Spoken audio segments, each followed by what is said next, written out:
Hey guys, good morning and welcome back again to your Unacademy NEET English channel. I hope all of you are doing good. My dear students, before starting this particular session, just let me know quickly in the chats if all of you can hear me, if I am perfectly audible and visible to everyone. Let me know quickly in the chats, every single one. Quickly, let me know in the chats if all of you can hear me, if I am perfectly audible and visible to every single person of you. Quickly, let me know in the chats with the thumbs ups. Good morning, guys. Good morning. Good morning. Good morning and welcome back. Welcome back. So, my dear students, quickly, let me set the context of this particular session which we are taking today. It is going to be the short 180 questions. Before every examination, be it JEE Mains, be it NEET, be it JEE Advanced, be it SAT, VIT, before every examination, we always come up with a set of questions, right, which can be directly or indirectly asked in your upcoming examinations. And same is the case here. Today, we have come up with almost 180 questions, not almost, it's exactly 180 questions, which we shall be solving with you. And directly, you can expect the similar types of questions right in your upcoming NEET 2023 examination. Okay, so are you guys ready for it? Let me know quickly. Are you guys ready for it? We'll start with the chemistry first, and after chemistry, bio, Ambika ma'am, and then at the end it's going to be the physics. So quickly, show me some Josh in the session. Show me some Josh in the chats so that I can start the session directly without wasting a lot of time. Yes, this can be useful for EMCT as well. You guys can watch it. Absolutely.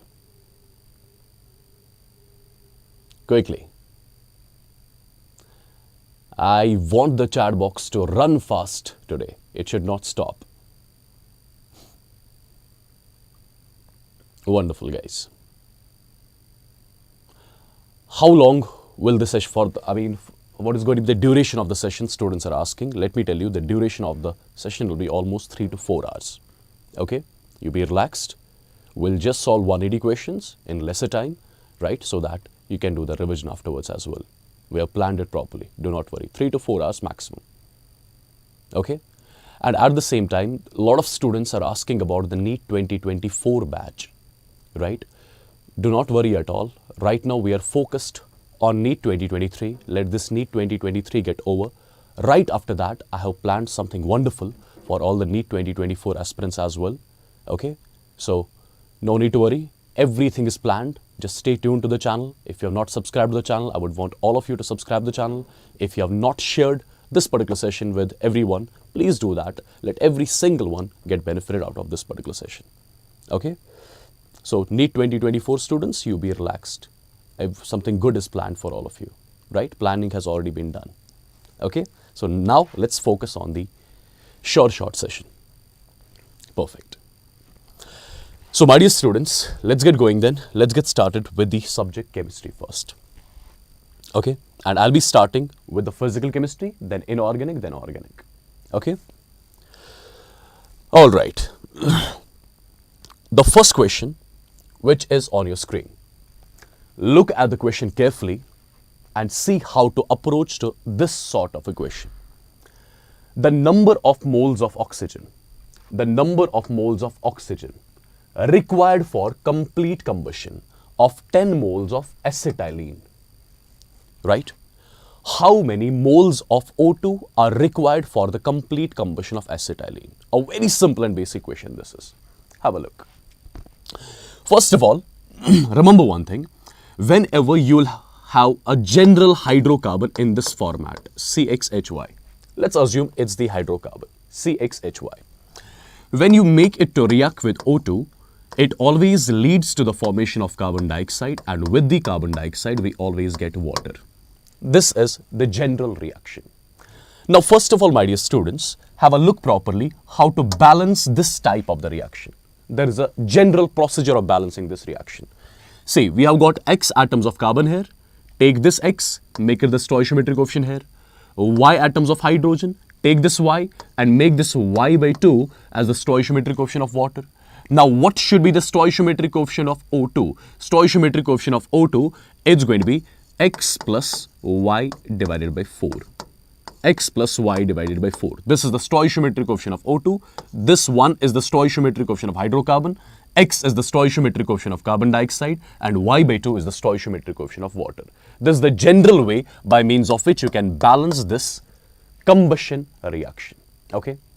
Now, the hydrocarbon which is given to us as per the question, that is acetylene, that is C2H2. C2H2. Now, you have to do the combustion, complete combustion of this C2H2, and it will lead to the formation of carbon dioxide, and with the carbon dioxide, you'll be getting water as well. Now, the first thing is, let's try to balance this equation. Let's try to balance this equation. If I ask you what is the value of X here, the value of X is 2, right? Make this 2 as the stoichiometric coefficient here. What is the value of Y here? Y is also 2, right? And Y by 2 is the stoichiometric coefficient of water. So, 2 divided by 2 comes out to be 1. This is the stoichiometric coefficient of water. So, what is going to be the stoichiometric coefficient of O2?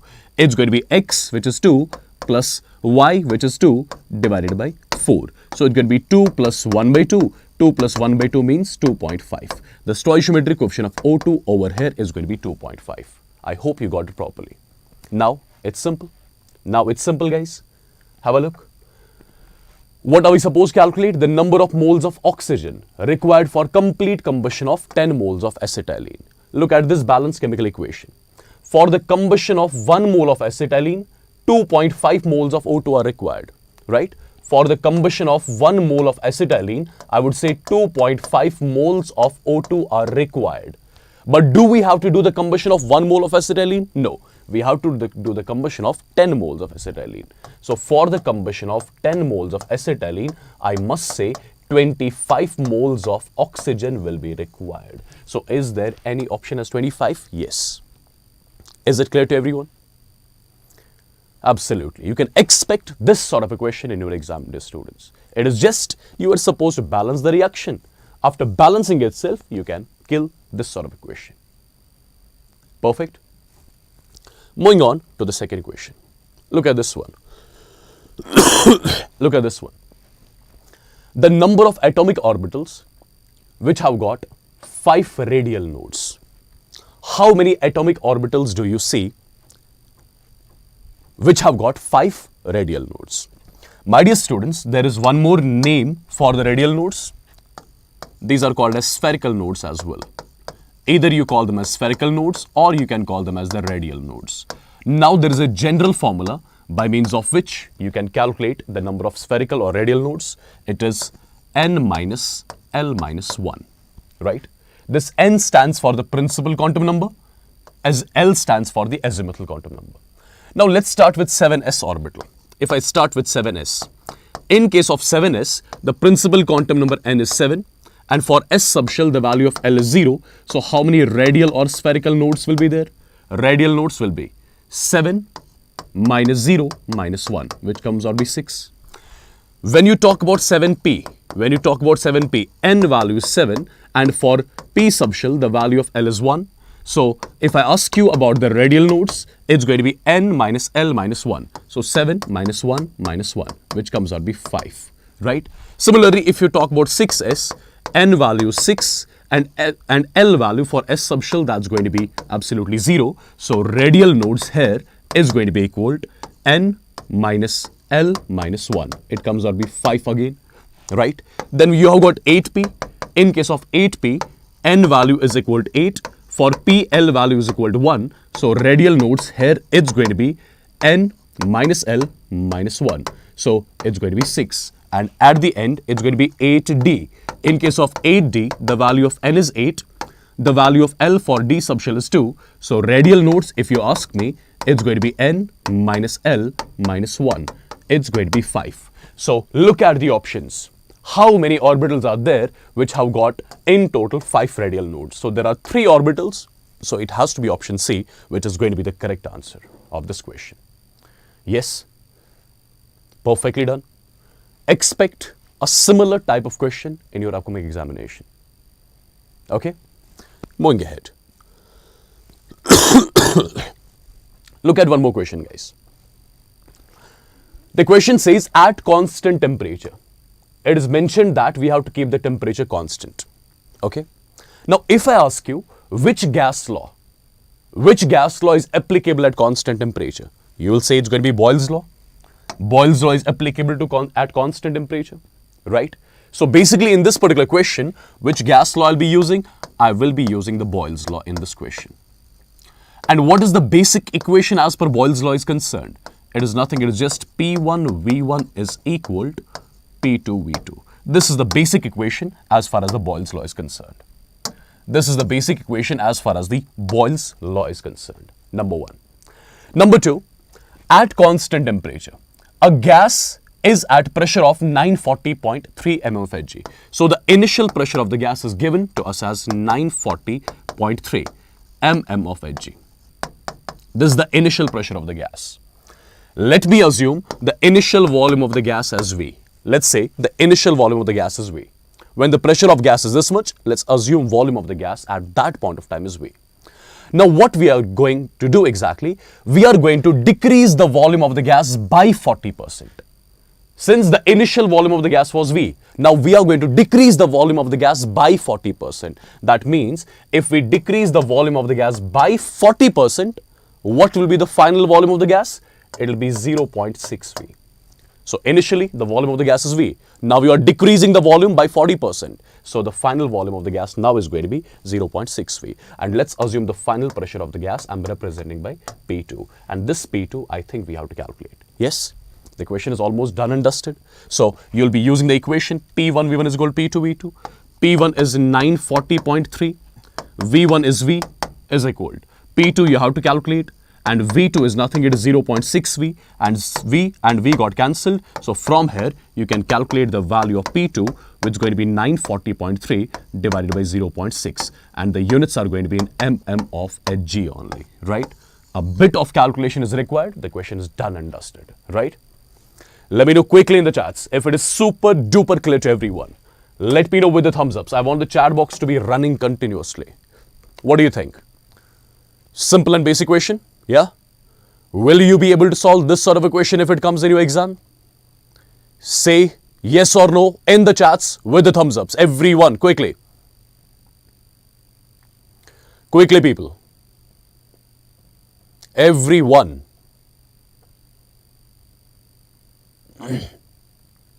Wonderful. Wonderful, guys. Moving on to one more. Which of the following relations are correct? So 4 relations are given. We are supposed to check which of the following relations are correct. The first relation says delta U is equal to Q plus P delta V. Is it correct? What do you think? Is it correct? I don't think so.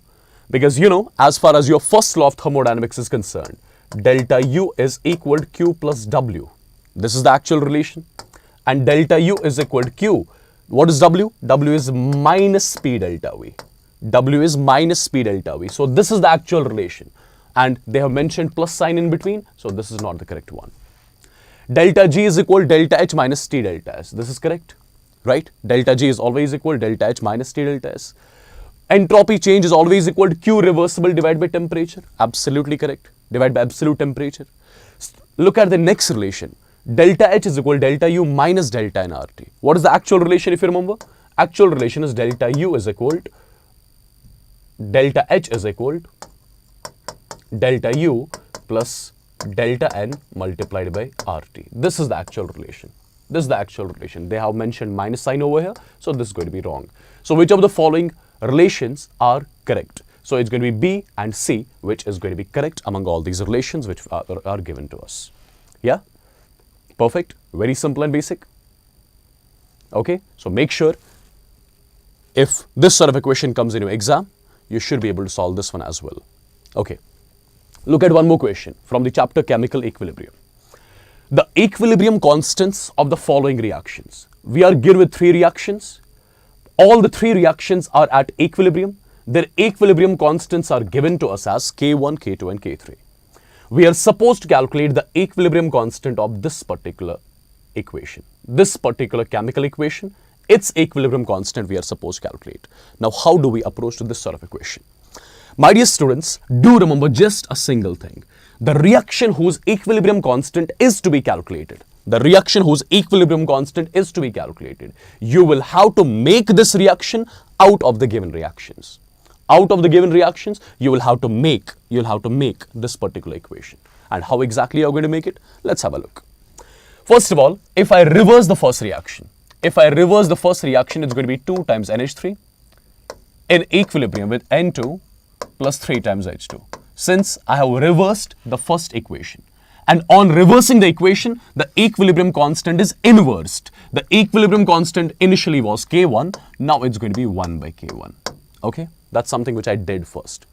Second equation I'm going to keep as such, N2 plus O2 in equilibrium with 2 times NO. And its equilibrium constant is given to me as K2. Now what I'll be doing, I'll be multiplying this particular equation by number 3. If I multiply this equation by 3, it becomes 3 times H2 plus 3 by 2 times O2 in equilibrium with 3 times H2O. Okay? And do remember, when you multiply some reaction by any number, that number goes to the power of equilibrium constant. Now the equilibrium constant of this particular reaction will be K3 raised to the power 3. Okay? Now dear students, after doing all this algorithm, if I want you guys to add these reactions, let's see what will happen. When we add all these three reactions, I must say 3 times H2 gets cancelled out. This N2 got cancelled out. So what I'll be left with finally? I'll be left with 2 times NH3. O2 plus 3 by 2 O2 makes it 5 by 2 O2. And on the right hand side, we'll be only having 2 times NO and 3 times H2O. Perfect. This is basically the reaction which we were supposed to make, and we made it, right? And how did you make it? You made this reaction by adding these three, and you must be knowing when you add some reactions, their equilibrium constants are multiplied. So I must say the equilibrium constant of this particular reaction will be equal to 1 by K1 multiplied by K2 multiplied by K3 raised to the power 3. Look at any option which shows this kind of the answer. It is K2, K3 cube divided by K1. Perfect. I'm sure it's clear to everyone. Okay. So if this sort of a question comes into exam, again you should be able to solve this question. I'm moving ahead. Look at this one, guys. I want you guys to solve it, and do let me know its answer quickly in the chats. I want you guys to solve it quickly. The energy of the electron in the first Bohr's orbit of hydrogen is this much. Its energy in the third Bohr's orbit is. When we talk about hydrogen, energy of the electron in the nth Bohr's orbit of hydrogen, it is basically inversely proportional to n square. You know it. It's inversely proportional to n square, my dear students. So can I say, if I take the ratio E1 divided by E2, it will be equal to N2 square divided by N1 square. As simple as that, right? Or you can write it like this, E2 divided by E1 is equal to, it's going to be N1 square, and here it's going to be N2 square, right? One and the same thing. Now, my dear students, E2 you have to calculate. So E2 is just going to be N1 square divided by N2 square multiplied by E1. Since initially the electron was in first Bohr's orbit, so N1 value is 1, so 1 ka square is 1 only, divided by N2 square. Now the electron is in third Bohr's orbit, so 3 ka square is 9, and in the numerator there is E1 as well. So E2 value is coming out to be E1 divided by 9. E2 value is coming out to be E1 divided by 9. Do you agree with all this? Yes? Right, people? Isn't it very, very, very simple? Isn't it very, very, very simple? Nothing to do. Simple and basic question, right? Just use the result. Energy of the nth Bohr's orbit is inversely proportional to n square. Take the ratio and kill the equation whenever this sort of equation comes. Yeah? Perfect. Moving on to one more. Look at the question. 1 gram of a carbonate on treatment with excess of HCl produces 0.01 moles of carbon dioxide. The molar mass of M2CO3 will be. So basically, as per this particular question is concerned, M2CO3 upon reaction with what? Upon reaction with HCl, what does it produce? This is something which you should know first. We have got M2CO3 upon reaction with HCl, it's going to lead to the formation of MCl plus water plus carbon dioxide. This is going to be the reaction. If you want to balance it, you can do that as well. Make it 2 times, it's done. Right? This is going to be the reaction which is going to happen. Well, people, after writing this particular reaction, now have a look. Understand properly. The stoichiometric coefficient right here is 1. The stoichiometric coefficient right here again is 1. Perfect. In the question, they are mentioning that 1 gram of carbonate. 1 gram of carbonate. So we have got 1 gram of metal carbonate. So if I ask you how many moles of carbonate do we have? How many moles of carbonate do we have? You will say it's going to be equal to given mass of carbonate in grams divided by molar mass of carbonate. Right? Since we are given with 1 gram of carbonate, which means given mass of carbonate divided by molar mass of carbonate. Okay. Now, my dear students, understand few important things over here. Stoichiometric coefficient right here is 1. Again, here is 1. Can I say from the stoichiometry of the reaction, 1 mole carbon dioxide. 1 mole carbon dioxide is produced from 1 mole carbonate. 1 mole carbon dioxide is produced from 1 mole carbonate. Absolutely. As per the question, these many moles of carbon dioxide are produced. If 1 mole carbon dioxide is produced from 1 mole carbonate, so 0.01 moles of carbon dioxide is produced from, I'll say 0.01 moles of carbonate. So, did I get the moles of carbonate over here? Absolutely, I got the moles of carbonate which are participating in this reaction, right? And over here, there's a term that represents moles of carbonate, and moles of carbonate I have calculated exactly as 0.01, which is equal to 1 divided by molar mass of carbonate. So I would say molar mass of carbonate is going to be 1 divided by 0.01. The value comes out to be 100 grams per mole. This is the molar mass of metal carbonate which you were supposed to calculate. Let me know quickly in the chats if you can solve this sort of equation on your own from now onwards if it comes. Quickly with the thumbs ups. Quickly with the thumbs ups. Everyone, people.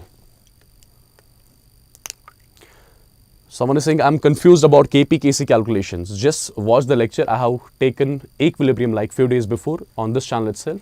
Right? Complete equilibrium is there. You can watch it.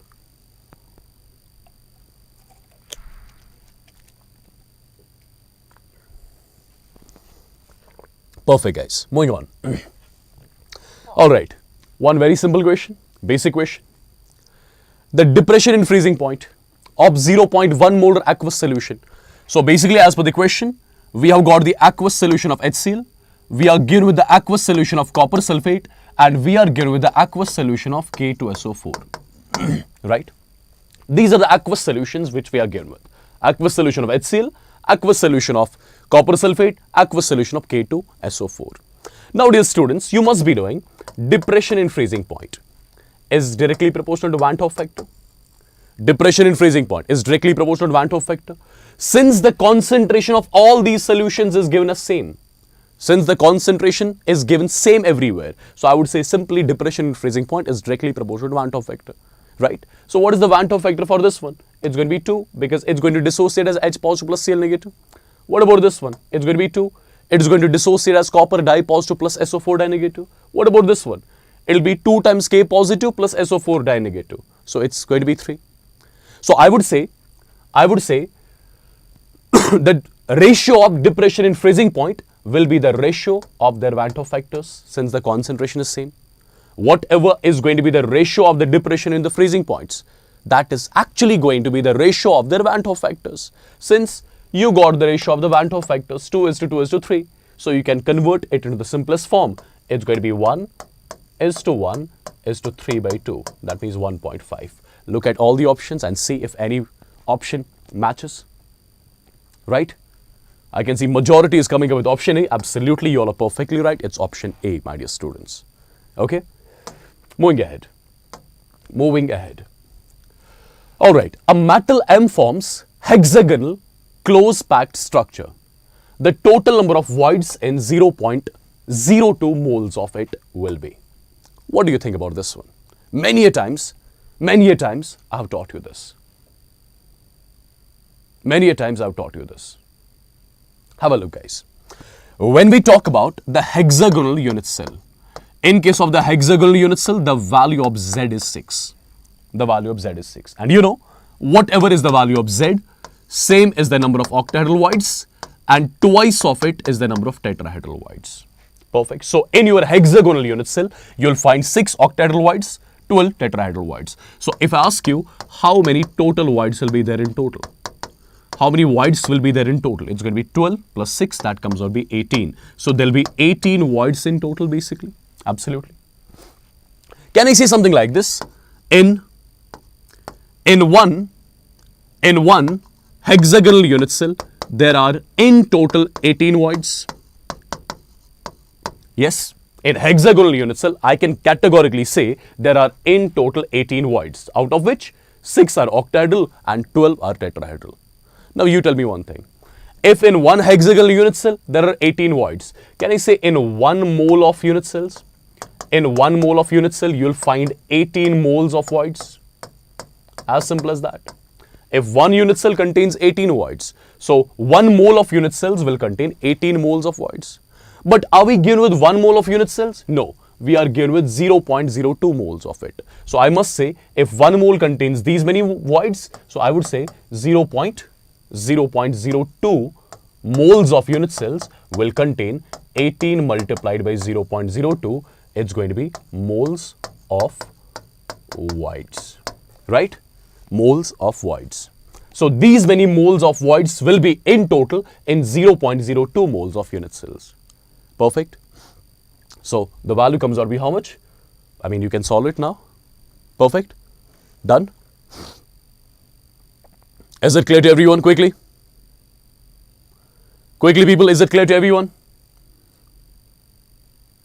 Is it clear to everyone? Quickly.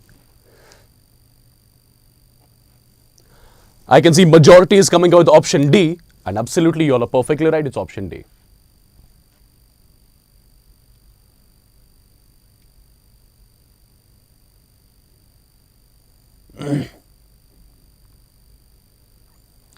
Let's move on now to one more question.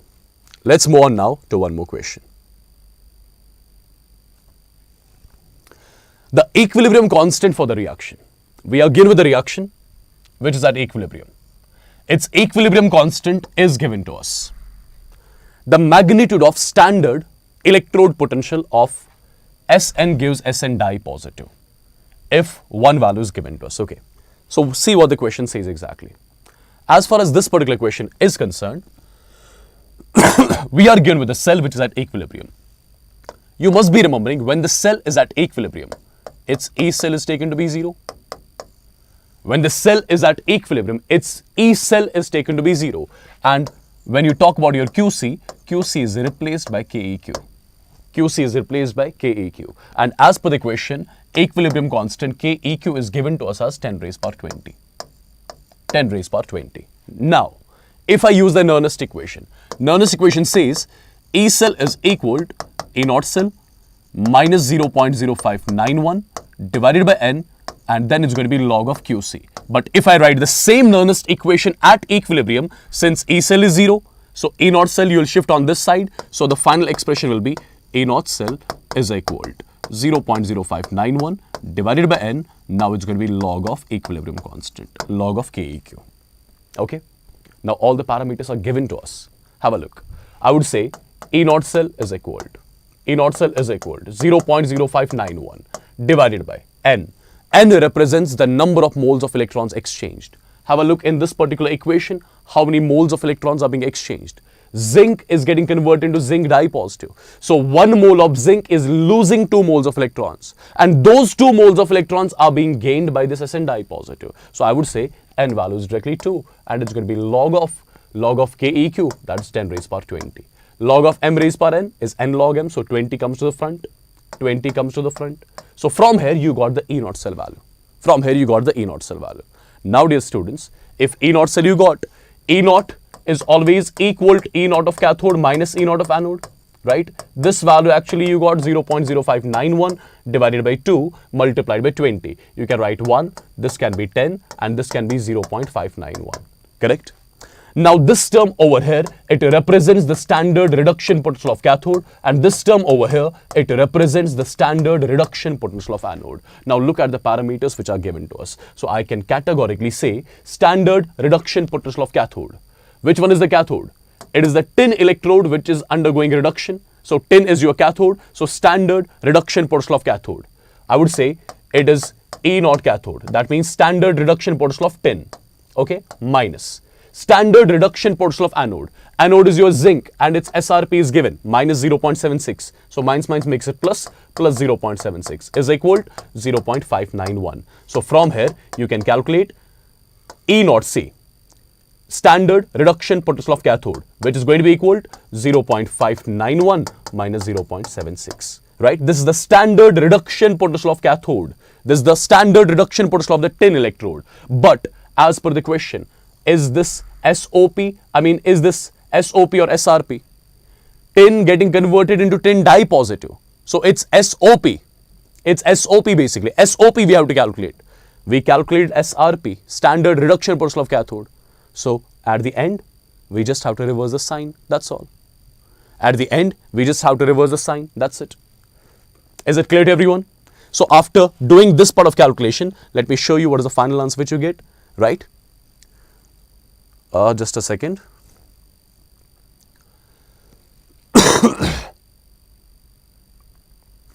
Just a second, guys. The magnitude of standard electrode potential of this particular electrode. Yes. Is it clear to everyone? Perfect. I mean, you should be able to solve this sort of a question on your own. Yeah, this should be done. Someone is saying screen is not clear. Just increase the quality of the video once. I think you're watching at 144p or something. Cool? Let's move on to one more question. Which of the following expression is correct in case of cesium chloride unit cell? When you talk about the cesium chloride unit cell, in case of cesium chloride unit cell, your Cl negatives, they are present at the corners of the cube, and Cs positive, it is present at the center of the cube basically.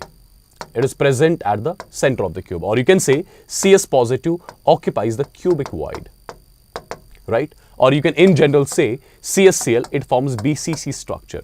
If it forms BCC structure, so you can categorically say radius of cation plus radius of anion has to be equal to root of 3a divided by 2. Because in case of BCC, you know the body diagonal particles, they touch each other. Okay? Perfect. So majority is coming with option B, and absolutely it's option B, which is going to be the correct answer of this question as well. Yeah? Let's move on to one more question then. Look at these two statements. Look at these two statements carefully. In the coagulation of negatively charged sol, the flocculating power of these three ions is given in the order. So we have to coagulate the negatively charged sol, right? We have to coagulate the negatively charged sol. As per Hardy-Schulze rule is concerned, in order to coagulate the negatively charged sol, which ions are going to do the effect? The cations are going to do the effect. And more the charge on cation, more is going to be the coagulating power of the cation. So absolutely Al tri positive has got the maximum charge. So its flocculating power will be more. Its coagulating power will be more as that of Ba di positive, as that of Na positive. This statement is correct. In the coagulation of positive sol, when we coagulate the positive sol, the flocculating power of the salts is in the order of. Now we are going to coagulate the positive sol. So this is Cl negative, SO4 di negative, PO4 tri negative.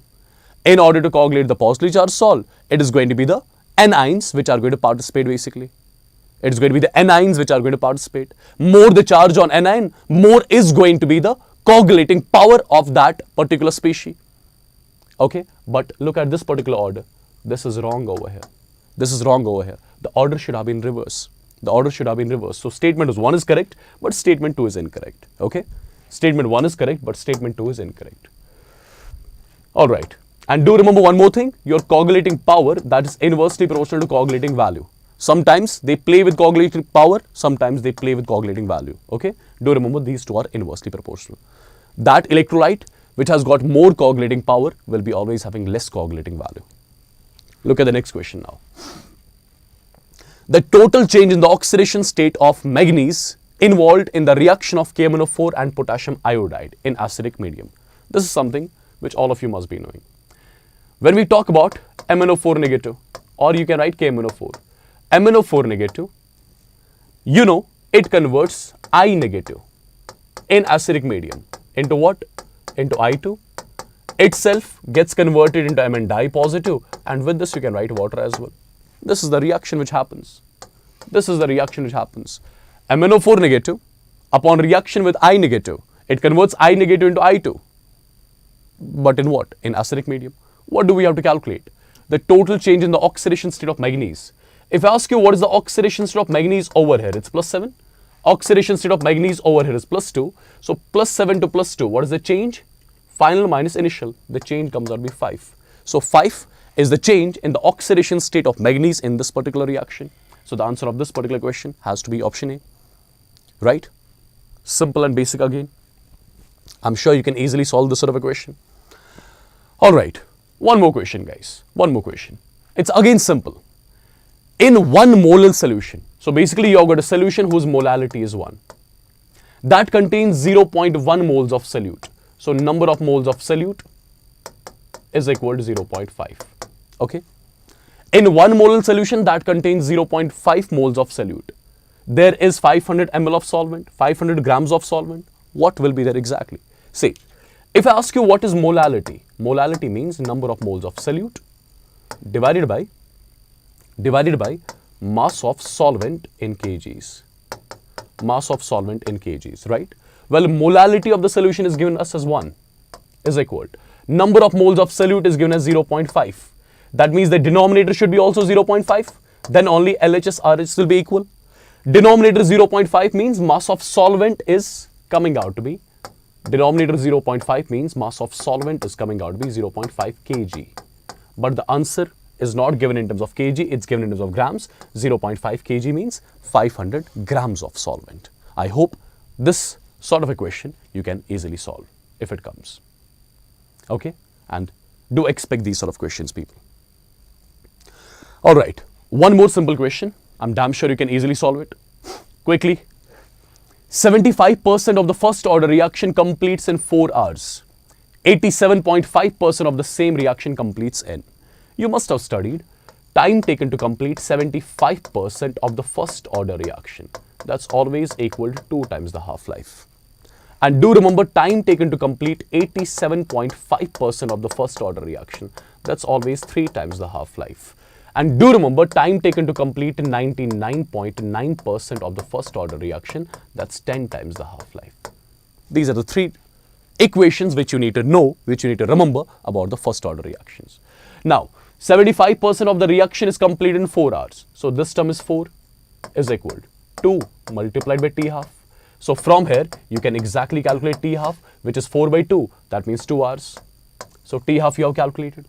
T half you have calculated. Now calculate time taken to complete 87.5% of the reaction, which is 3 times the half-life. 3 multiplied by 2, the value comes out to be 6 hours. So in 6 hours, 87.5% of the first order reaction will be completed. Okay?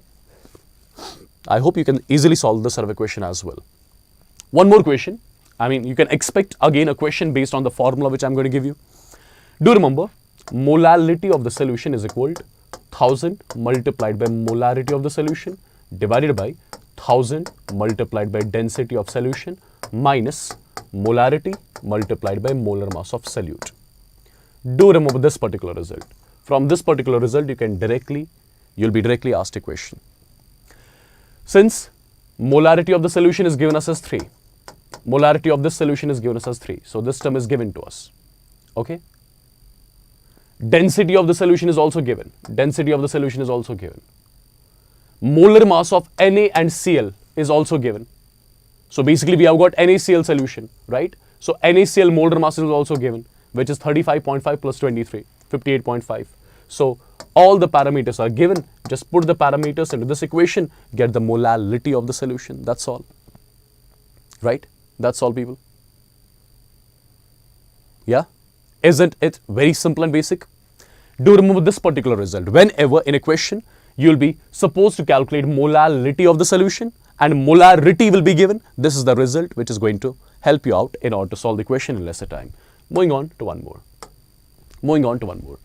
If the pKa of lactic acid, lactic acid is basically the example of the weak acid. Okay, it is the example of the weak acid. Then pH of 0.005 molar calcium lactate. Calcium lactate is basically the salt of weak acid and strong base. It is a salt of weak acid and strong base. And you know, when the salt of weak acid and strong base undergoes hydrolysis, how do we calculate its pH? It is a salt of weak acid and strong base. So it's going to be 7 plus half of. 7 plus half of. It's all going to be P of Ka plus log of C, where C is the concentration of salt. So it's going to be 7 plus half of.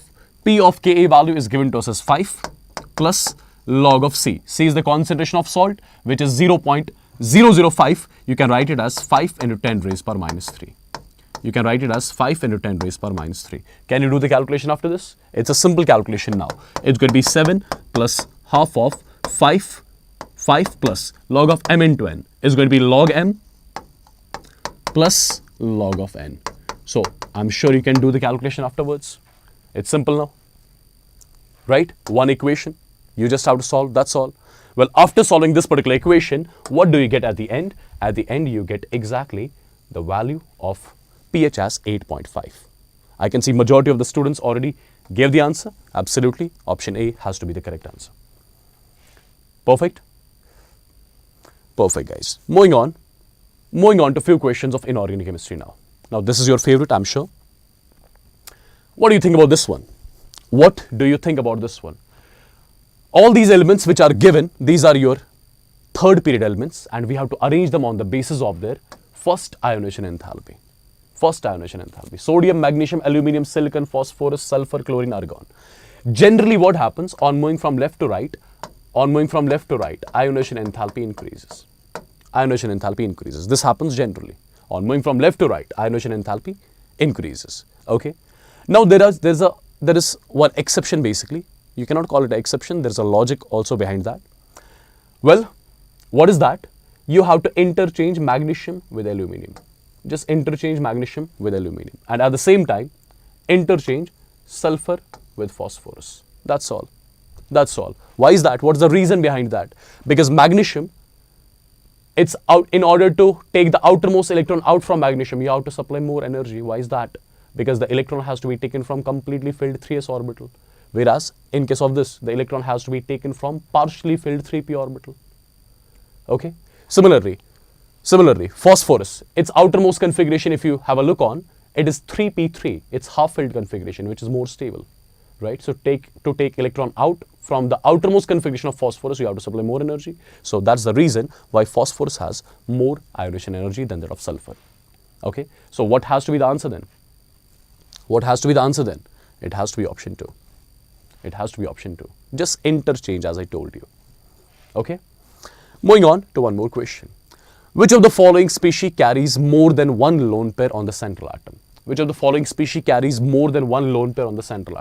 can check one by one. For example, I take one option as XeO3.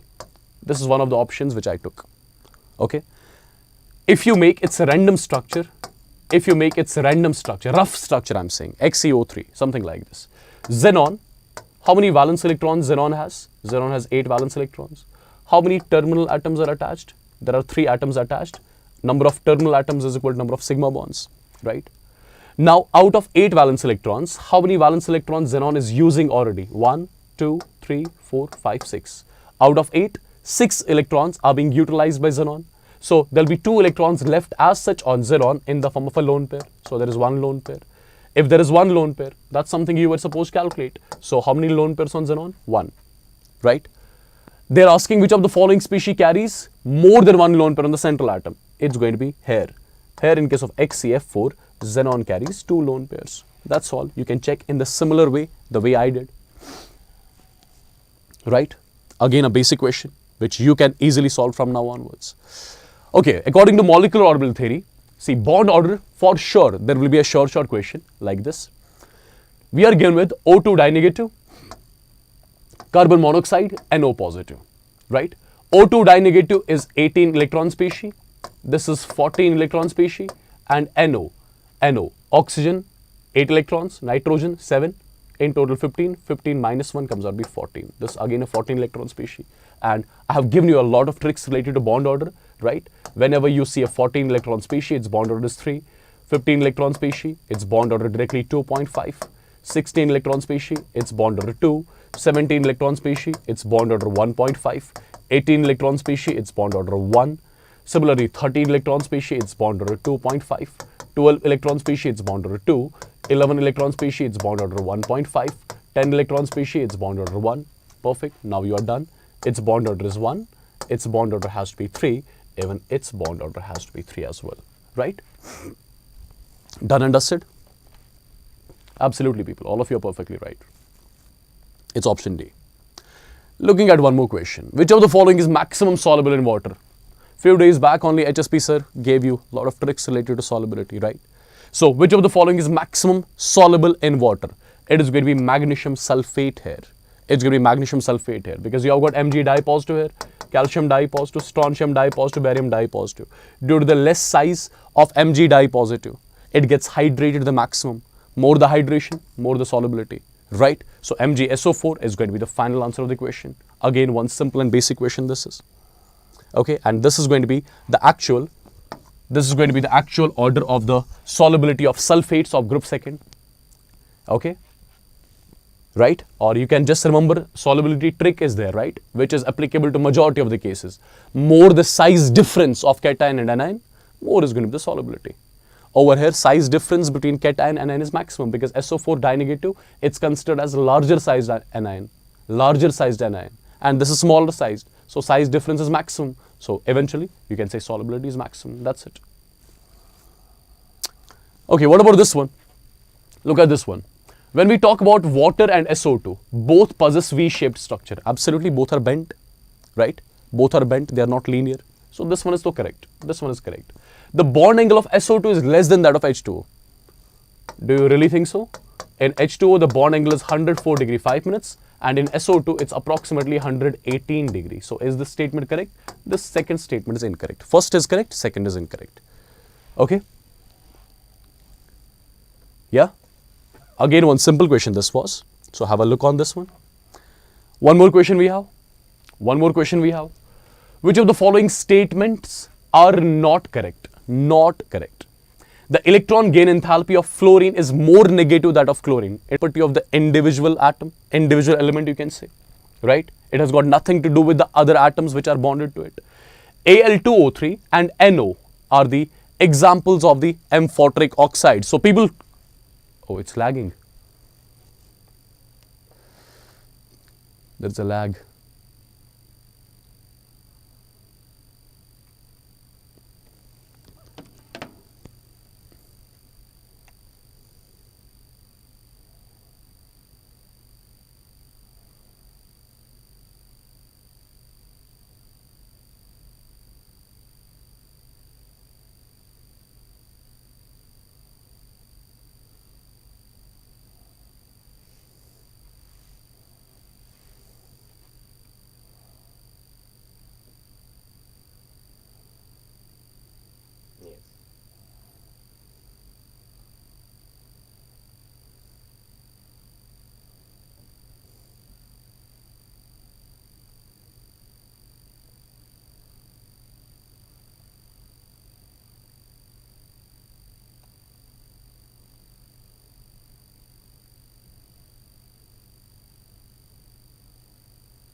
Is it okay now?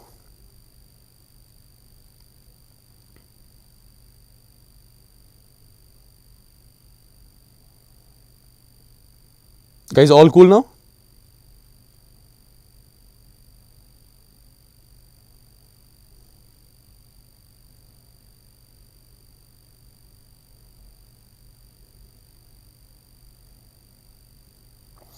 It has to be fine now, yeah? I think it is.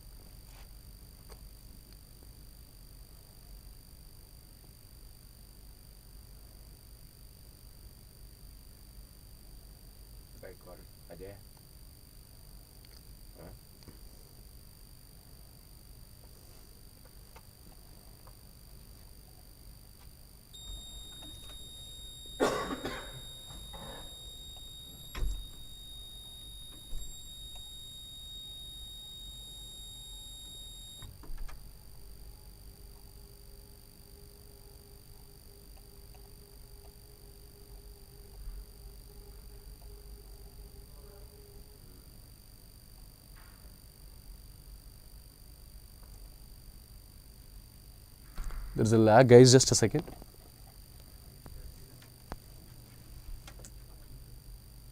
Okay.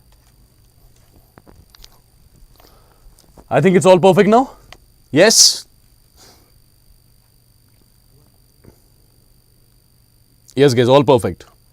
I can see it from my phone. It's all perfect now.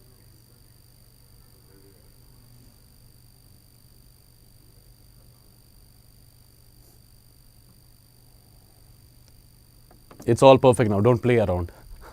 Okay, so what is the correct answer of this particular question? Right? This is going to be option A, option C, and option D. They are the statements which are actually not correct. Why is D incorrect? Because NO is the neutral oxide, right? NO is the neutral oxide, and here we were supposed to check which of the following statements are not correct. So it's going to be absolutely your A, C, and D, which are not correct among all. Okay? Perfect. Let's have a look on one more question now. One more question.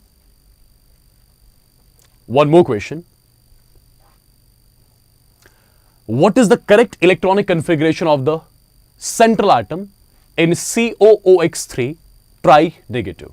First of all, this is oxalate here, right? This is oxalate. If this is oxalate, that means the cobalt has to be in +3 oxidation state. The cobalt here is in +3 oxygen state, so it's cobalt tri-positive. It's cobalt tri-positive. Now, when you talk about the oxalate, ion, normally it behaves like the weak field ligand. But when oxalate or water, whenever you see these ligands attached to what? Attached to cobalt tri-positive. Whenever you see either oxalate or water attached to cobalt tri-positive, at that point of time, these two ligands, they behave like the strong field ligands. At that time, these two ligands, they behave like the strong field ligand. Okay, so my dear students, cobalt tri-positive is there, but the ligand oxalate, right now, it's not going to behave like the weak field ligand. It's going to behave like the strong field ligand. Do remember, whenever you'll have oxalate as the ligand or H2O as the ligand, when they'll be attached with cobalt tri-positive, they'll be behaving like the strong field ligand. Do remember that. Okay, so strong field ligand, what it's going to do? It's going to cause the pairing of electrons. So cobalt, outermost configuration, iron cobalt, it is 3d7 basically. It is 3d7 but this is cobalt tri-positive. Take 3 electrons out, so it is 3d6 sorry, 3d6 basically. Okay. Now, if you talk about this 3d6 in presence of what? 3d6 in presence of a strong field ligand. What should be the configuration? It has to be T2G6 Ag0, because pairing will be done here, right? So the configuration is T2G6 Ag0. Okay.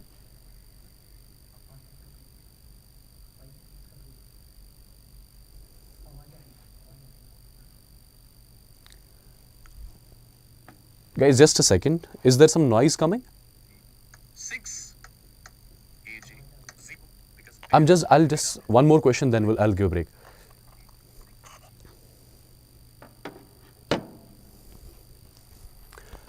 All right.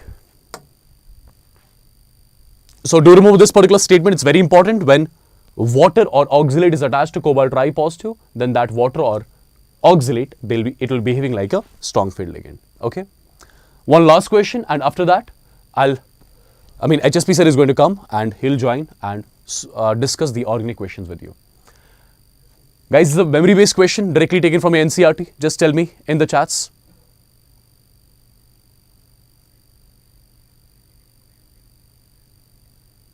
Quickly. It's a direct question. I want you to let me know its answer quickly. I want you to give it a try.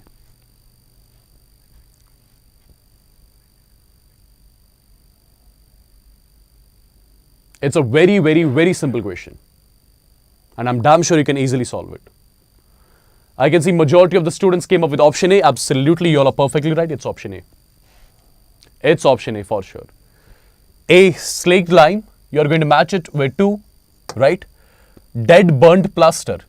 You're going to match it with calcium sulfate, right? Caustic soda. You're going to match it with NaOH, and washing soda. You're going to match it with Na2CO3 dot 10 times water.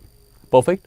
So these were the inorganic and physical chemistry questions, right? Which are the short questions. Directly or indirectly, the questions will be from these particular ones. Okay. Now it's going to be HSP sir, which is going to come and he's going to discuss organic chemistry questions and few more inorganic chemistry questions with you. Okay. So people, it's not done yet. Tomorrow we have got one more session and I'm sure that you would have already seen the thumbnail. Okay. And a lot of students who have been asking me, hundreds of students who have been asking me about the NEET 2024 batch. You do not worry, everything is properly planned for you. Right now we are focused particularly on 7th of May. We are focused on NEET 2023. Okay.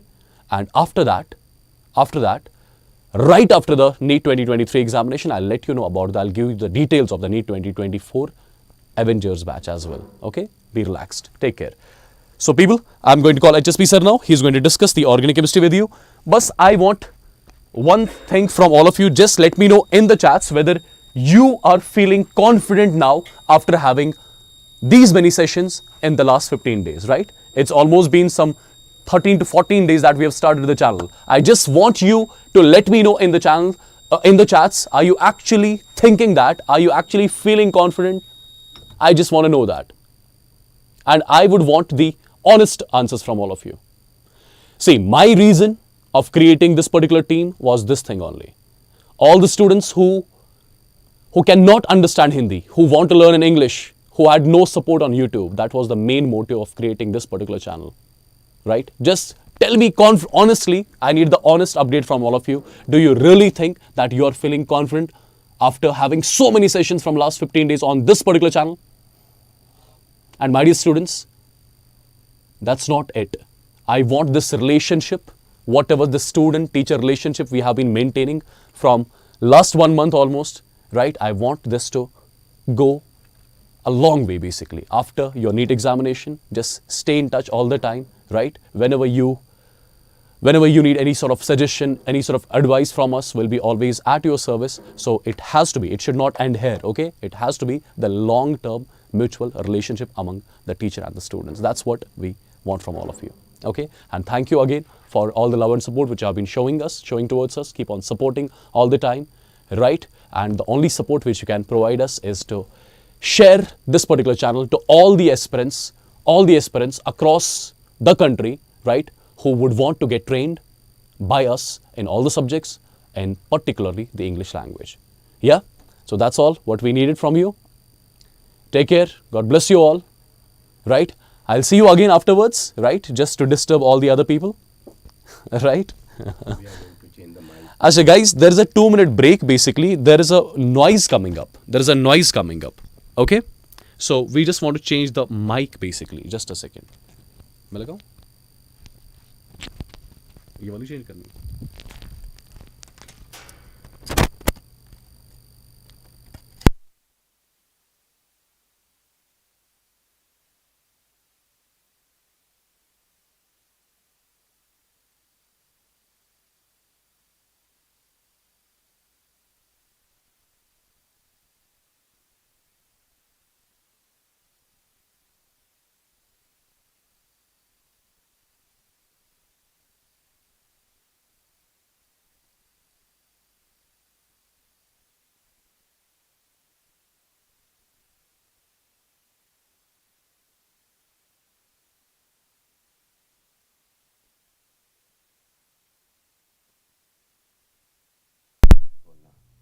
check it out.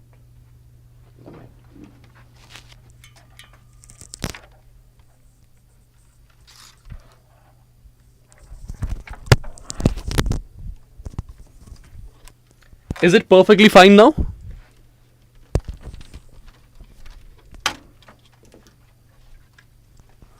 Guys, is it all clear? Yes, I think. How's my hand now? You can see it. I think it's fine, huh? Yeah, it's all cool, sir. But ये कहाँ पे hold करें?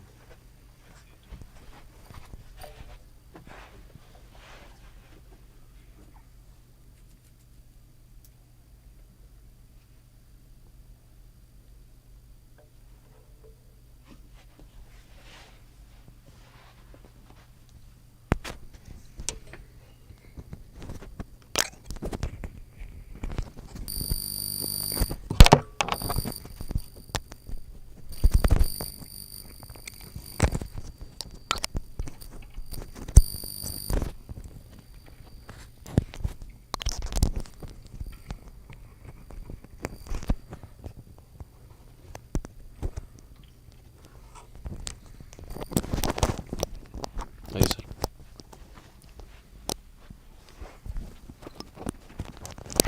Now it's going to be Baba HSP's turn. He'll continue with the other inorganic and organic questions. Take care, guys. Very See good you in a while. afternoon. Bye-bye. Very good afternoon. Thank you, sir. Very good afternoon, all my dear kids. Vanakkam. How's everyone? How's the Josh? Do let me know in the chat section. I want to see, first of all, how's the Josh? And do let me know in the chat section if I'm perfectly audible. The mic has been changed. Mic has been changed. And I want to see, am I perfectly audible and visible to all of you? Voice is all clear. Just do let me know in the chat section. Vanakkam, Namaskaram, yours, Baba HSP, Avengers team. So once again, welcome to this awesome channel, that is yours channel, Unacademy NEET English channel. So let's start with the inorganic, and then we are going to start with organic. And these questions, today's questions, they are not easy questions. These are a little bit tough questions, and if you're not able to solve these questions, that doesn't mean your knowledge is less. But yes, we are going to consider a little bit on the tougher side. These questions really, they are the questions which are going to come in your exam. But yes, these type of questions really you need to solve, and I would like to see your answers in the chat section. So how's the Josh? Yeah, definitely I will explain each and every question. So here is first question. See to it and try to give the answer. This question is from your NCERT. This question is from your NCERT P block. P block. This is from your NCERT. From NCERT. First of all, I would like to see your answer. Once if you are getting the answer, do let me know in the chat section. Everyone, do let me know what's your answer. What's your answer? I want to see. Fast. Quickly give your answer in the chat section. I want to see. Yes, majority of the students are saying it's 2. Definitely remember that with dilute HNO3, these are the 3 elements, Cu, Ag, Hg and Pb. These 4 elements gives NO gas. So this is going to be the correct answer. Absolutely, you got 4 marks. Fantastic, really awesome. Another question, the major component of which of the following is sulfide? See, really this is very awesome question, very good question. Let's see how many of you are able to do this question, because this question is really awesome question. If you are able to solve this question, that means really fantastic. Some are saying B, some are saying 1. So kids, try to find out the correct answer. Try to find out the correct answer. Let me tell you, kids, spellerite is also known as, this is also known as zinc blende. This is the hint I am going to give you, zinc blende. This is also known as zinc blende. And siderite is fake carbonate, FeCO3, Fe2, or you can say FeCO3, fake carbonate, or Fe2CO3 whole twice, fake carbonate, and malachite calamine, you know. Now do let me know what's the answer. Do let me know. I have given the hint. This is a good, very fantastic hint. I have given you the hint, kids. Now I want the answer. Zinc blende, that is ZNS. So what's the answer? You have to go with the first answer. This is the answer, and this is the NCERT. You see, where is siderite? Spellerite. This is spellerite. You can see very clearly, kids. Here is spellerite. It is given in NCERT, and this is ZNS. You can see. And siderite. Siderite is, this is siderite. And this is FeCO3. You can see FeCO3. So everyone, this is really very, very important question from the metallurgy. You should know it. Awesome question. Once again from the NCERT. This question has been taken from NCERT and NCERT P block. This question is from P block, kids. P block question. Now let me give you one hint. First of all, you give your answer, then I am going to give you the hint. First of all, I want to see your answer. Quickly, give the answer in the chat section, then I am going to give you, then I am going to explain it. Kids, 4, some are saying 4, some are saying 2. Mostly, let me tell you, always remember, this is the only oxide which is like non, non. Do remember, this is the only oxide which is having non-bond, means in between nitrogen and nitrogen there is oxygen. Do remember, this is the only one. The N2O5 is the only one which is having NON bond. So try to find out NON. Where is NON? This C is 2. Here C is 2, okay. C is 3, can't be possible. C is 3, can't be possible. C is 4, can't be possible. So there is only one option. There is only one option which is having NON. So this is going to be the correct answer.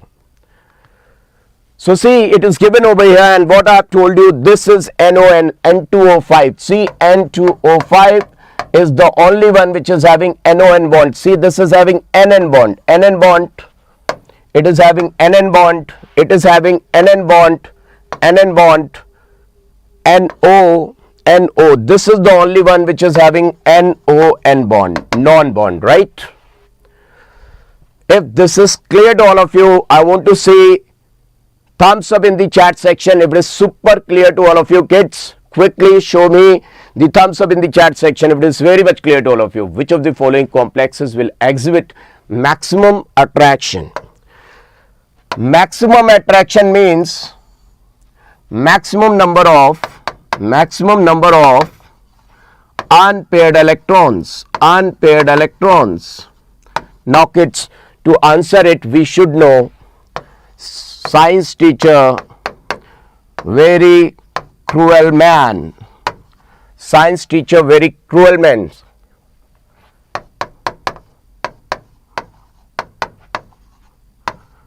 This series we have to understand its atomic number is 21, 22, 23, 24, 25, 26, 27, 28, 29 and 30. What I said, science teacher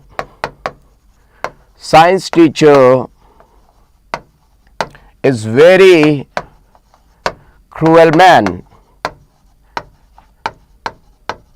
Fekunikunjan. Is it clear to all of you? Fekunikunjan. Science teacher is a very cruel man.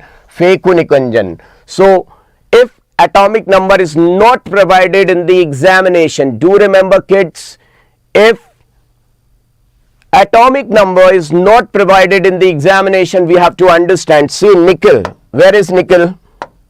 Where is nickel? Nickel is over here, 28. 28, just reverse it, 82. This is the trick I am going to give you. Reverse it. Once, if you have done this, write down 3d8 and 4s2. This is for nickel, but here nickel 2 plus. So nickel 2 plus will be, 2 electrons will be eliminated out from here, 3d8 and 4s0, and this ligand is weak field ligand. Can you see? This is weak field ligand. So 3d8 filling will be like this. 1, 2, 3, 4, 5, 6, 7, 8. 2 unpaired electrons. How many unpaired? 2 unpaired electrons. Can you see? 2 unpaired electron. Now if I write for cobalt 3 plus, this is strong field ligand, and cobalt is over here, 27. 27, cobalt is 27. I reverse it, 72, 3d7, 4s2.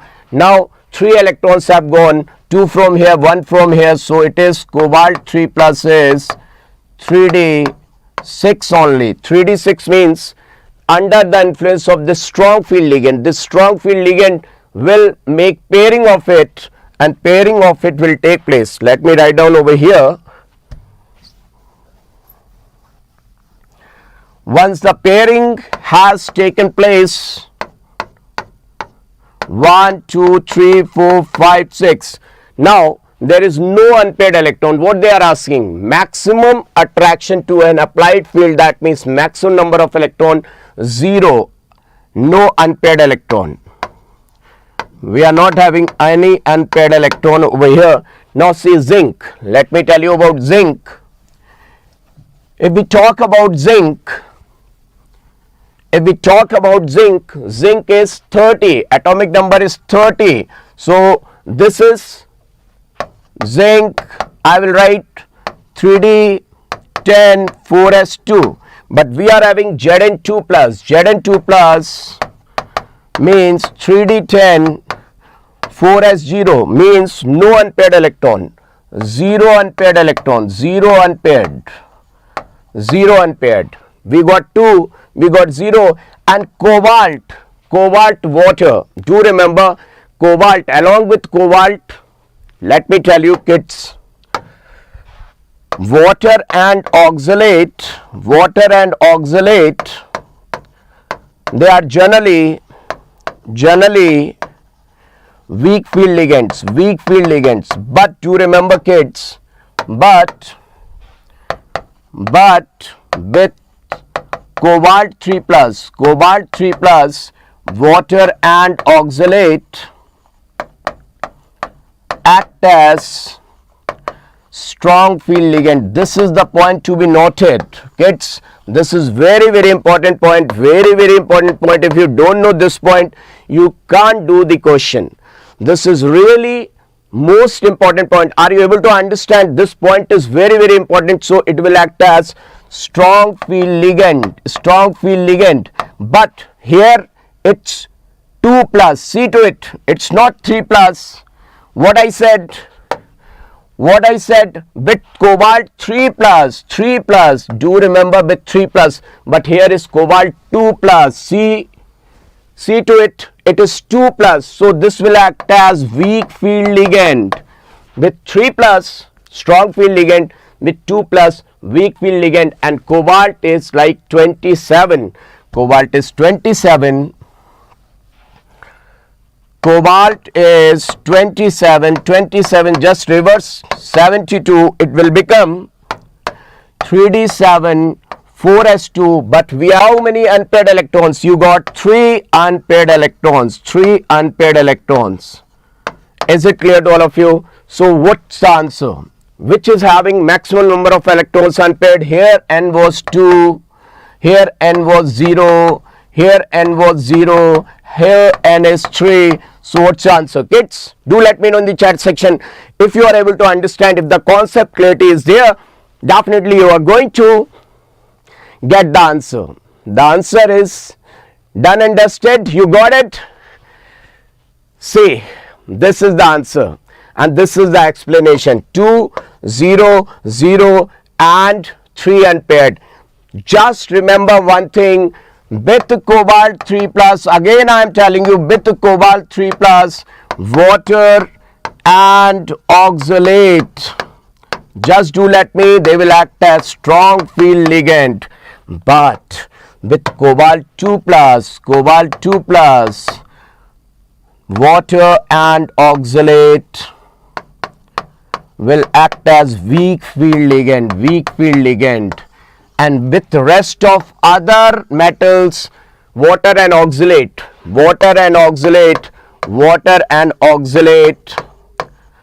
generally they are what? Generally they are weak field ligand. If the point is clear to all of you, because this point is game changer.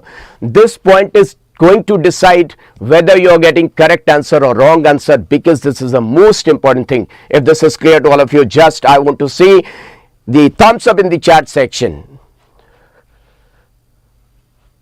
Kids, if this point is clear to all of you, I want to see the, yes, show me the thumbs up. I want to see, because this is a really most important point and this question is really very, very important. If once it is clear to all of you, quickly show me the thumbs up. This is going to be the rank deciding question. If your aim is to go to AIIMS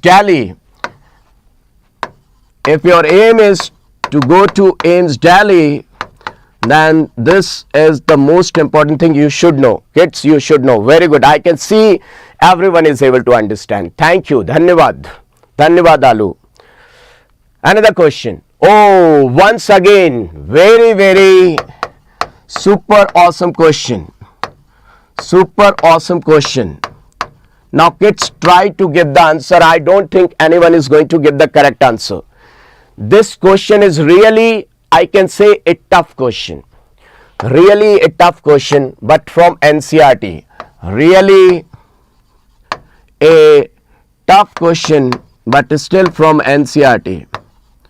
I want to see the answer. I don't think anyone is going to give the correct answer. It's a challenge. This question is not a question, it's a challenge. It's a challenge. Let's see to it who is going to accept this challenge. Really, it's a toughest question. I want to see the answer. Kids are writing 3, 4. Some are writing 3, some are writing 4. I can see the chat section. Let me see. Some are writing B also. Who is going to give the correct answer? Is there anyone who can assure me that my answer is correct? Let me see. This is really very awesome question. So 3 and 4. There is tie in between 3 and 4. Most of the students are saying 3 as well as simultaneously they are saying 4. See how to do this question. See to it, kids. Kids, see to it how to do it. See everyone. See. For doing this question, we should know number of things. First thing, we should know helium, neon, argon, krypton, xenon, radon. We are going to find out magic numbers. Step number 1. This is step number 1. Step number 1. 2.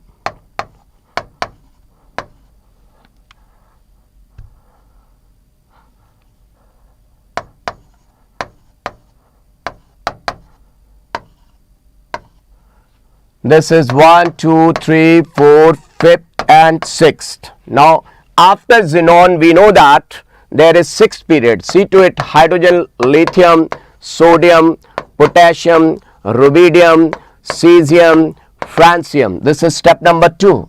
Step number 2. First period, second period, third period, fourth period, fifth period, sixth period. So these elements, they are talking about lanthanides. Lanthanide will come over here. Cesium, barium, then there is what? Lanthanum, then lutetium, its atomic number is 57, its atomic number is 72, and in between these two there are lanthanoids. What are they? What are they, kids? They are cerium to lutetium. That means 58 to 71. 58 to 71. Once you got this, now I am going to write these lanthanoid 58 to 71, 14 lanthanoids. See everyone,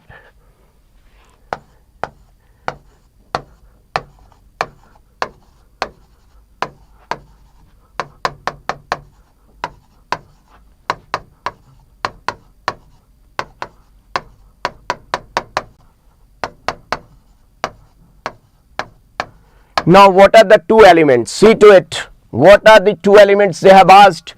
These elements. Now let me write down 58, 59, 60, 61, 62, 63, 64, 65, 66, 67, 68, 69, 70, 71. Now see kids, if I talk about this element EU, where is EU? Here is EU, atomic number is 63, 63, and YB, here is YB, atomic number 70. Now, I have told you this CSBA, xenon was 54. So this is 55, this is 56, 63 minus 56. How much you will get, kids? Do let me know how much you are going to get. 13 minus 6. Yes? What's the difference? 7 is the difference. And here 70 minus this 56, because this is 6s2. So 70 minus 56. What's the result? 14. See to it. Why I am interested in this 7 and 14? Let me tell you kids, because we know that it is 6s2, so the filling of electron will take place like 5d and 4f. So 5d and 4f, this is 6s2, and they are having 0 d's, because gadolinium is the element which is having d1. God is 1. I've told you yesterday God is 1, so this is having 1, and here 0 and this, so it is having 7, and it is over here 6s2 and 4f 14. Now kids, they are talking about third ionization energy. Third ionization energy means we are supposed to eliminate out the third electron. So 2 electrons will go from here. Now third electron, this is half filled configuration. Here it is fully filled configuration. Can you see? Fully filled configuration. So which 2 element will have the third ionization energy? That is going to be maximum, because electrons will eliminate out first from the S subshell. 2 electrons has been eliminated out, then the third electron we have to eliminate out from half filled, and over here third electron we have to eliminate out from this fully filled. So definitely this is going to be answer. Kids, see to it. How many of you got it? See, this was really a big question, a tough question, and if you are able to understand, do let me know in the chat section. I've told you, I have explained each and everything. If you liked it, I want to see the Josh, I want to see the reflection in the chat section. See, everyone is able to understand. Wow, great, really awesome. Now see here. Oh, this is simple question. This is going to be a simple question, kids. Now let me know what's the answer. This is a simple question. Let me see what's answer is coming out. This is really simple question. This time it's simple question. Do let me know in the chat section what's your answer. I want to see your answer. Thank you, thank you, thank you, thank you. It means a lot. It means a lot, really.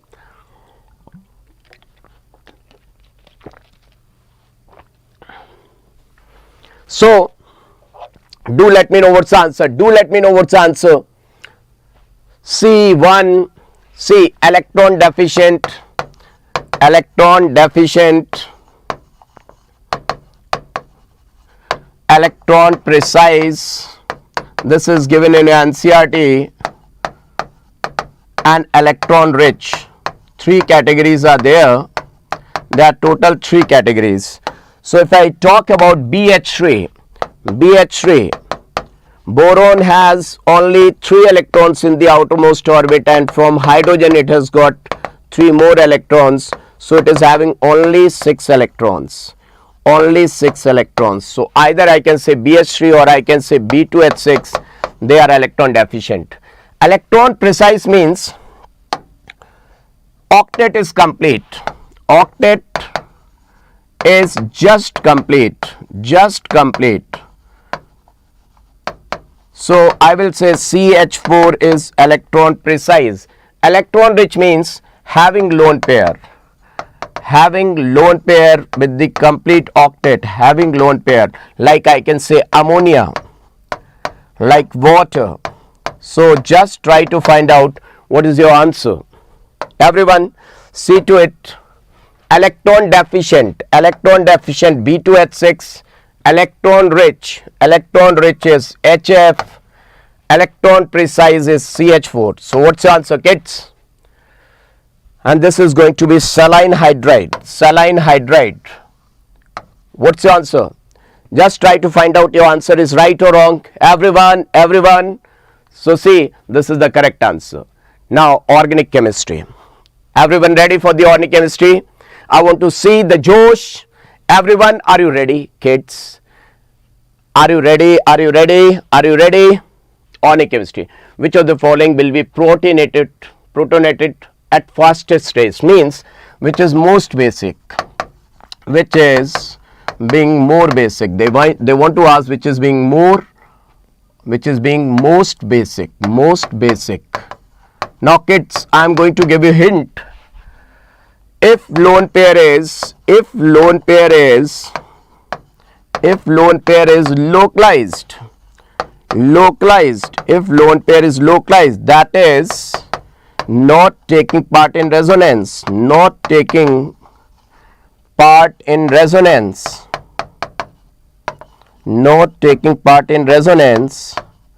then this is going to be the most basic.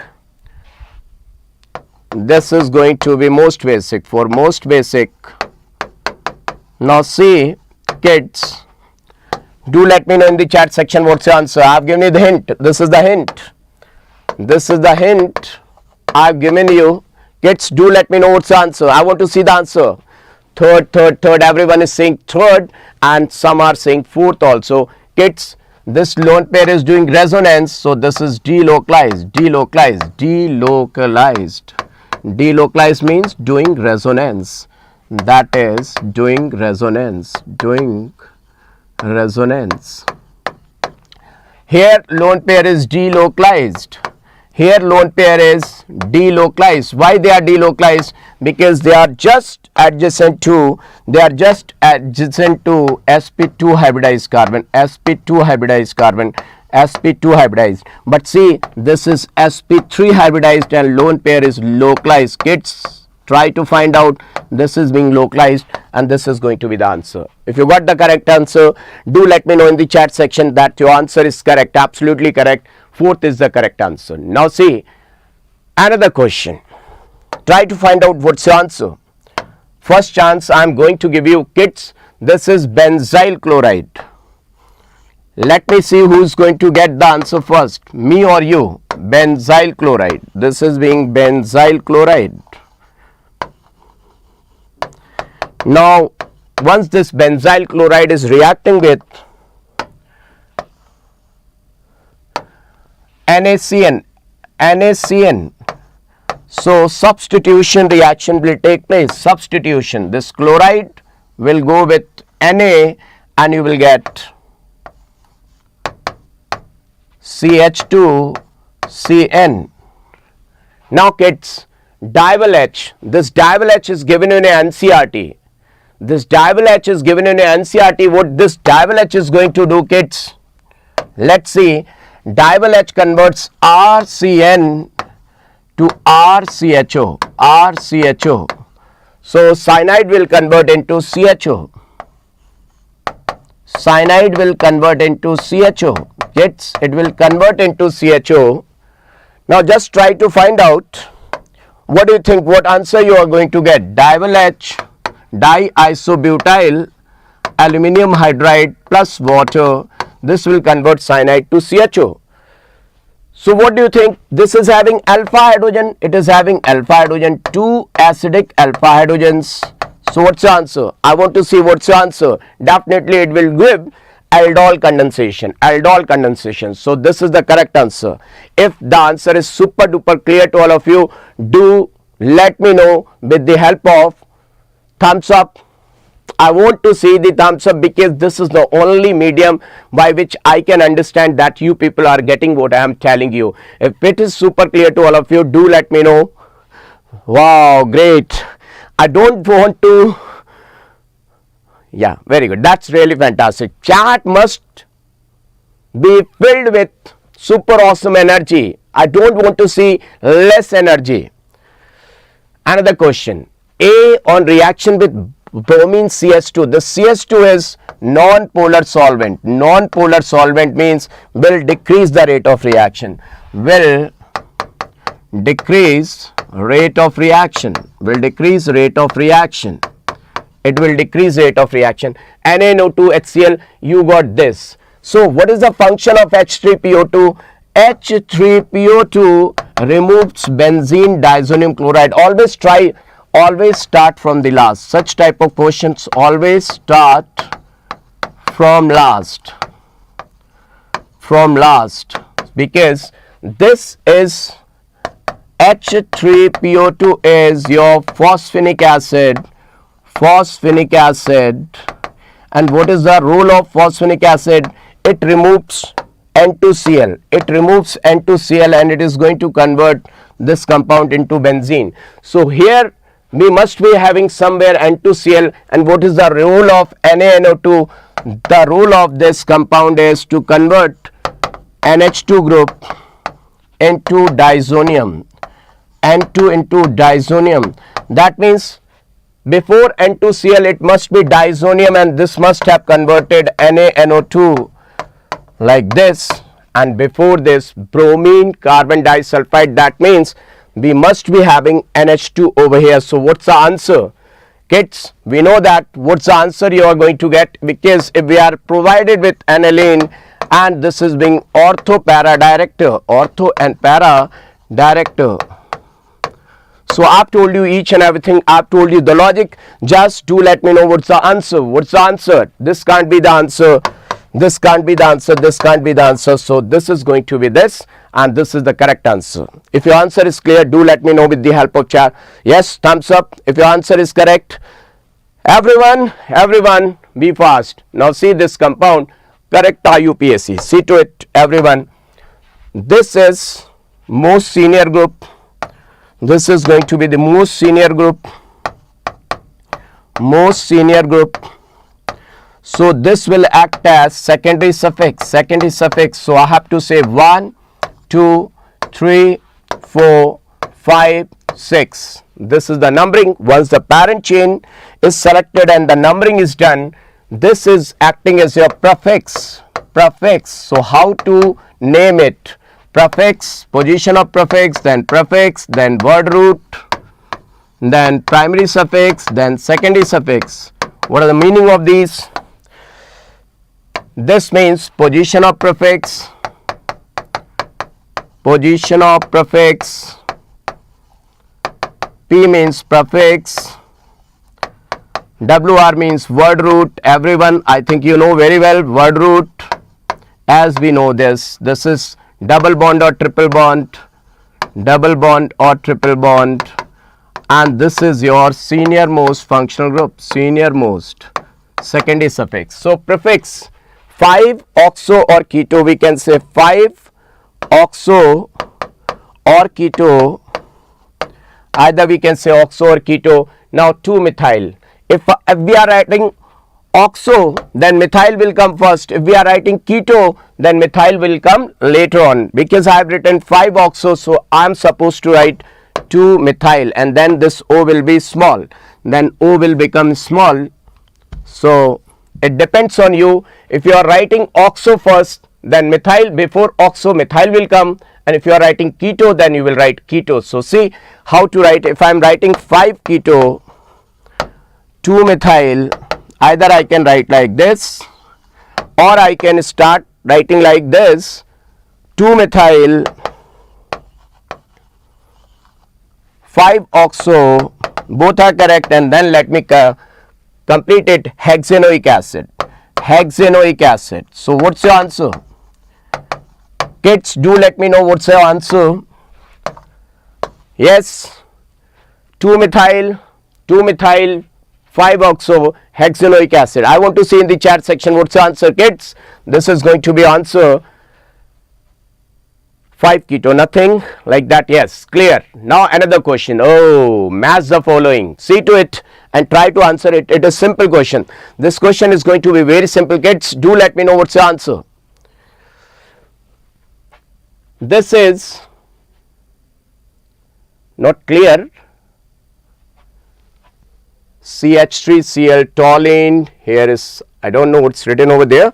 Let me see. This is diazonium, and this is really going to be Sandmeyer reaction. Sandmeyer reaction. This is your Sandmeyer reaction, and this is your Finkelstein reaction. Finkelstein reaction. Finkelstein reaction. Finkelstein reaction. Are you getting my point? So let me check it out with these two. Are you able to solve the question? C is Sandmeyer. C is Sandmeyer. C is Sandmeyer. Where is Sandmeyer? It's written over here, Sandmeyer. That means C is having fourth. C fourth. C fourth means this can't be the answer, and this can't be the answer. And D is Finkelstein reaction. D is Finkelstein reaction. D means third. D is 3. D is 3. So over here D is 3 and D is 1. So this can't be the answer, and second is going to be the correct answer. Second is going to be the correct answer. Let me check it out. Yes, second is the correct answer. Now benzoic acid is treated with LiLH4. Kids, this is your benzoic acid, and you know that LiLH4 is very good reducing agent. LiAlH4, this is really very good reducing agent. So this COH group will convert into 1 degree alcohol, CH2OH. So this is known as benzoic acid, kids. Benzoic acid, and this is known as, let me write down it clearly, the product. This is known as what? Do let me know what's the name of this compound, kids. Benzyl alcohol. Benzyl alcohol, or you can pronunciate it benzyl alcohol. So this is going to be the correct answer. Okay, do let me know in the chat section. Till now if everything is clear. Wow, your answer is awesome. You're rocking, kids. You're rocking, really rocking. You are able to solve each and every question. That's really fantastic. Buna-S. See, Buna-S. Kids, I am going to give you a hint. Buna-S. Now try to find out. Bu means Bu. Find out Bu. Bu means butadiene. Butadiene. And this S means styrene. Now try to find out what are the structure of butadiene and styrene. You know very well what is butadiene. Butadiene means CH2 double bond CH, CH double bond CH2, and styrene is C6H5 CH double bond CH2. Both are unsaturated. Both are being unsaturated. This is unsaturated. That is also being unsaturated. So definitely they will show addition polymerization. They will show addition polymerization, because If we are having like COH and OH, they are going to show condensation, but they are going to show addition polymerization, kids. So what's your answer? Butadiene. Always remember that if they are having 2 pi bond, on polymerization 2 will convert into 1 pi bond, and it is having 1 pi bond, it will convert into 0 pi bond. So see, 2 has got converted to 1, and this is going to be the answer. Majority of these students, they are giving the correct answer. Some are saying fourth. No, fourth can't be the answer. See, if this is going to show polymerization, see, butadiene, if this is going to show polymerization, kids, do remember one thing very clearly.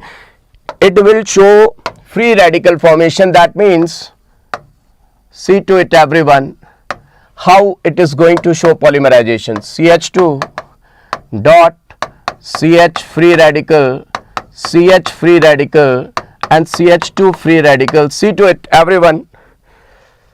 This will combine with someone, this electron will combine with someone, and this electron will combine with someone, and they will form the bond. Means this 2 pi bonds, in place of 2 pi bond, we will get 1 pi bond over here in between. In the middle, we will get 1 pi bond. In the middle, we are going to get 1 pi bond. So see, it is in the middle.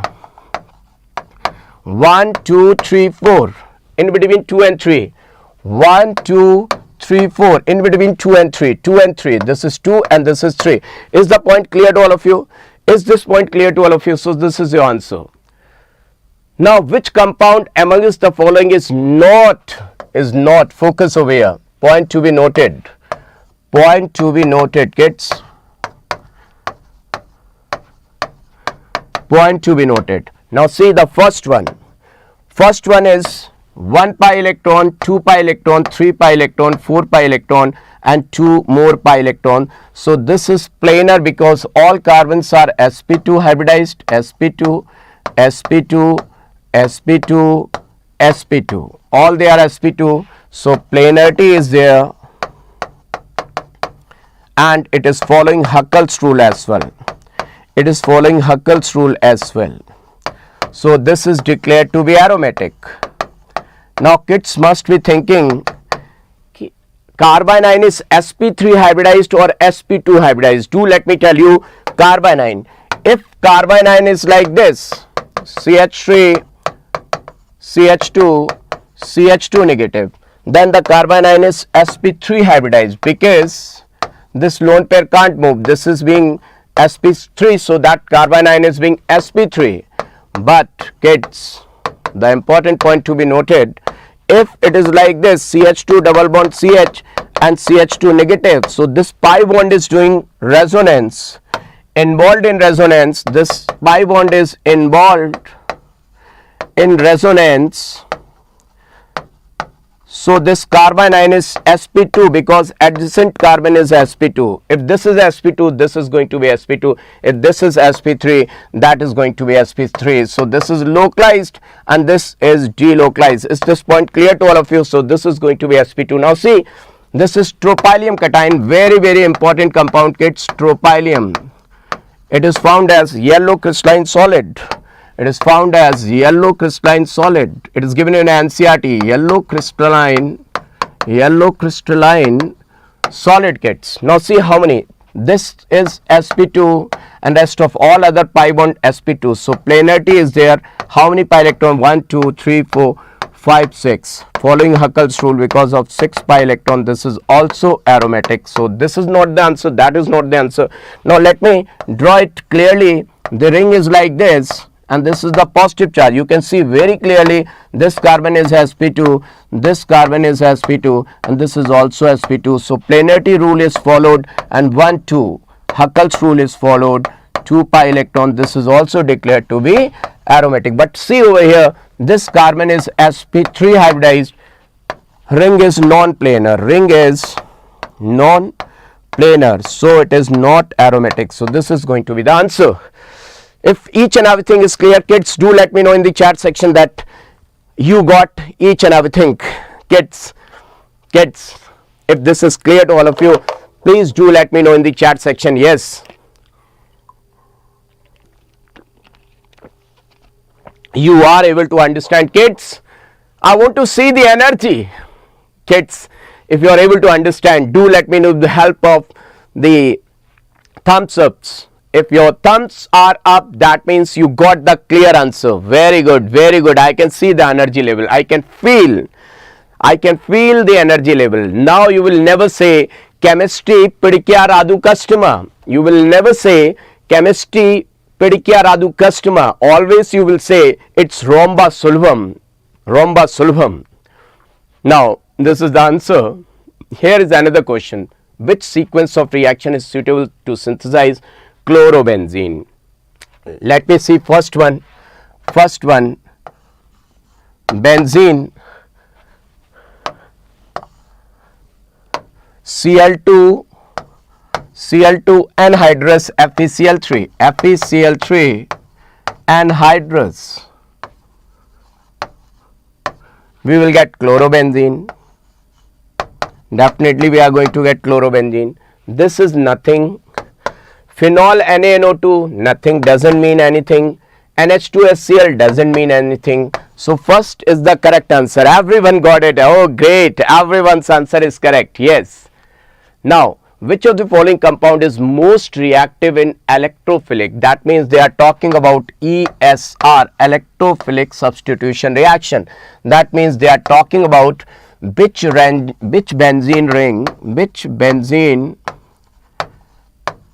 ring is most activated. What does it mean, most activated? Most activated means maximum electron rich. Now how the benzene is going to be maximum electron rich? That means group attached to benzene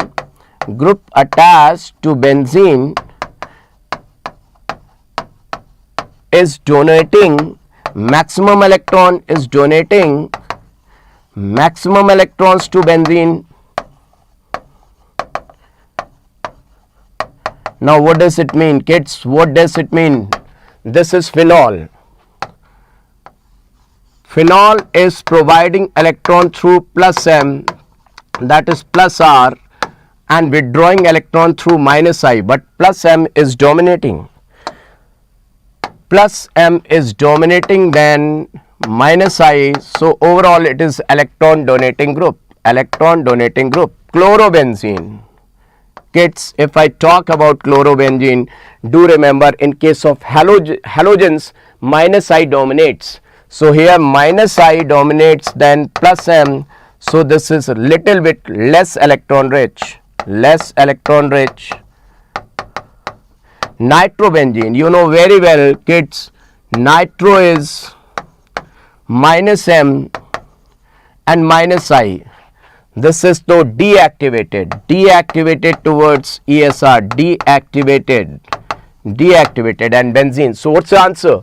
Phenol is going to be the correct answer. If you are able to understand, if the concept clarity is there, you are going to kill the question. I think the concept is super duper clear to all of you. If this question is looking like easy lemon squeezy, easy peasy lemon squeezy, do let me know in the chat section. I want to see in the chat section the thumbs up if the concept clarity is there, kids. First is the correct answer. Now let's move ahead. Oh, this is from chemistry in everyday life. I want to see how much you are having the knowledge of chemistry in everyday life, kids. Chemistry in everyday life.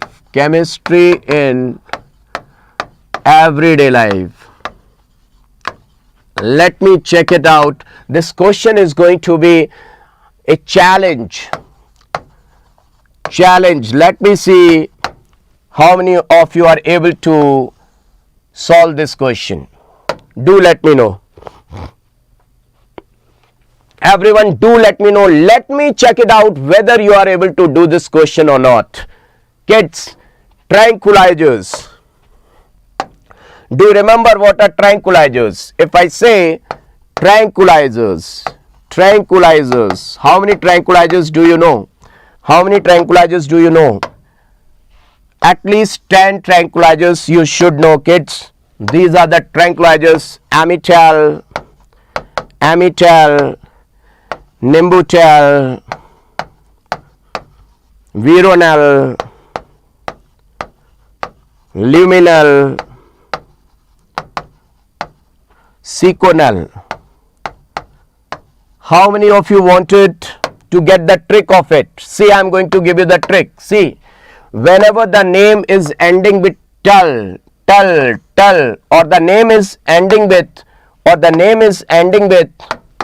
null, tul and null, see to it, tul and null, that means they are your tranquilizers. How is the trick? Tul and null. One is tul, one is null. If the name is ending with tul and null, they are going to be tranquilizers. Let me tell you some more tranquilizers. Miprobamate,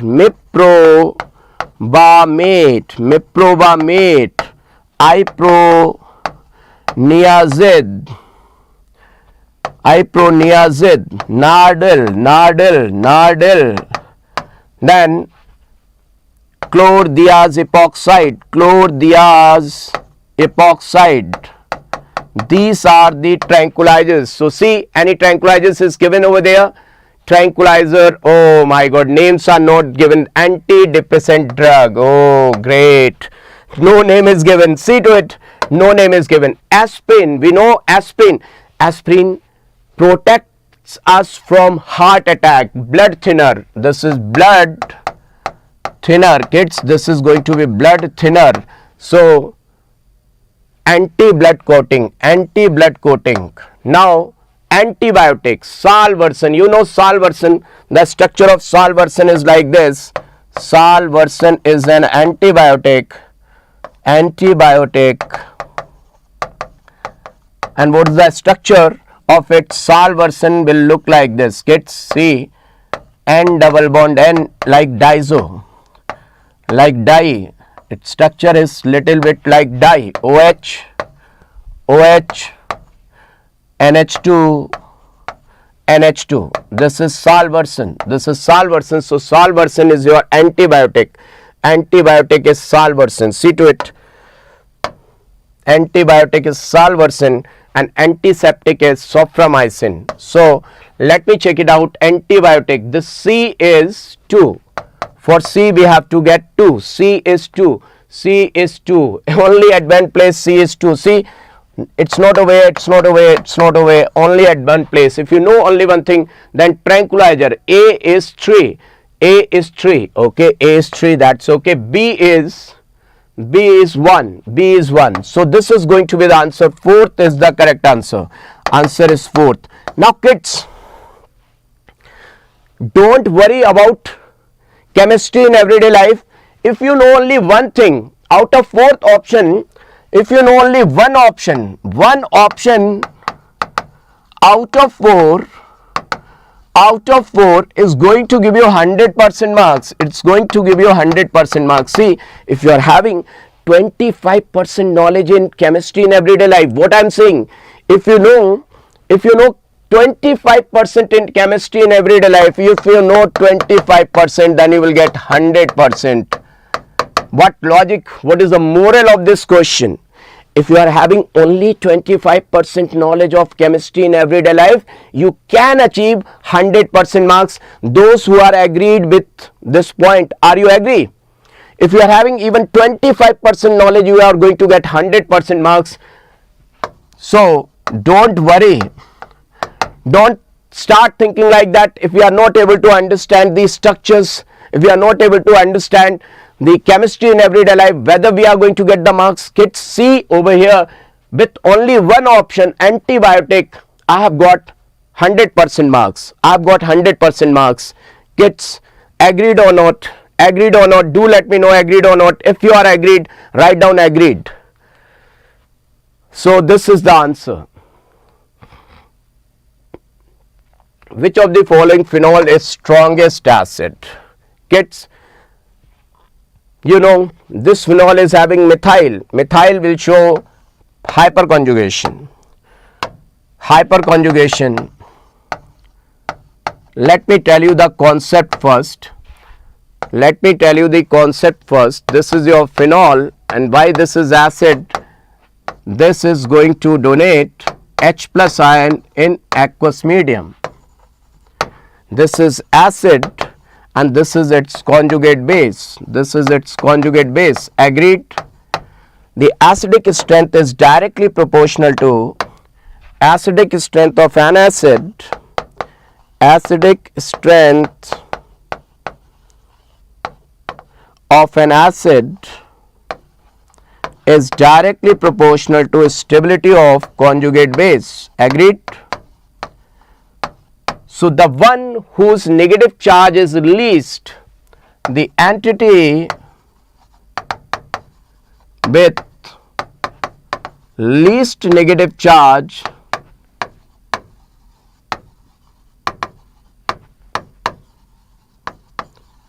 will be more stable,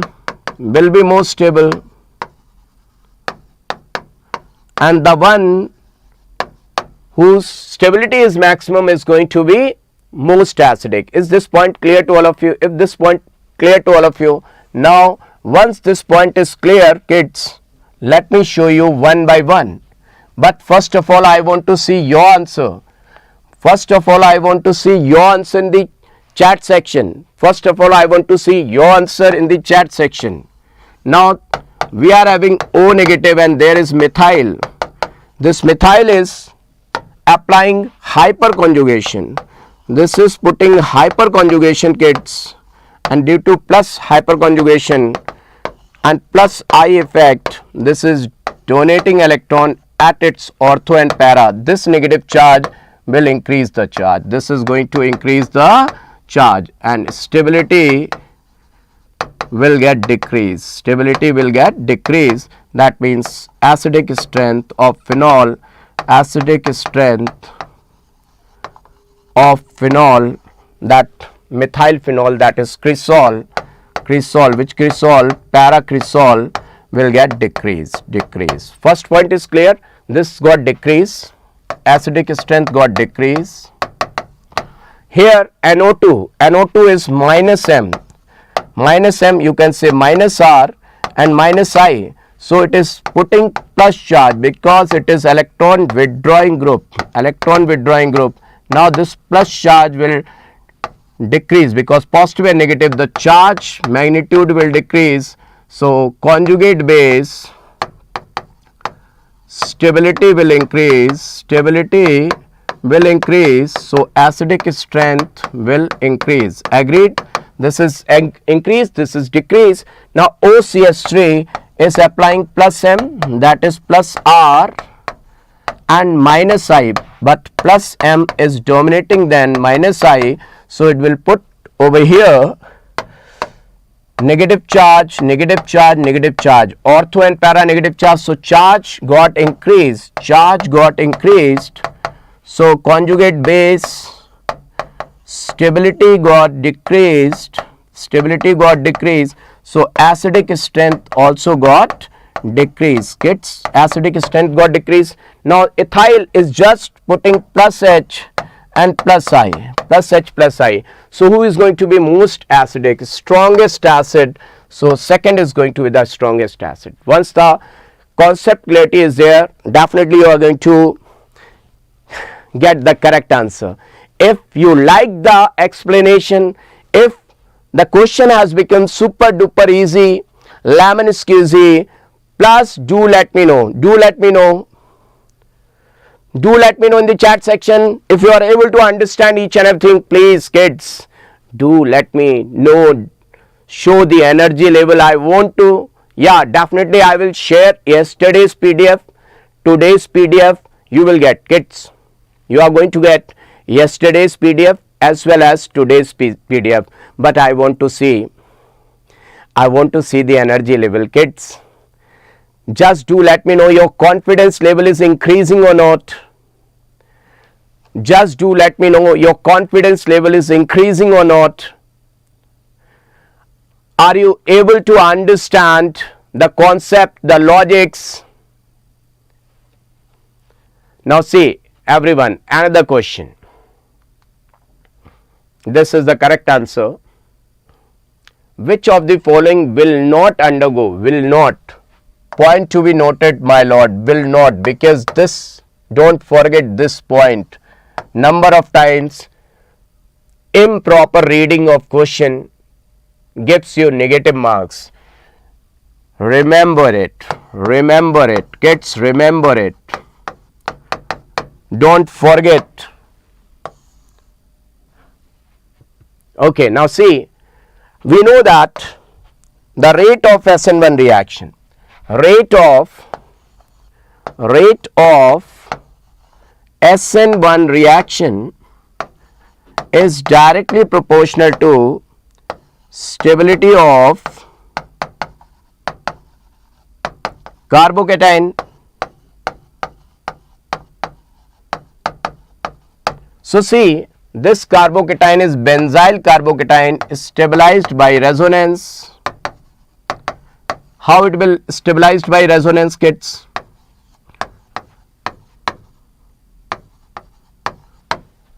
Once this chloride is moving, this will become benzyl carbocation.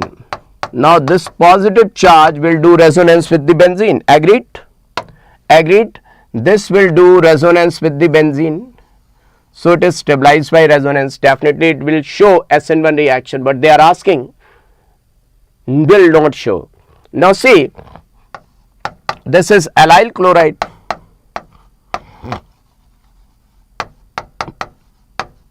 This is also stabilized by resonance. This carbocation is also SBr. SBr means stabilized by resonance. This is also stabilized by resonance. Now see, this is having 9 alpha hydrogen atoms. This is having 9 alpha hydrogen atoms.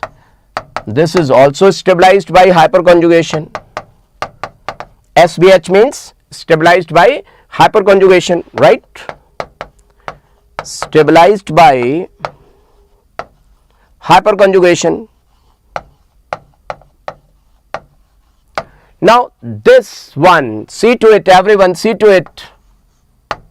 CH2 positive. This is applying minus I. This benzene is applying minus I and it is having only 2 alpha hydrogen atoms. So this is least stable carbocation. Least stable carbocation, kids. This is being least stable carbocation. So this is not going to show SN1 reaction. So always do remember one thing with very clear, that benzyl and allyl, they shows very good SN1 reaction. So point to be noted my lord, benzyl and allyl, benzyl and allyl halides shows excellent SN1 reaction, shows excellent SN1 reaction. Very important point. Now another question. This, see, this is an alkene. This is an alkene, and on reaction with B2H6. Do you remember which reaction is this B2H6, kids? Oh, one student is asking hydride shift. Let me tell you, that's really very important question. One kid is asking about hydride shift. See kids, whenever it is going to form carbocation, whenever you are comparing, this is very important point. 90% kids do this mistake. One kid has asked whether it is, we consider hydride shift. Kid, this is really the most important point, and this is the mistake which is often done by students. Don't do this mistake. Whenever they are asking question will not show without shifting, you have to consider reactivity must be considered. Reactivity must be considered without hydride shifting or methyl shifting, without hydride or methyl shift, methyl or ring expansion shift. Kids, this is the mistake done by 90% of the students. They do the hydride shift, and then they are comparing the stability. Don't do. When you are forming product, do the shifting. While forming product,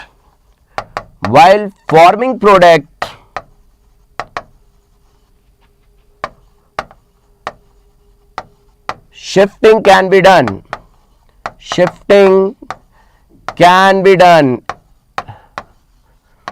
But while comparing the rate, never compare after shifting, always compare before shifting. This is the point, important point, very, very important point. If you are comparing the rate,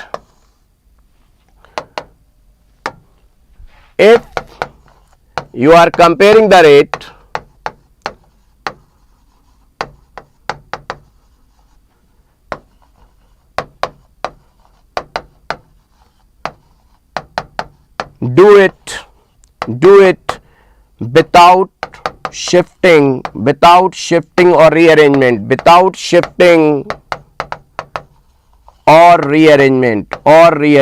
Is it clear to all of you? Kids, is it clear to all of you? One kid has asked, and number of students, they do this mistake. Is this point clear to all of you, kids? Do let me know. This point is clear. This is really very, very important point. Most of the students, they are losing their marks because of this. Show me the thumbs up if the point is clear, kids. If this point is clear, keep in your brain, this is really most important point. If this is clear, show me thumbs up. Clear. I want to understand that you got this point or not. Has this point gone to your head or not? Has this point has gone to your memory or not? Has this point has gone to your hippocampus or it has overgone? Yeah, now I can see, yes, that's really awesome, that everyone. So do remember this point, kids. It's my humble request, do remember this point. Don't compare after shifting, because this is the majority of the students are doing this mistake. This mistake is often done by the students. Now another question, this alkene,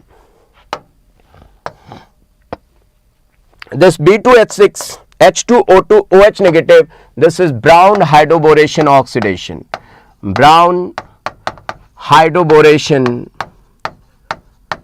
oxidation. Clear? So this reaction takes place.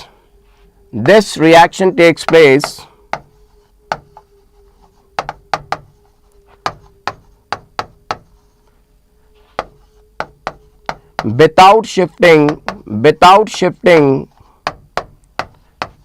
and it follows anti-Markovnikov's addition, Clear to all of you? Anti-Markovnikov's addition. What is that anti-Markovnikov's addition, kids? Do you know? I think each and everyone know this point very clearly. What is anti-Markovnikov's addition? This shows, let me tell you, this says that water is going to add up, and the negative part will go to that carbon which is having more number of hydrogens. Anti-Markovnikov says negative part will go to that olefinic carbon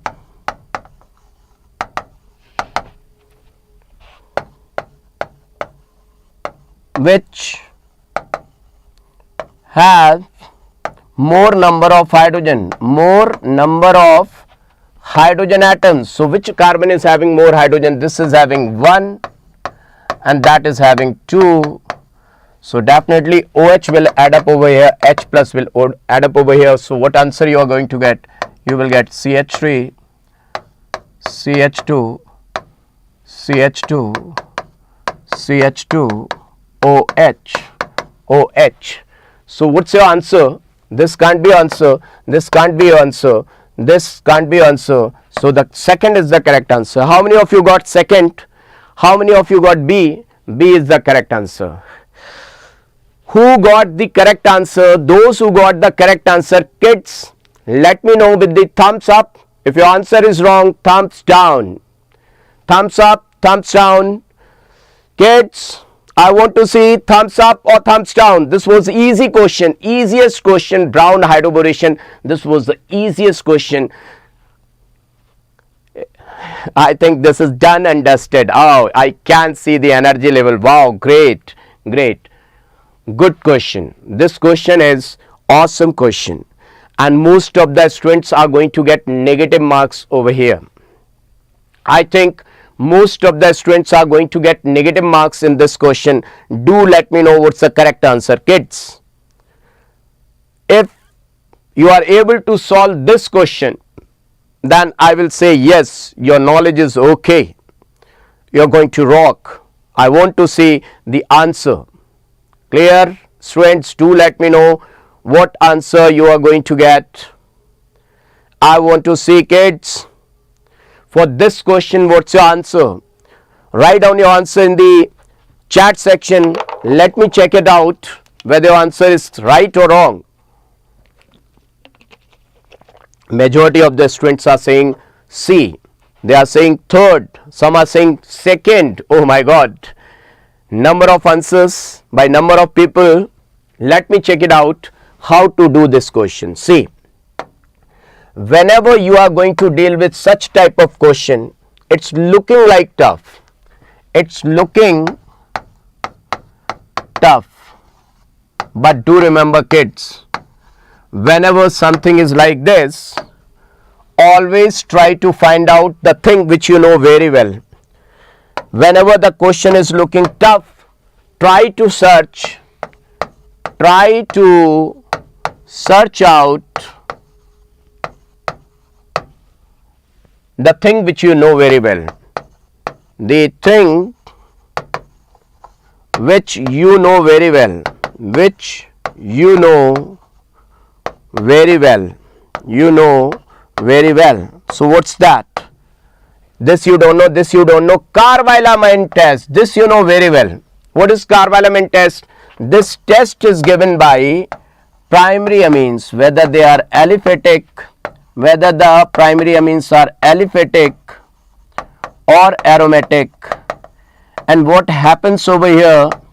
Chloroform and KOH, they forms isocyanide, RNC, bad smelling product, foul smell. Foul smell. This to we know very well. This to we know very well. So see, functional group class peptide ka primary amine. We got answer. C is 3. C is 3. This can't be the answer. This can't be the answer. 2 got eliminated out. Just try to answer it with the elimination round. So 2 got. Let's play KBC. Kaun banega karodpati, like that. Let's play over here KBC.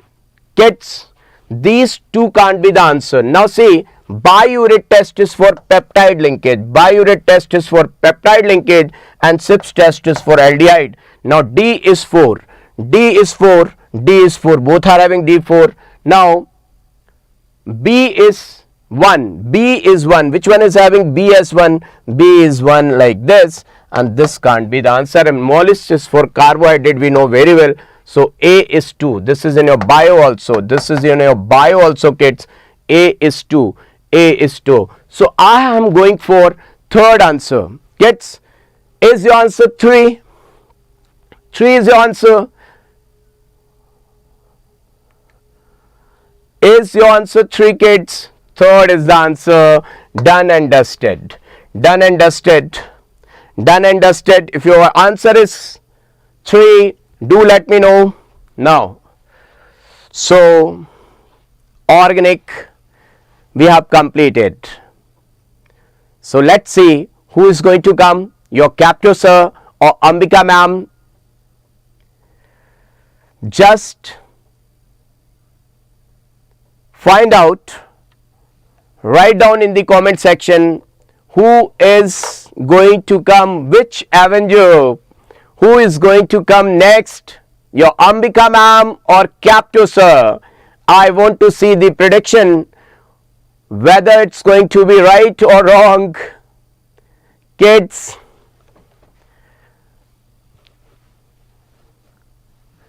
everyone,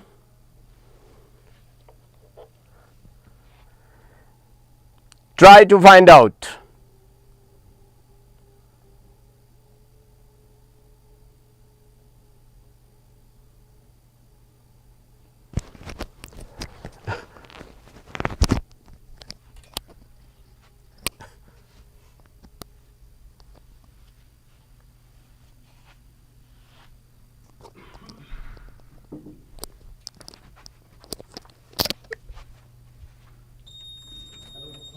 What's up? Oh, see, Yeah, what happened? Captain or Ambika ma'am? Wassim sir. His name is not Ambika. Just because they are good partners. What's up? It's going to be Captain's I've turn. given them two options, whether Captain Sir is going to come or Ambika ma'am. But here is the tall man. Arey guys, there is one question which we have not read properly, yaar. I was just going through it. Are these the same slides? Yeah. Ek minute. Just have a look on the question from solid state. I was just going through it. Hey, physics machas. Come off. Wait, physics. Wait, physics. Asha, is Ambika going to come after you, Shreyas sir? Yeah. She will. Okay. She should. Guys, just a second. Where is that? Must be in the starting, I think. वो solid state वाला question था ना एक? Yeah, this one. Look at this particular solution which I gave you, know. This particular solution. This solution's question should be like this. Basically, I have read the question from here basically. I did not see this part. Okay. I'm giving you one more. I mean, this is the solution which I gave you. I'm writing its question now. The question is the total number of voids. The total number of voids present in 0.02 moles of HCP unit cells. This is the question. Okay, because for the HCP Z is 6, there are in total like 18 voids. In one HCP, in total you have got 18 voids. So 1 mole of unit cells will contain 18 moles of voids. So 0.02 moles of unit cells will contain these many moles of voids. Okay, right? हाँ क्या बोल रहे हो आप? PDF save कर देना. हाँ, I'll save the PDF. Okay, you just modify this. This is the question. This is the question for this particular solution. Okay, right? Got it? Got it, guys? Got it? Quickly in the chats with the thumbs ups. Got it? The total number of voids present in 0.02 moles of HCP unit cells. एक minute अभी change भी नहीं करना. अभी नहीं, इसको note कर. अब मैं इसका सोल्यूशन देता हूँ ना इनको. Chemistry is taking too long, yeah. Got it, guys? The one who is doing it first. Huh? Okay. Now look at this particular question. Just a second, guys. Look at this particular question now. Let me give you the solution of this one. It was slightly different, but we did not read the first line of the question.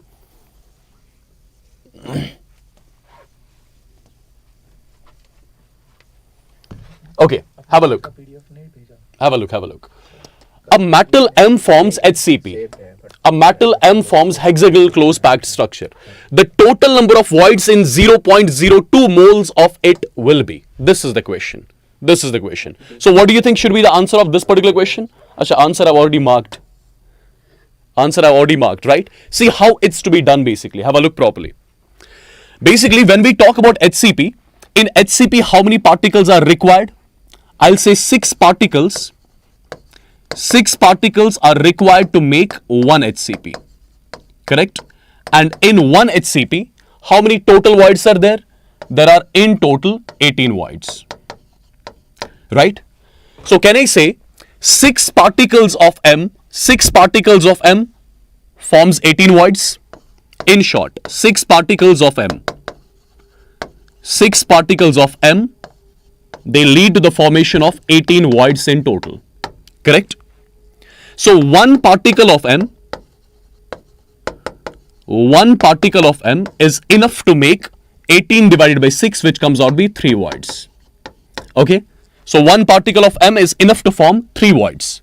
So I'll say Na particles, Avogadro's number of particles, will form 3 Na voids. Na particles means 1 mole.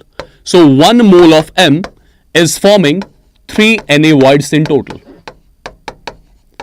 How many moles of M do we have? We are given with 0.02 moles of M basically, right? So I would say 0.02 moles of M will form 3 Na multiplied by 0.02 voids in total. Now you can do a bit of calculation. This is going to be 0.6 multiplied by Na, right? Voids in total. And Na value already you know, that's Avogadro's numbers, right? 6 into 10 raised power 23. Perfect. When you multiply it, you get the exact value over here as 36 into 10 raised power 21. So basically we had skipped this particular line. We had skipped this particular first line. We had seen the question from here. Perfect. Anyways, these are the 2 questions now. Okay, so you got the solution of both. Got it now?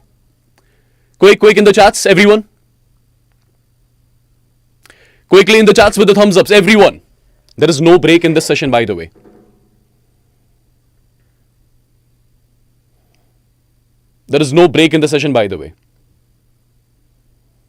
Quickly, let me know in the chats with the thumbs ups. So these are 2 questions which I showed you now. The first question was the total number of voids present in 0.02 moles of HCP, and this is going to be 1 more. Okay? Perfect? Done? Alright. So let me save the PDF. You'll be getting this PDF at the end. Okay? Now Shreyas sir is going to continue. And guess who is here? Who is here? Guess who is here? Guess who is here? Heroine की entry हमेशा last में होती है. So how are you people? अच्छा एक minute. This is the question that you have to do. So just look at the question. I've already marked the answer. She's boring, yaar. You are boring. Oh please. She's annoying. See, initially they all were She's like. Don't touch me. Don't touch me. Yeah, everybody stay away.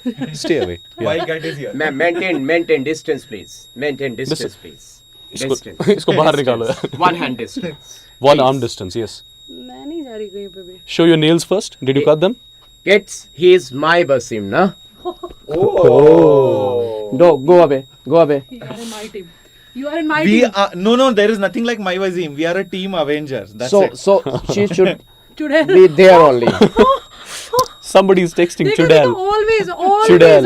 always ना. Somebody is writing in the chat Chudel. side. Somebody is writing in the chat Oh, Chudel. please. How he will? Ambika ma'am is a They are Chudel. your spammers. Ambika ma'am is They a are your Chudel. spammers. Ambika ma'am is a Hopefully. Chudel. And always Chudel. HSP Sir takes Wassim Sir's side. He is That not is bad. today. He is not able to write, ma'am, because of you Because only. of you. Acha means he's Because that you are Yes, jealous you- of my you- writing. you are responsible. Means he's that much sensitive. Oh my God, he's that weak. We are teachers. We are teachers. We are sensitive. Your Wassim Sir is weak. Huh? Maintain distance, ma'am.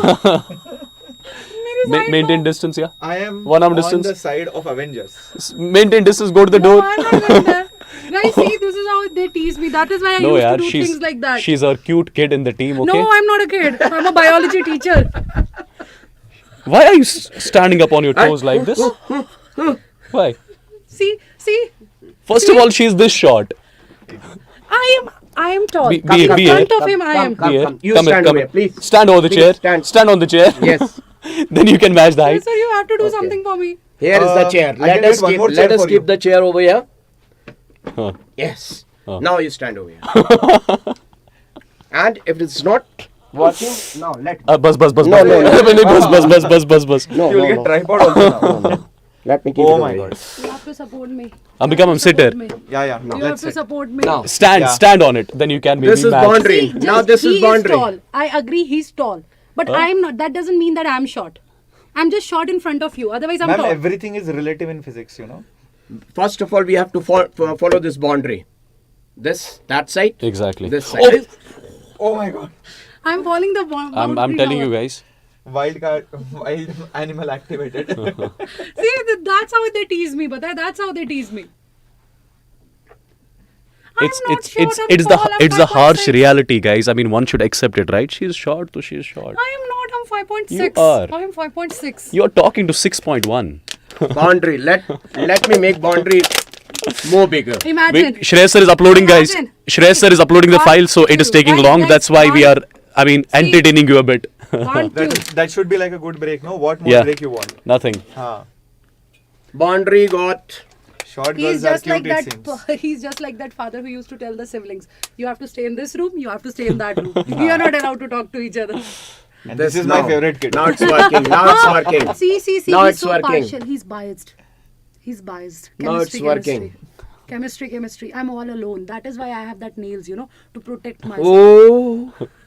My nails are not that long. Seriously. So ready? Yes. Sir? Shreyas sir, are you ready? Yes. So Perfect. let's. Wait, guys. Now it's going to be physics turn, okay? Means that, This was your break, by the way, okay? I don't This was your break. know it. It's fine. Okay. Okay. So I'll come again. After Shreyas sir, see, physics is going to drain you, but it is important. Oh. Hello, it's not going to drain them. Physics is Warriors going to are drain all you. ready. Physics is going to drain you, but it is very important. So because no boundaries without- are there. Alone, you are alone, sir. Have No fun. boundaries. Yeah, no boundaries. Guys, we are kidding. We know short, tall girls. Everyone is cute. Okay, we are just kidding. We are just making you entertained a bit because we know you are feeling a lot of depression. Otherwise, your So- Wassim sir will. Yeah, I like This pineapple, is the yeah. question that you have to do. This is the question that you have to mark. This is what you have to do. Ha! Machine. Machine. इसको बाहर निकालो. नहीं जा रही मैं नहीं जा रही. Order food, she will go automatically. I know. I think the team of Weakness. Unacademy is going to throw all of us out. You know what why- we are doing in the studio. I think so. So ultimately, we are Avengers. Avengers. And he is And biased. he is- He's biased. He's He's biased. Avengers Doctor में कौन सा? Strange. He's Doctor Strange. No, She is. Captain, No, she's- Avenger Baba HSP. I'm Avenger Baba a HSP. new hero. Okay. Yeah. I thought she was Catwoman. Catwoman. Yes. But is it? I think I it's am DC, good right? too, It's I am- DC. Arey, it is good. Okay, fine. Be Wonder Woman. Wonder Woman. we get. Wonder नहीं, Woman. sir, cat And he's your नहीं, cat Captain. नहीं. Captain America. Captain America. Captain America with a So who is shield. going to be Spider-Man? Spider-Man. You are going to be Spider-Man. Spider-Man. Bro, I have a beard. we are having a spider. Thor. So Thor. Ambika is Spider-Man. Ambika is Spider-Man. Hulk. Thor. Ambika is Hulk. देखा, that's how they Ambika tease is me. Hulk. That's how they tease me. That is why. Ambika is Okay. So this was your break, kids. Get Like it? Superwoman. Get me Thanos. We need a Thanos also, yeah. Okay, we'll take Hulk out from here. Okay. मैं पक्का Okay, मारूंगी. आज मैं चलो, पक्का- let's move आज out. मैं पक्का मारूंगी यार. तुम लोगों ने मेरी Okay, we'll take बेइज्जती Hulk कर out. रखी Okay, है. kids.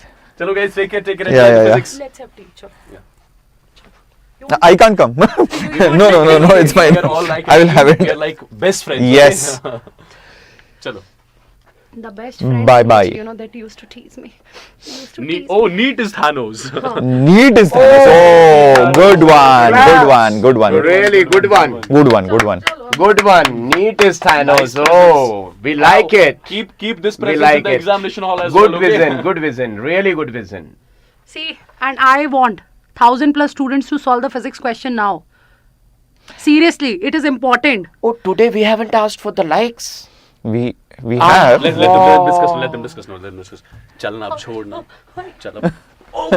3K plus. Yes. So that is the target, guys. By the end of my session, 3K likes should be done. Not just that, I hope you have smashed the like button for tomorrow's session also. Yep, tomorrow's session, which is going to be a replica paper. Exactly. Very much similar to what you might get day after tomorrow. And of course on Sunday, I hope you have already seen the session, which we are going to discuss the paper, we are going to do analysis, we are going to see reactions and everything. All right. So it's time to begin. Let's begin. Where is the remote? I hope they did not take the remote now. How do I change slides? Oh, it is here. Okay. So let's begin with the class. I hope you have smashed the like button, and guys, the PDF will be available in the Telegram channel. Nice to see all of you. Hello Tamil Kingdom, Pranav, hello Shah, hello Ye12, hello Muda, hello Aviya, hello Abdul, hello Soumya, hello Anika, hello Ed now, good afternoon, everyone. Dr. R. Charlene, the Baldine, Saira, Sandhya, Naluri, Falaha. Very good. Nice to see all of you. I like reading all your names. Such lovely names, different names, unique names you guys have. I love all your names, guys. Very good. So here comes the first question up on your screen right now. For some reason, why do I feel that I'm not seeing the complete screen? Just hold on. It is there. Okay. Just 1 second, 1 second. Yeah, start solving the first question. We'll start discussing it. It's based on thermal expansion as well as the concept of errors. Now, when the temperature changes, the length changes. When the length changes, you will see that the time period changes. So, there is an error which is produced. So, we all know that the time period of a simple pendulum is given by 2 pi under root of L divided by G. So, the power of L, you can see if you take root G outside, the power of L is basically half. So, therefore, the relative error in the time period is just half times delta L divided by original length. Now, delta L according to thermal expansion formula is L alpha change in the temperature. So, divided by L, of course, LL will get cancelled. So, delta T divided by T is nothing but half alpha delta theta. This is the main formula which we have, derived, or I would have come to this particular point which I am going to use in the rest of the problem now. So, till this point it is clear. I have found the relationship between the error in the time with the temperature changes. Now, observe the question carefully, you will start realizing things. 5 seconds is the error per day at 20 degrees Celsius and it runs fast. So, I can just say that delta T is basically 5 seconds. The original time I can say per day, alright. One day I can convert it into seconds also, 86,400 seconds is equal to half alpha. I can say this is the final temperature minus the original temperature. The final temperature is 20. So, 20 minus theta. So, that is the change in the temperature as compared to the original one. This is the first scenario. Now, look at the second scenario, my dear warriors. Look at the second scenario. Here, the error is 10 seconds per day at 35 degrees Celsius, but this time it is slow. So, that means 10 seconds divided by 1 day will be equal to half alpha, but it will not be 20 minus theta. Because from fast you have gone to slow. So, the difference of the temperature, the order will change. This will now become theta minus your 35. That is the catch. Here, the original temperature was small, the temperature was increased. Here, you can say that final temperature was more, this was less. So, that is how the difference will come. So, the signs have changed only because from fast you have made it slow, or from slow you have made it fast.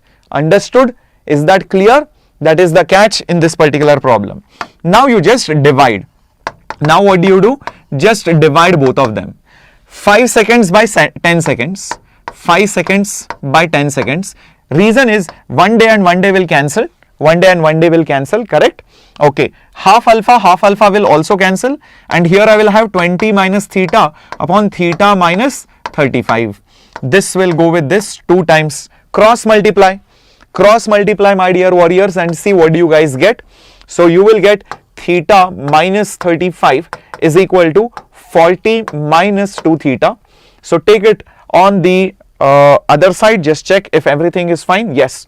So, this will become basically 40 plus 35, and this will become theta plus 2 theta. So, this will become 3 theta is 75. So, theta is basically 25. This was your original temperature. That means answer B is correct. My warriors are so quick that they have already given the answer. I know you guys love me a lot and you want to mark option C, but here this time B is the correct option. Exactly.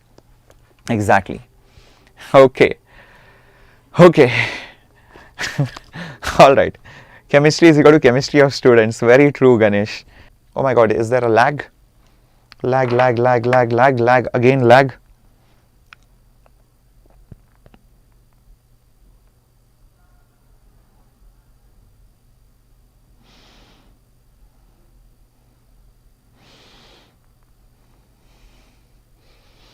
Is it now? It's fine now? It's fine now? Okay, okay, okay.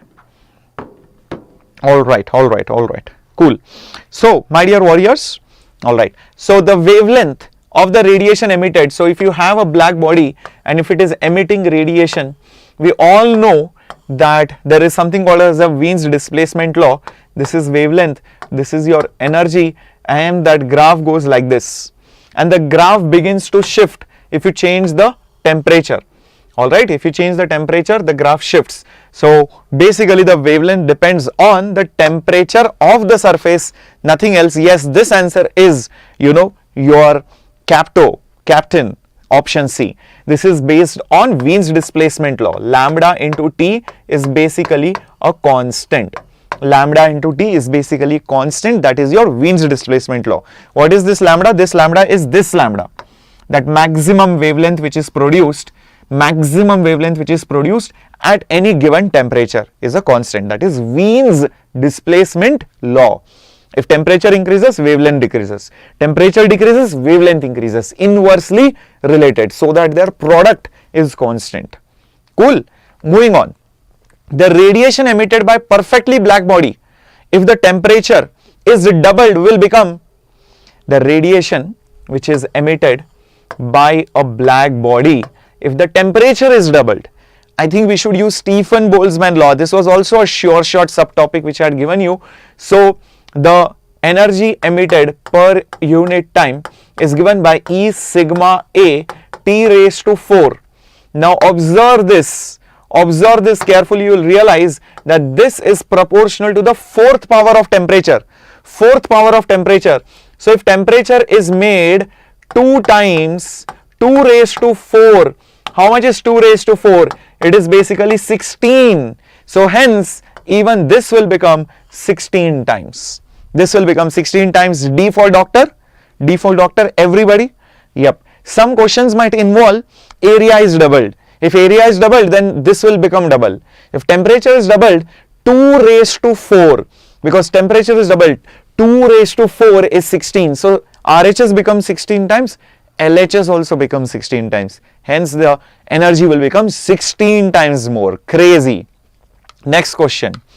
If there is a body which cools from 80 to 70 in 5 minutes, the temperature of the body will fall from 70 to 60 in less than 5, equal to 5, more than 5, can't say, because nothing about the surrounding temperature is known. Come on, think about it.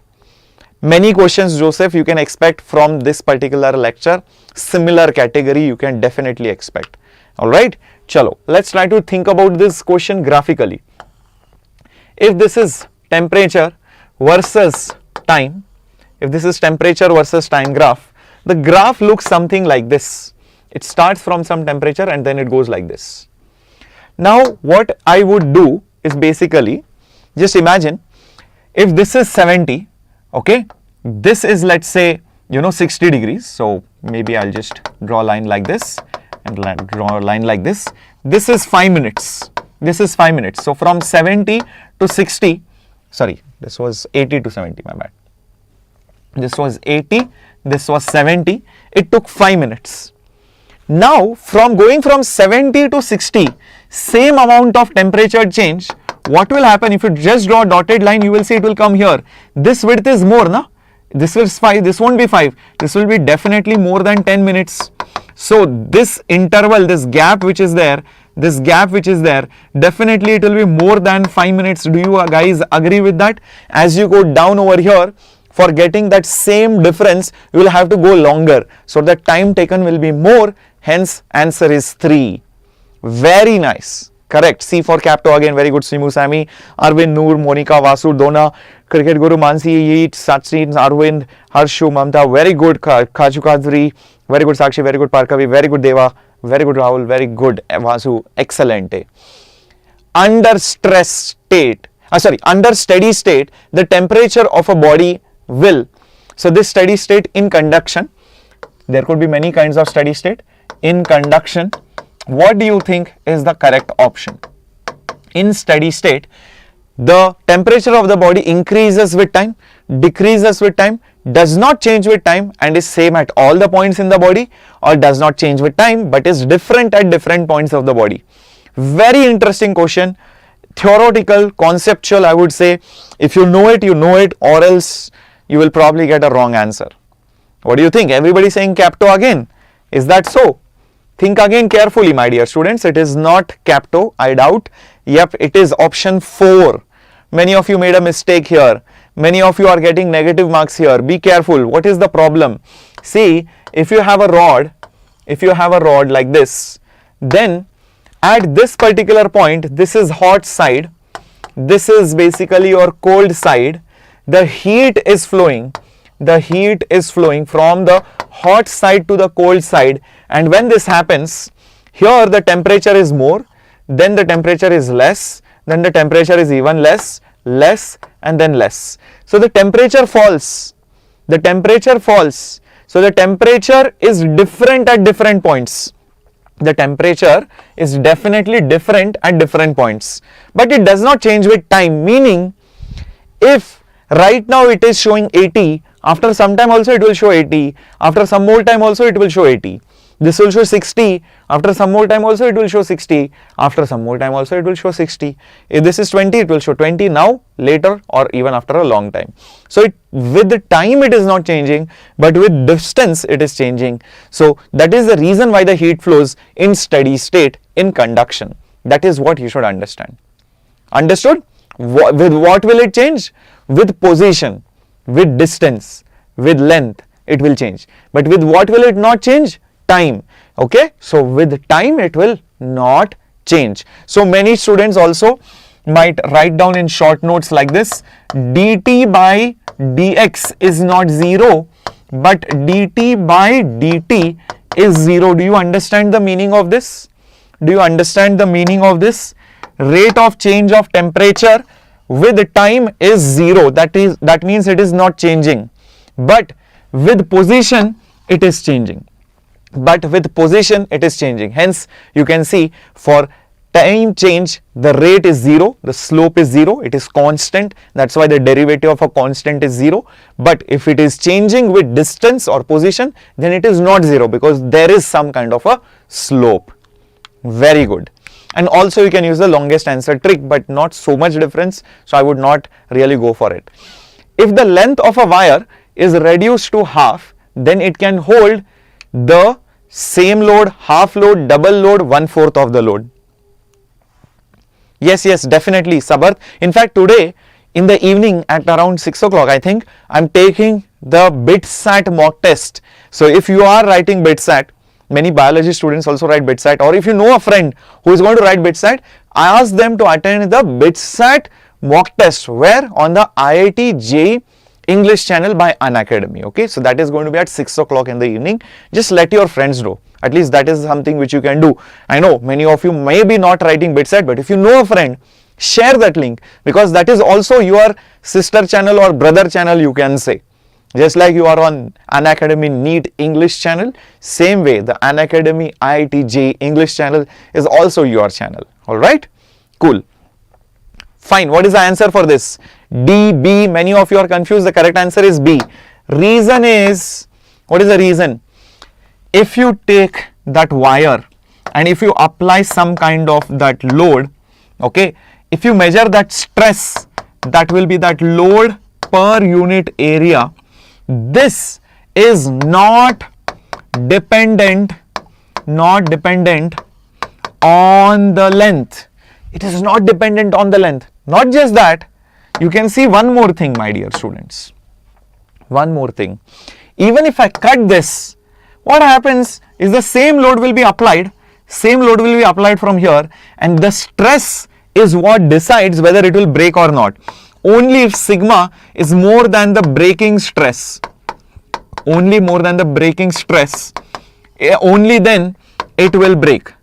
Only then it will basically break. So in this case, I don't think it will break because the stress hasn't changed. So if the stress doesn't change, definitely you will say there is no reason for it to depend on that particular length, or it will not even depend on other things, but the load is same. So I feel there should be no change at all. Understood, guys? Very good. I hope this is very clear.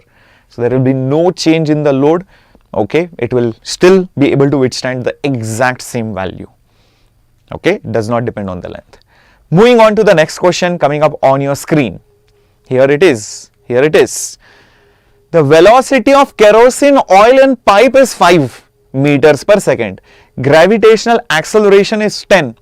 The speed head, velocity head of oil. You will be like, sir, what the hell is this velocity head? Let me tell you, in Bernoulli's equation, there are 3 terms: pressure, rho gh, and your half rho v square. This particular part is often called as your dynamic pressure. Dynamic pressure. This is called as your dynamic pressure because it is because of the motion or kinetic pressure. This is basically your hydrostatic pressure because of height and gravity, and this one over here is basically your static pressure, the actual pressure which is just there because of that fluid's closeness of the molecules and all of that. So this is your static pressure. Out of these 3 pressures, this is the pressure that we are talking about because velocity head is being spoken about. So my dear warriors, what is the meaning of velocity head? See, the pressure due to velocity, the pressure due to the dynamic motion of the liquid is half rho v square. If that pressure were equal to the pressure due to, let's say, atmospheric pressure, then how do you usually calculate atmospheric pressure? Rho g h, isn't it? So you are just going to write that as rho g into h is the pressure due to, let's say a liquid which has risen up by that height h. So what I have done is equated the dynamic, the motional pressure with the static pressure or rho gh. That's it. Now you can see that rho and rho will get cancelled. H will just become v square by 2g. Velocity is basically 5. G is basically 10. So basically 5 into 5 divided by 2 into 10. This 5 goes with this. So it will be 5 by 4, which is 1.25 meters. That is the answer. That is the answer, which is option A. Yep, exactly. Exactly, 1.25. Very good, Nishant. So, remember one thing. What are the 3 terms? I will just repeat. Revise with me. In Bernoulli's equation, what are the 3 terms? First is static pressure, that P term. The next term, rho gh, because of the height, that is called hydrostatic pressure. The one because of the velocity, the kinetic energy, the dynamic motion, that is called dynamic pressure. Cool. So the dynamic pressure, why am I interested in dynamic pressure? Because they are asking velocity head, meaning because of velocity, how much is that equivalent height in that barometer? Just imagine if this much pressure of half rho v square was given to the barometer, how high will the barometric liquid rise? How high will the barometric liquid rise? Rho gh. It will rise up by rho gh. So that is equated with this. Now the meaning of head, whenever you see head, head means height. So the meaning of head is height, not pressure. So you can get the hint by looking at the options also. Meter. So head is basically how high will that fluid rise if the same pressure is applied.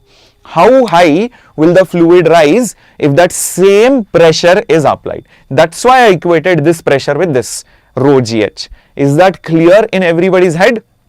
Is that clear in everybody's head? Very good. All right. Everybody should be clear about this question. Give me a thumbs up. Yep. You can't use kinematic equation. Nope. Don't use kinematic equations. This is fluids, guys. This is hydrodynamics question. Okay. Very nice. So now you learned a new thing in case that kind of question comes.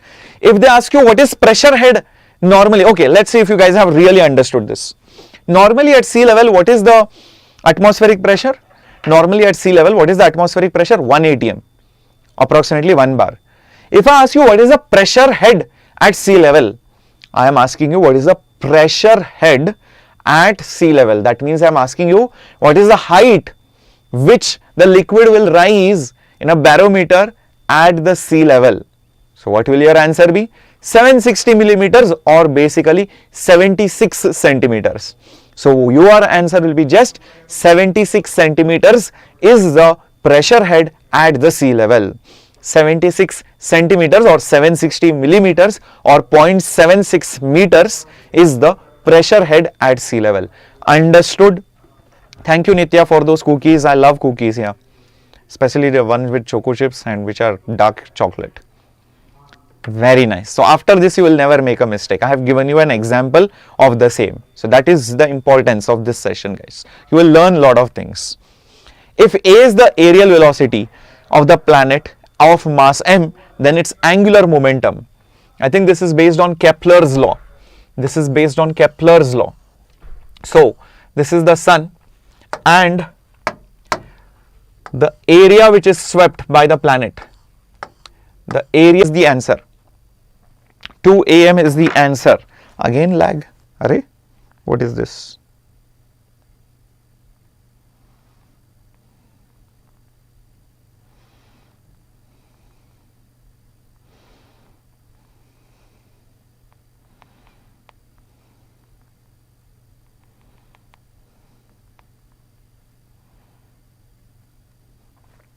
I don't know guys why it is happening today. I don't know, maybe it rained in Bangalore because of that or some other reason. I have no idea guys. Alright. So usually the internet should be fine. Yeah, video is blur. Just probably go to settings and just make it 720p or 480p. So just going back again, by Kepler's second law, the area covered per unit time is angular momentum by 2 times of mass. Move this 2m over here. So therefore, you will see L will be equal to 2 into m into A. That's it. That is the answer, 2ma. Is that okay? I have explained this once more just in case you are not able to see it. Okay, this was based on completely Kepler's second law. How much is the area swept per unit time? So what is the meaning of aerial velocity? It is basically the area which is covered per unit time. So how much area is being swept in 1 unit time? That is the meaning of aerial velocity. It is a standard formula.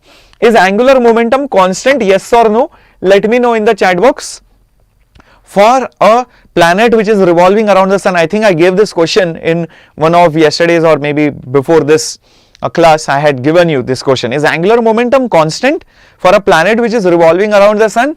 In fact, it is a constant. That is the reason why aerial velocity, this area covered per unit time, is also going to be a constant. That is what Kepler's law is. Exactly. Angular momentum is conserved. Very good. Very good. Excellent. Let's move to the next question. This is beautiful question. Many of you are going to make a silly mistake over here, but I'm warning you in advance. Actually, I shouldn't have told this, but okay. The escape velocity of a particle of mass m varies as, the escape velocity of a particle of mass m varies as, if you know the formula of escape velocity, this will become little bit easier. Many of you have started marking the answer. Atharva saying C, Saranya, Pranav, Vinayak, Sandhu, Pineapple saying D, okay. Some of you saying A, interesting. A, D, some of you are also saying C. The formula for the escape speed, guys, you guys have made silly mistake. Do you know you guys have made a silly mistake? Yeah, see what is this? Root of 2 gm by r. Now what is this m? Whose mass is this? Whose mass is this? Pandu's mass, Champa's mass, my mass, your mass, planet's mass, particle's mass. Whose mass is this? This is always the mass of the planet. It is capital M. What is this M? The particle's mass. Particle's mass. Somebody saying Champa's mass. Very good. Who is that? Iman? Bangu? Very good. Yeah. So is it dependent on it? No. It is basically, I would say, independent of small m. So basically I can just say escape velocity is proportional to m raised to 0. What is m raised to 0? M raised to 0 is 1, which is just a number. Is just a number. It's just like Shreyas Sir today decided that Shreyas Sir is going to give, you know, Dairy Milk chocolate, or maybe Ferrero Rocher chocolate, or a nice Death by chocolate cake, or a chocolate brownie cake to all the students, and the amount of chocolates that Shreyas Sir is going to give is directly proportional to the students' marks raised to 0.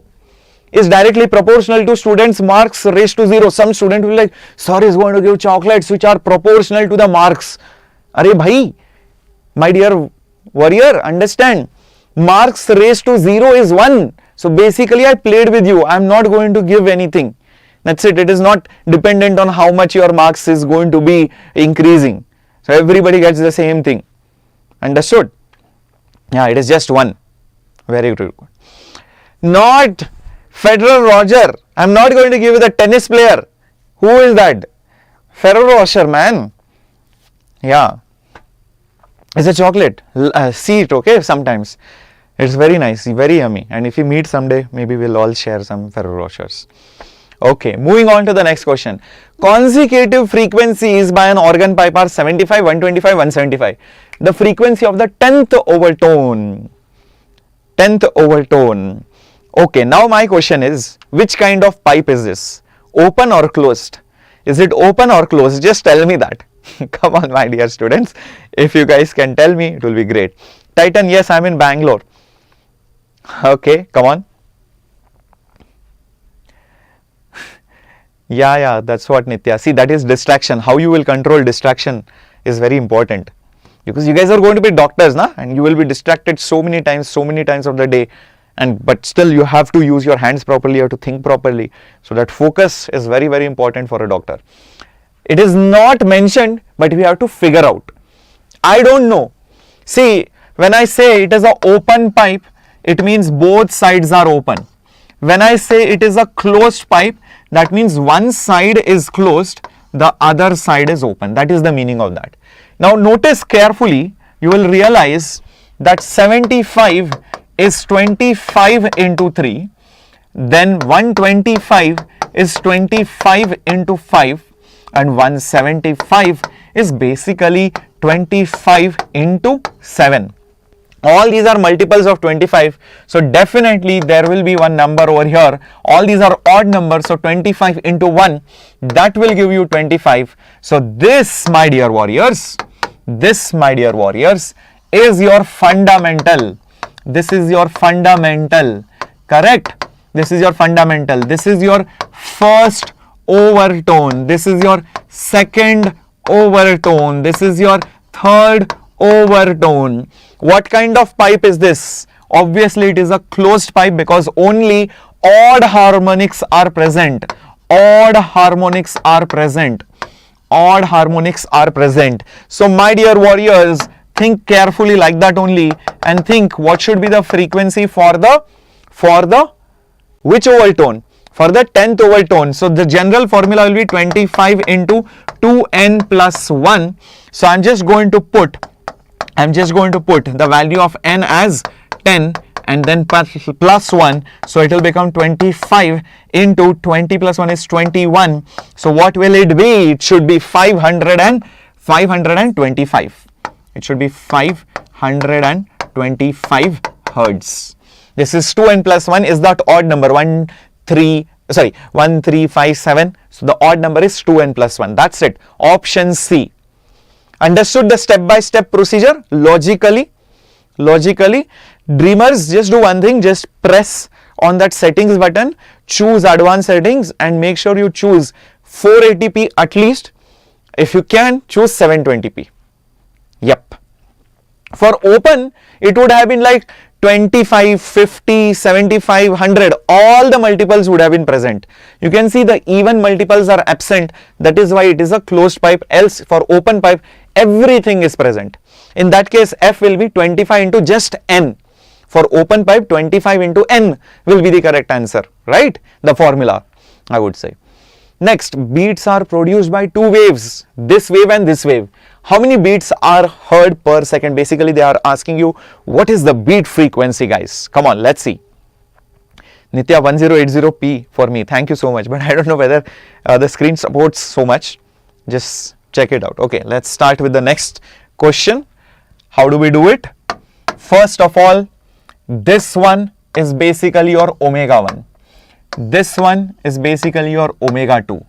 So the beat frequency, angular frequency will be omega 2 minus omega 1, bigger minus smaller. So it will be 2008 pi minus 2000 pi. Sorry, 2000 pi. So this will be basically 8 pi.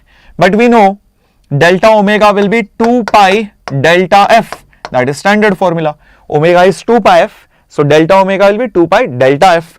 2 pi by 2 pi by what is left? 4. That's it. Answer is 4 hertz. So that is the beat frequency. 4 times you will hear the beats per second. Option 3. Exactly. Understood? Always Mahek, 175 Fatima, definitely we are going to work very hard for you because we expect the same thing in return. Even at 144p, Shreyas sir is dazzling. I don't know how do I look like at 144p. You know, just one very awesome video I made, and I don't know, while uploading, it went up 240p. There is no option to increase that resolution, and it got good views also. I mean, it was such a nice video which I made for all of you. Everybody found it very useful, but it went at 240p. I was like feeling so bad because it went on low resolution and I couldn't change it. Oh, is it? I'm good. Thank you guys. Same way, even if you score less marks, no, you are still good for me. You're still good for the team. Understand that. Okay, so we are not going to judge, Arey, you got less marks. What is this? Why are you studying? We are only going to teach toppers. That attitude is not there in any of us, thankfully. Okay, nobody has that. In fact, if your marks are less, we'll be like, oh my God, let's do something. Let's do something for these kids so that next year at least they can, you know, crack the NEET exam. Or maybe we can find some alternative where you can go and maybe, you know, prepare for your MBBS. So don't worry guys, just like you do not judge us, we also do not judge you. And that is what is very important in life. And that is one important quality as a doctor you will learn. Maybe you're too young for that, but slowly you will know that whosoever comes inside that door, just think about it. You are sitting in the chair, doctor's chair. Have you ever thought about this? Have you ever thought about this? Somebody will come inside that door. You do not know who that next person is going to be. He could be rich, he could be poor, he could be guy, he could be girl, he could be young, he could be old, he could be anything, right? Somebody might come, that's it. It's just that for you, that person is just a patient. That person is just a patient. You cannot judge over there. Same attitude you have to continue as you become a doctor. Correct. Very good. Many of you have imagined sitting in the doctor's chair and patient entering your cabin. Crazy, no? Imagine how much respect you will have. Imagine how much responsibility you will have, because one mistake here and there gone. So you cannot do any mistakes. So that's that thing which you will learn slowly. Anyways, coming back to the next question, the ratio of the speed of sound in nitrogen to that in helium gas is how much? Let's try this out. Okay, speed of sound formula is root of gamma r T by m. Gamma is different, r is same, T is same, m is different. So therefore, velocity of that gas sound in nitrogen gas upon velocity in helium gas will look something like this. Gamma and m are only different. So gamma for nitrogen upon gamma for what is it? Helium. And then over here I'll have inverse relationship with molecular mass. So here mass of nitrogen and here molar mass of your helium. That's what it is. Now just start substituting everything. Alright, so gamma for nitrogen, what will it be guys? Nitrogen diatomic, so it will be 7 by 5. Then helium, it is monoatomic, so it will be 5 by 3. Then molar mass helium, that is basically 4. Molar mass nitrogen, that is basically 28. Everybody with me? Alright, let's see what and all gets cancelled. 4 into 7 is 28. 4 into 7 is basically 28. So what I am left with is this 3 goes on the top, this 3 goes on the top, and I will just have 5 into 5. Now I know what this is. This is root 3. Root of 5 into 5 is just number 5. So the root is not complete. It is only there on the top, which is option 3. Which is option 3. Exactly. Very good. Jashin Jot, very good. Pranav, very good. Sandhya, very good. Excellent. Karthik, Noor. Very nice. Very nice. Very nice. Yes, Sudhamurthy, I have definitely told sirs to upload the PDF of Chem and Bio. So usually what happens is, the person who goes first, okay, he does not or she does not get a chance to send the PDF for some or the other reason, because the next person comes in, and before we can, send it, the next person is here. So by the time the lecture ended yesterday, it was so late, all the sirs and ma'ams had left. So that's the reason why they could not send. So today they will try to send it, don't worry. Okay, moving on to the next question. The equation of wave traveling in a string can be written as this. What is the wavelength? What is the wavelength? How does the wave equation look like? Come on. Always Tulip. This channel is always there. My Telegram channel is there, right? JNEET _ Shreyas under Captain _ Shreyas. Also my Instagram is there. Always stay connected on Instagram. People keep sending beautiful messages. My Instagram handle you always know, Captain _ Shreyas again. Yep. Thank you for all the love, Adnan from Kashmir. Hello M. Sivaranjani. Okay, cool. So how does the wave equation look like? I just told you it to type it in the chat box. So it was basically A sine, you have basically kx, or you can put omega t also, minus kx. Just compare, you will quickly realize the value of k is basically the number which is getting multiplied by x. The number which is getting multiplied by x. So in this case it is pi. K is angular wave number. That is your angular wave number. But I don't want that. I want wavelength. So K is basically 2 pi by lambda. That is equal to pi by. So lambda is basically 2 meters or 2 centimeters, whatever. In this case, it is 2 centimeters. That's it. 2. Very nice. Excellent. Hey. Moving on to the next question coming up on your screen. Very good, Sandhya. Very good, Mukhtar. Very good, Soumya. Awesome, Sakshi Priyanka. Very good. Very good, Chris. Very good, Yalmada, STR, Abhinay. Very nice. Moving on. Minimum distance of the reflecting surface from the source for listening echo of the sound is, if you have gone to some kind of hill station like Shimla, Kodaikanal, Ooty, right, or Mahabaleshwar, or Darjeeling, or I don't know, some Himalayas, wherever, you would have always seen there is something like an echo point, and you say something, you hear the same sound after some more time. Right, that is echo point. So in that case, the sound travels and comes back, but it should come after only 1.1 second, because your ears can't distinguish sounds which are less than 0.1 seconds apart. So you should give it sufficient time to come back in basically 0.1 second. If this is D, this is D, so I can say 2D, total distance is 2D, distance is speed of sound into basically the time. So therefore that D will be V into T divided by 2, speed of sound 330, time is 0.1 divided by 2, so this will be 33 by 2, which is basically 16.5 meters. Roughly keep 17 meters give or take, so that you can always hear the echo sound properly. If it is more, it is even better. But if it is too far, then maybe the sound will not reach you only. It will get faded out. So it cannot be too large, because the sound will reduce. Okay, it will as it spreads, but it should not be too small where you cannot distinguish it. Next question.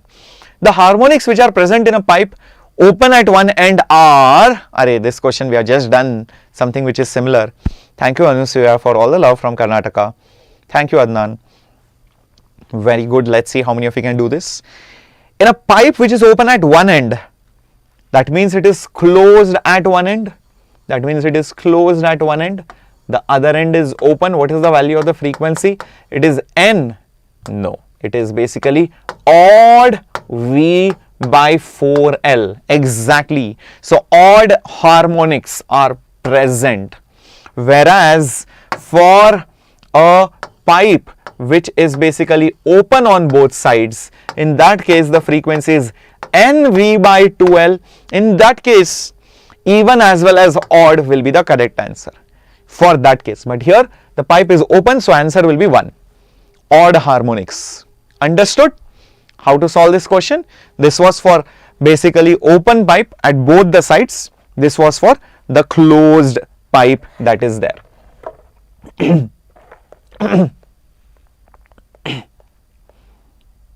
All right. Looks like I'm out of water. Anyways, next question coming up on your screen. A liquid does not wet the sides of a solid if the angle of contact is, Ravi's, I have already sent 1000 questions PDF. Yeah, so I have sent the physics part. The remaining part, chemistry, biology, will be sent by sirs and ma'ams. Okay, don't worry. Okay, so liquid does not wet. Basically, the example of, you know, oil on glass. Oil on glass. How does it behave? It behaves something like this. This is that surface. This is that surface. The angle is basically more, or basically mercury, Hg with glass. Hg with glass also behaves exactly the same way. The surface of mercury is like this. You can see the angle of contact is obtuse. So it does not wet the sides of the solid. It does not stick. If it sticks, it is less than 90. Basically, it is acute. Yep. I hope this is clear. Moving on to the next question.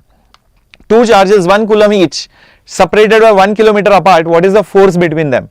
These kind of questions might come, guys, where they will just ask you the force, or basically 2-3 charges are there and then they ask you the force. So in that case, what is the answer? F is equal to K Q1 Q2 divided by R square, value of K 9 into 10 to the power 9. These charges are 1 coulomb each, so 1 into 1, distance is 1 kilometer, so 10 to the power 3 whole square. So this will become 9 into 10 to the power 9 divided by 10 to the power 6. So this will be basically 9 into 10 to the power 3, because 9 and 6 cancels and you get 3. Exactly. Answer is option 1. Option 1, 9 into 10 to the power 3 Newton. That's a huge force, 9 kilonewton, but because the charge is also very large. 1 coulomb is a very, very large amount of charge. Usually the charges that you get around you are in microcoulombs, or sometimes even in picocoulombs. So that is a very large unit, 1 coulomb, let me tell you that. Let's see the next question. Charges 4q, minus q and 4q are kept on the x-axis. Then this minus q charge, when it is displaced, what kind of equilibrium do you think is it present in? So let me just first of all draw the axis for all of you. This is your x-axis. This is your y-axis. Okay, I'll just probably draw 2 diagrams because I'm going to displace it in 2 different ways. Alright, so you have 4q, minus q and 4q.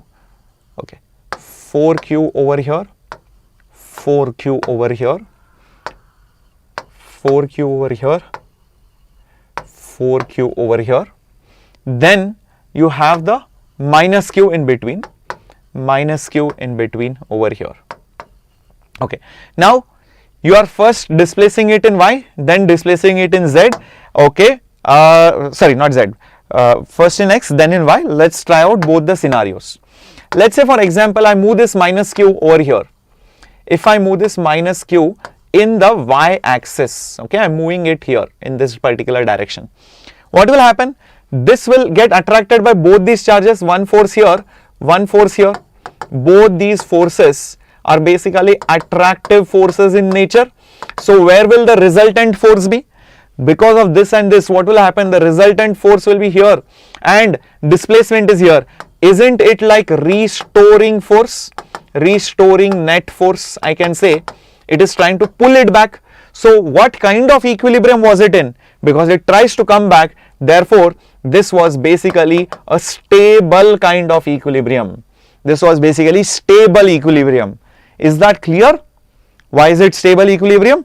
Because when you try to move it up, this will also attract, that will also attract. Resultant will be down. You push it up, it is being pulled down. If you pull it down, it will be pushed up. So it is bringing back to the same position. So that means it is stable. But in this particular case, if you move the minus q mass over here or the charge over here, then this will attract it higher. There will be more attraction because it is closer. That has gone far away from that, so the attractive force will be little bit less. So the net force will be in this direction. Net force will be in this direction. So you have moved it here, it is going there. If you move it left, the force is also left. That means it is being pushed in the same direction. So definitely this is unstable. This is definitely unstable. So which option is correct? I think minus q is in stable equilibrium if displaced along the y-axis. When displaced along the y-axis, it is in stable equilibrium. Y-axis, and it is also stable. Is that clear, everybody? Very nice. Very nice. No, it is not stable, Sneha, when it is displaced along the x-axis, because when you bring this charge here, this force will be more. So it will get pulled very easily on this side. So wherever you are moving it, same direction it is going. If you push it there, it will go that side. So little bit here and there, it will go towards that side. It is not coming back. If it comes back, it is stable. If it goes away, it is not stable. Namrata, I think you can get more than that marks, bacha. But it all depends on how is your preparation. Are you going to practice these kind of questions? Are you going to be very stable in the examination hall? Whether you are going to be nervous or you are going to be patient. Are you going to use all the tricks? So all these things matter, bacha. Moving on. There is a dipole which is in unstable equilibrium in a uniform electric field. The angle between the dipole moment and the electric field is, so there were certain situations which I have already given, you know, to many of you who have been attending the class, but still just let me remind you. If the dipole moment and the external field are parallel to each other, then it is basically stable, and the angle in that case is basically 0 degree. Whereas if the dipole moment is opposite to the electric field, then it is in unstable situation. Basically the angle is now 180 degrees. Some of you might be wondering what will happen if the dipole moment is perpendicular to the field. Then it is not in equilibrium. It is not in equilibrium. Okay, in fact the torque is maximum. The torque in such case is maximum, keep this in mind.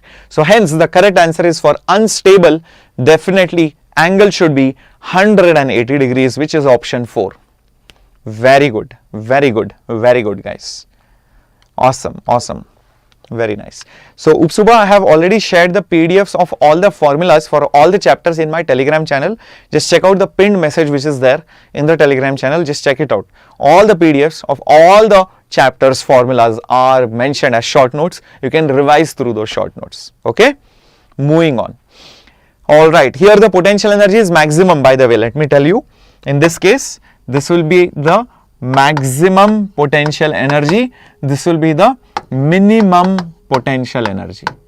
This will be the minimum potential energy. Is that clear? Very nice. Moving on, because it is stable. Stable means low energy. Unstable means highest energy. Cool. So that kind of question might also come. Two charges are held fixed at these 2 points. Then the electric field at different points is being asked. Yep. Let's try to understand this question. First of all, let me draw the charges. One charge here, positive on the left side, negative on the right side. Okay. So let me just draw the axis first. This is your x-axis. This is your y-axis.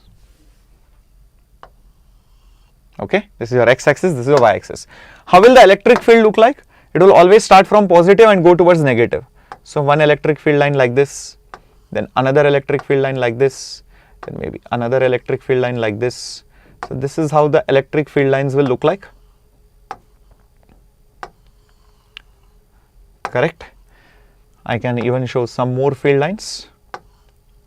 No point showing all of them. Some electric field lines here. Some will also come from here like this. Correct?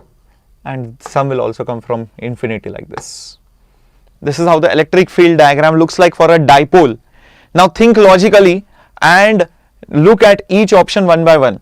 Electric fields at all the points along the y-axis. So y-axis is along I cap. Yes, I feel that is correct.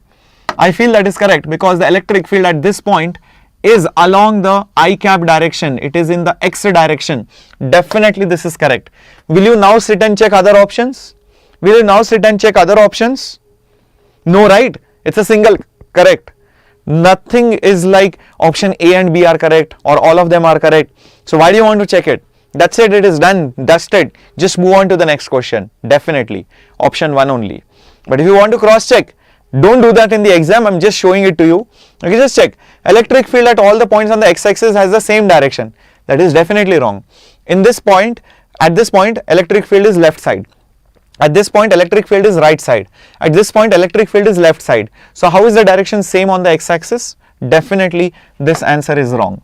The dipole moment is 2qd along the I cap. No, in fact the dipole moment is towards the left side. Definitely it is not along I cap, it is along minus I cap. Then work has to be done in bringing the test charge from infinity to the origin. Well, that depends. Work may have to be done, or maybe no work has to be done, or maybe you will have to take away work from it.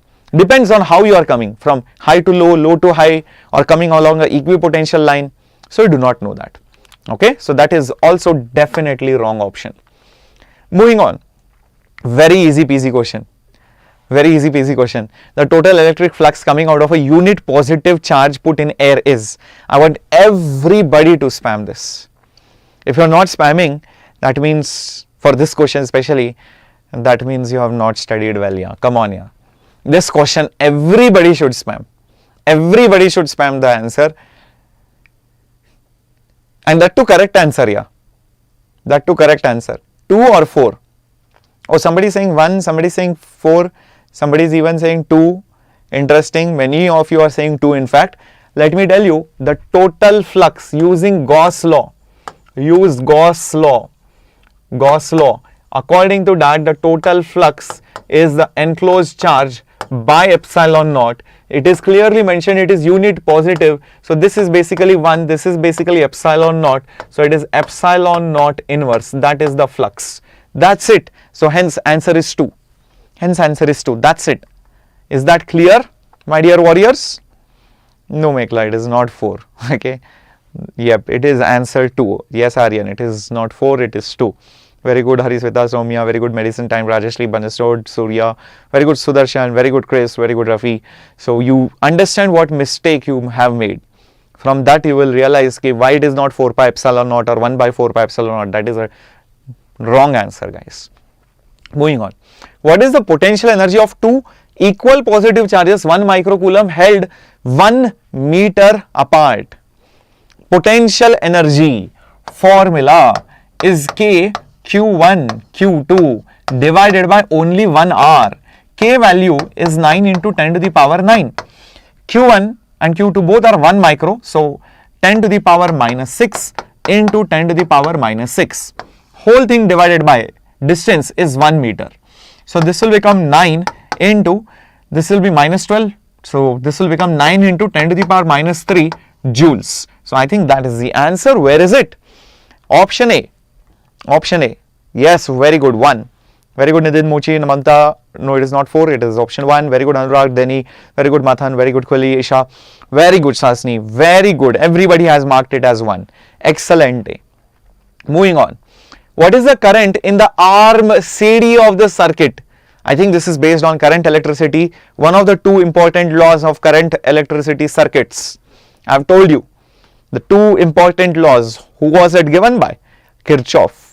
First law for current, second law for voltage. The sum of the currents meeting at a junction which is entering in is equal to the sum of the currents which is exiting out of the junction. That's current law. Voltage law says if you take the voltage difference across all the devices and you complete one loop, you will see that the total sum is 0 because you are coming back to the same potential. So this is based on KCL, I feel. So at this point there will be some current entering in. There will be some current entering in maybe. So the same current I3 is coming here. That same current I2 is coming here. So what will come in this branch CD?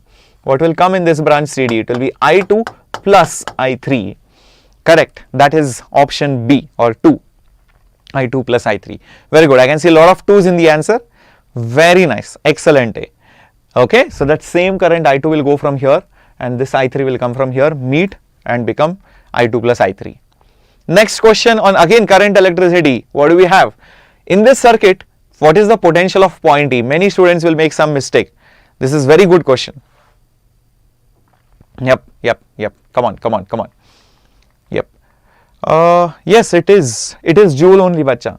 Energy unit is going to be joule. Yes, Ganesh. That's what I have put. Okay. Cool. So moving on to the next one coming up on your screen over here. Let's have a look on how to solve this. This is basically just showing that this point is having voltage of 0 volt. That's all. Now this is one simple circuit. The current will come from here. It will go like this. It will go like this. Papa current. It is not doing anything. It is just going like this. No other job. Papa, it is going just like this. So this is current I. So what is this current I going to be? This current I is going to be the voltage divided by the total resistance. The voltage is just 8. What is the resistance? It is just going to be 5 plus 1. So it will be 8 by 6, which is 4 by 3 ampere. Yes or no? Current is 4 by 3 ampere. Now many of you are saying the answer will be 0. How is it going to be 0, my dear students?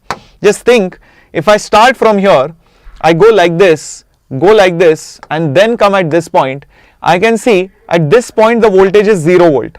Because this is connected to ground. Even D point is 0 volt. Do you think E will be also 0 volt?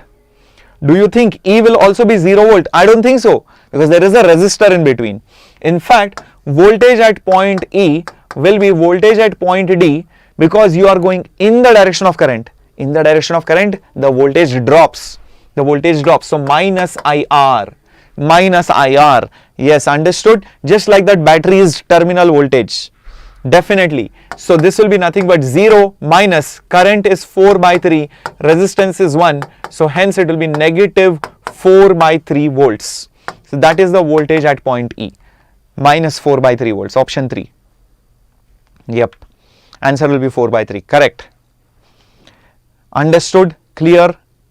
Okay. Shall we move on to the next question? Coming up on your screen? Here it comes. In the circuit, the steady state voltage across the capacitor is a fraction of the battery's voltage. What is that fraction decided by? Resistance 1, resistance 2, resistance 3. Interesting. Whenever there is a capacitor, I know one thing. It blocks the DC current. What does it do? It blocks that current. So this circuit is as good as saying, I have this battery, I have this resistor R1, that circuit branch which contains the capacitor, as if it does not even exist. Just this resistor R2 is there. That's it. This is your voltage V. Because there is going to be 0 current over here. In this branch, the current is 0. So can I say whatever voltage is there between these 2 points is also the voltage between R2? Is also the voltage between R2? Is also the voltage between these 2 points? Also the resistor, there is no current. So there is 0 volts drop over here. There is no voltage drop over here. This is 0 volts. So whatever voltage drop is there between those 2 points which I have connected, between these 2 points, that will be equal to the voltage across the capacitor. That will be also equal to the voltage across the capacitor. Agree? And that will be also the voltage, across R2. Agree or disagree? It will be also the voltage across R2. Whatever voltage is here will also be here. Now what is the voltage across R2, my dear warriors? What is that voltage across R2? It will be current into the resistance. What is current? Current is total voltage upon total resistance, which is R1 plus R2, and this will be R2. So what is that capacitor's voltage dependent on? R1 and R2 only. R1 and R2 only. So hence answer will be 2. Answer will be 2. Correct. Okay. I hope this is very, very clear. Is that perfecto? Understood? Okay. So I'll repeat. Capacitor blocks the current. So no current will go here. So there will be no drop across the resistor here. So whatever drop is there between these 2 red points is also the voltage across the capacitor. Between those 2 red points, the same voltage is there across the resistor too. In fact, I have forgotten the branch of the capacitor also. So I got this, ki whatever voltage is here is also the voltage here, and this voltage is I into R, current is E by total resistance. That's all. Okay, I have given you the formula in case a question comes on that, finding the voltage also. Okay, this one very simple. I have told you certain tricks for for doing these kind of problems. Whenever you see a wire on the sides, then it becomes a parallel circuit. But if there is a resistor on these side wires in such kind of diagrams, then it becomes a Wheatstone's bridge. Yep, this circuit is no different than this circuit.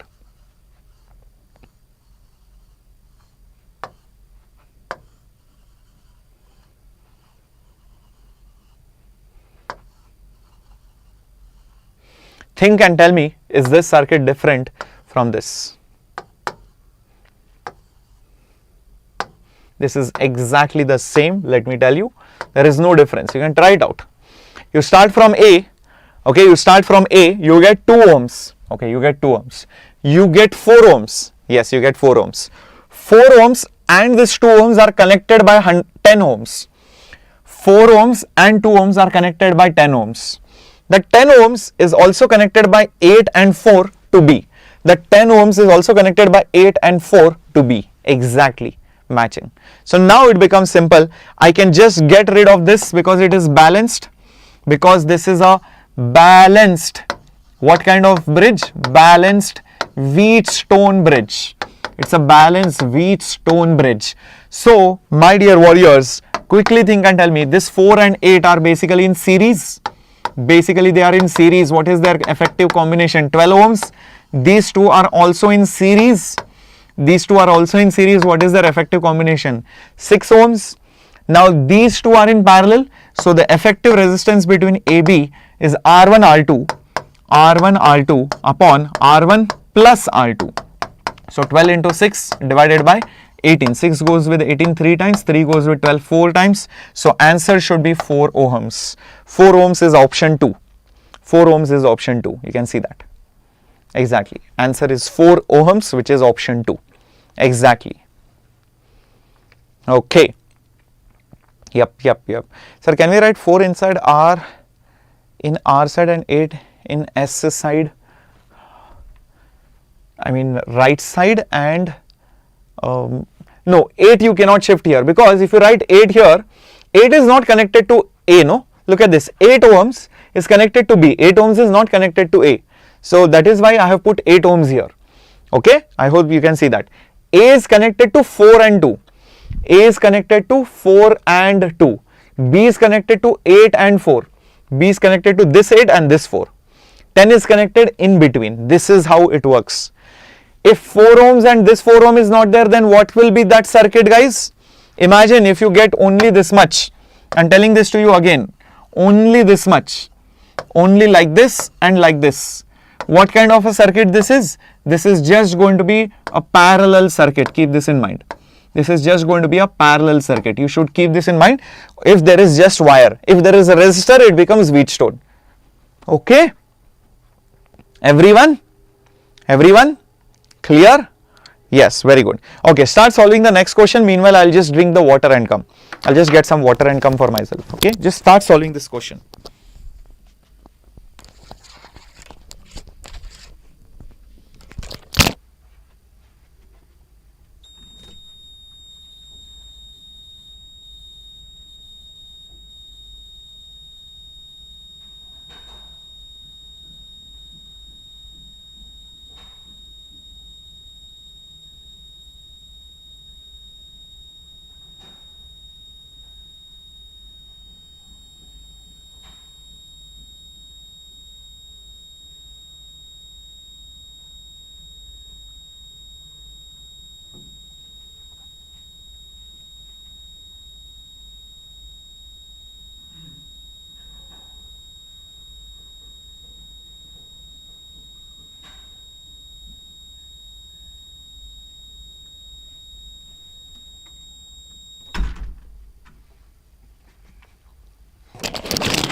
Okay, looks like many of you have started answering. 4 or 2, is that? So let's see. Yep, it is 2, it is not 4. So in this question, electron is going in the x direction, magnetic field is in the y direction. In which direction will it move? Okay, magnetic field is perpendicular to velocity, it has to go in a circular path. So it has to be a circle, it cannot be a straight line for sure. So basically if the velocity is like this, and magnetic field is upwards, so you will see that it will go in a circular path, maybe something like this, and you can say this is the x-axis, this is the y-axis, this is the z-axis, and your magnetic field is in this direction. This is how your magnetic field will be, in this particular direction everywhere.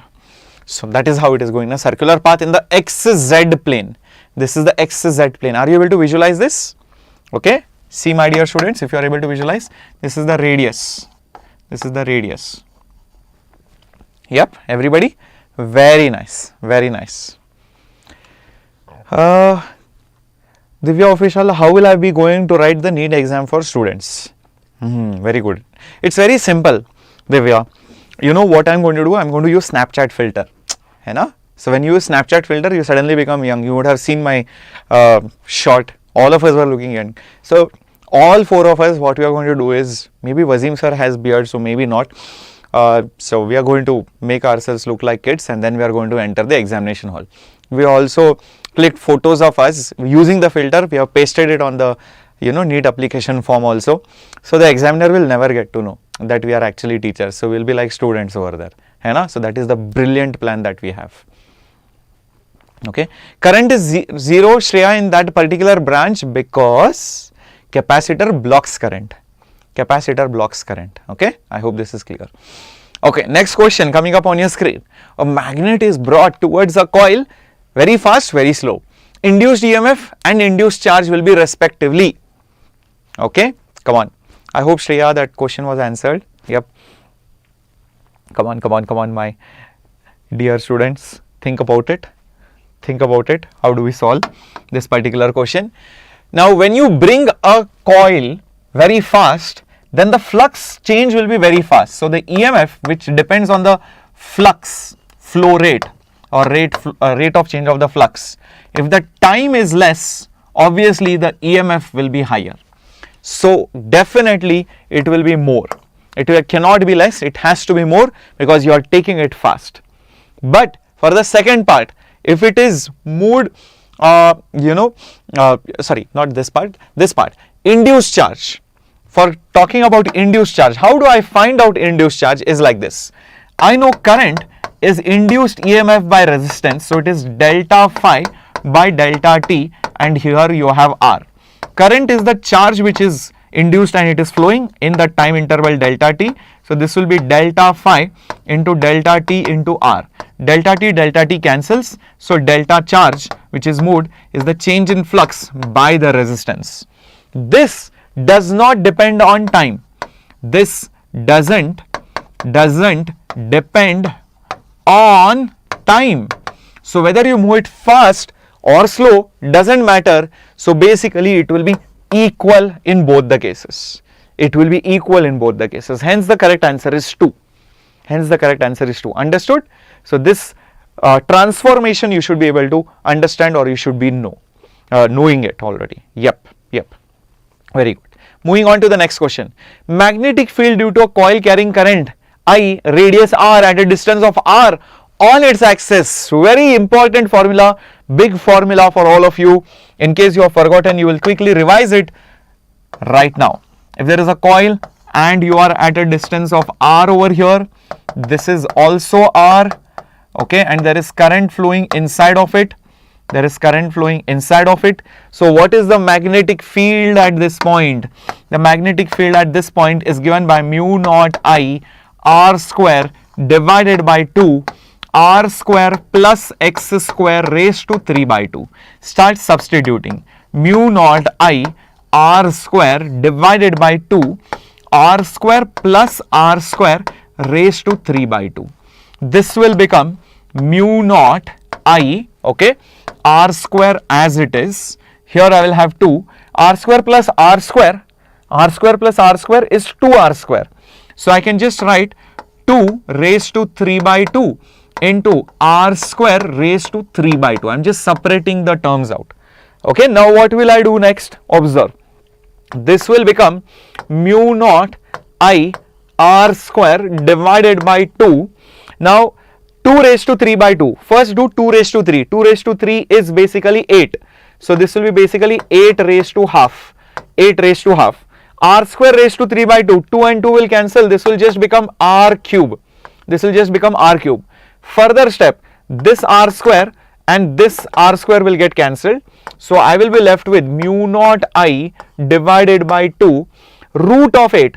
What do I do? Root of 8 I can write it as root of 4 into 2, and this r is just remaining from here. So this will just become mu naught I divided by root 4 is 2. So it will become 2 into 2 into root 2 into r. So basically it will become mu naught I by 4 root 2 times of r. 4 root 2 times of r. Just check this out. Okay, I hope this is very, very clear. The screen will be clear, bacha, if you just select, go to advanced and select 480p. Just select 480p. Okay, please select 480p. Is this calculation clear? Is this calculation clear, my dear warriors? Yep. So just put x as r, rest is pure mathematics. So once I get r square plus r square, which is 2r square. So 2 I took it separate, r square I took it separate. I evaluated 2 separately and this r part separately, and many things got cancelled also. Yeah, okay, very good, very good. Awesome. Moving on to the next question. If all the dimensions of an inductor are tripled, self-inductance will become. What will happen to the self-inductance? Yeah, for KVL, you can also do it for partial KVL.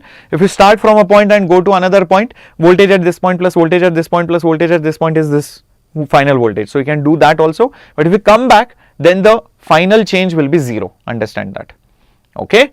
Chalo. Come on, my dear students. What will be the answer to this particular question? Inductance. What is inductance formula? Let's see how many of you remember inductance of a solenoid.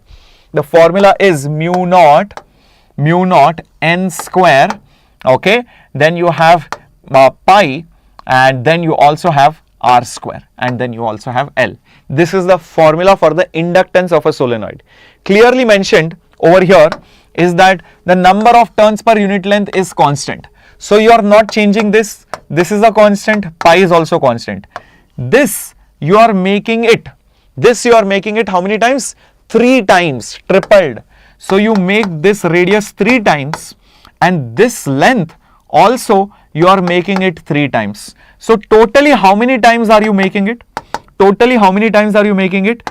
3 into 3 into 3, basically 27 times. So even the LHS will be made 27 times.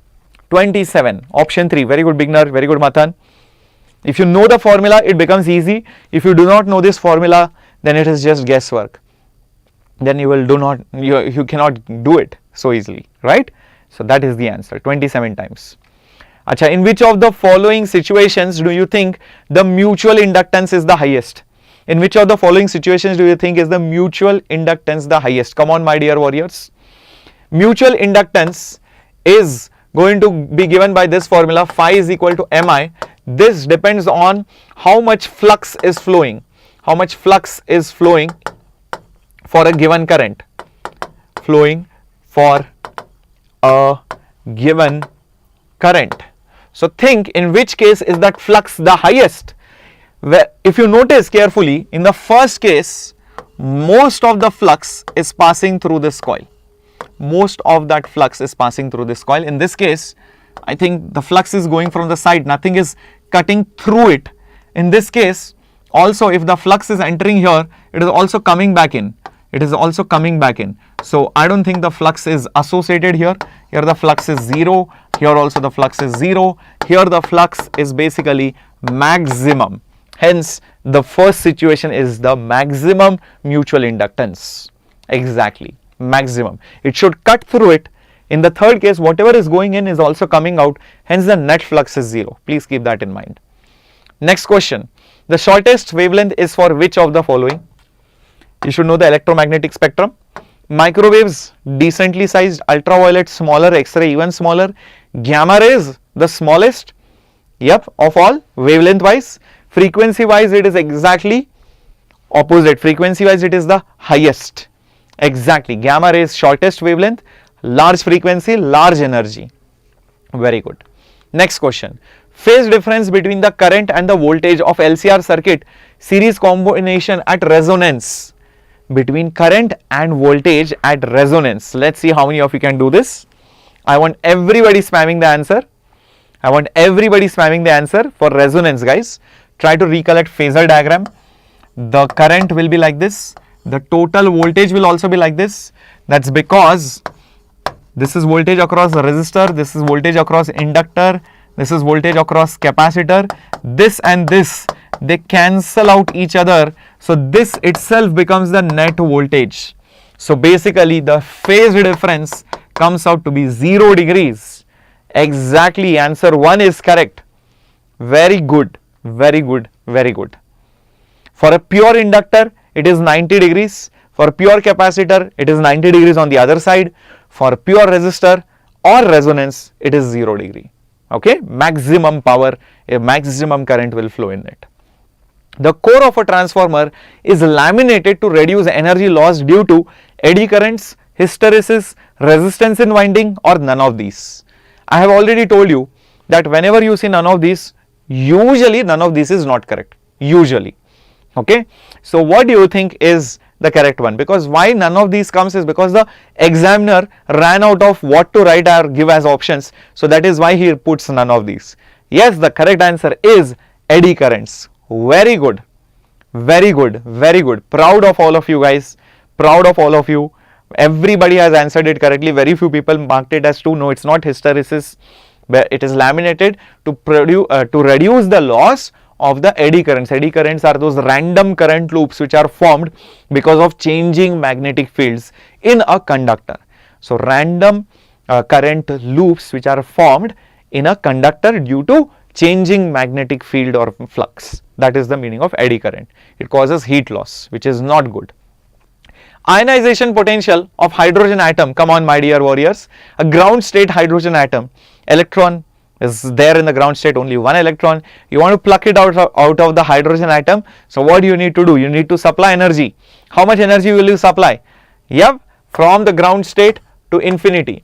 From the ground state to infinity. Come on, my dear students. This will be at 0. This will be at minus 13.6 electron volt. So how much jump will be given? Plus 13.6 electron volt. So potential wise it is 13.6 volts. 13.6 volts. Exactly. That is option 1. Very good. A for all India rank 1 also. Very good, Sakiyana. Very good. Very good.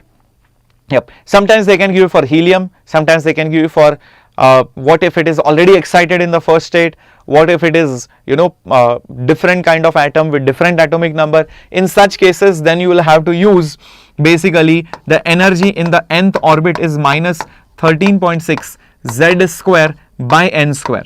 For helium, Z will be 2. If it is in the first excited state or it is in n is equal to 2, then substitute that value of n. So accordingly, this value will change.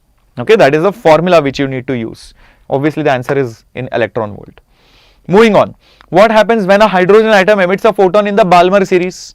What happens when hydrogen atom emits a photon in the Balmer series? Should it emit some other photon? Think about it. Think about it. Should it emit some other photon? Think about it. Draw the energy levels, you will understand. If this line represents basically Balmer, Balmer means it should enter n is equal to 2. From any higher state, it can enter, but it should go to n is equal to 2. That is the meaning of Balmer series. After this, will the electron stay there? Obviously not.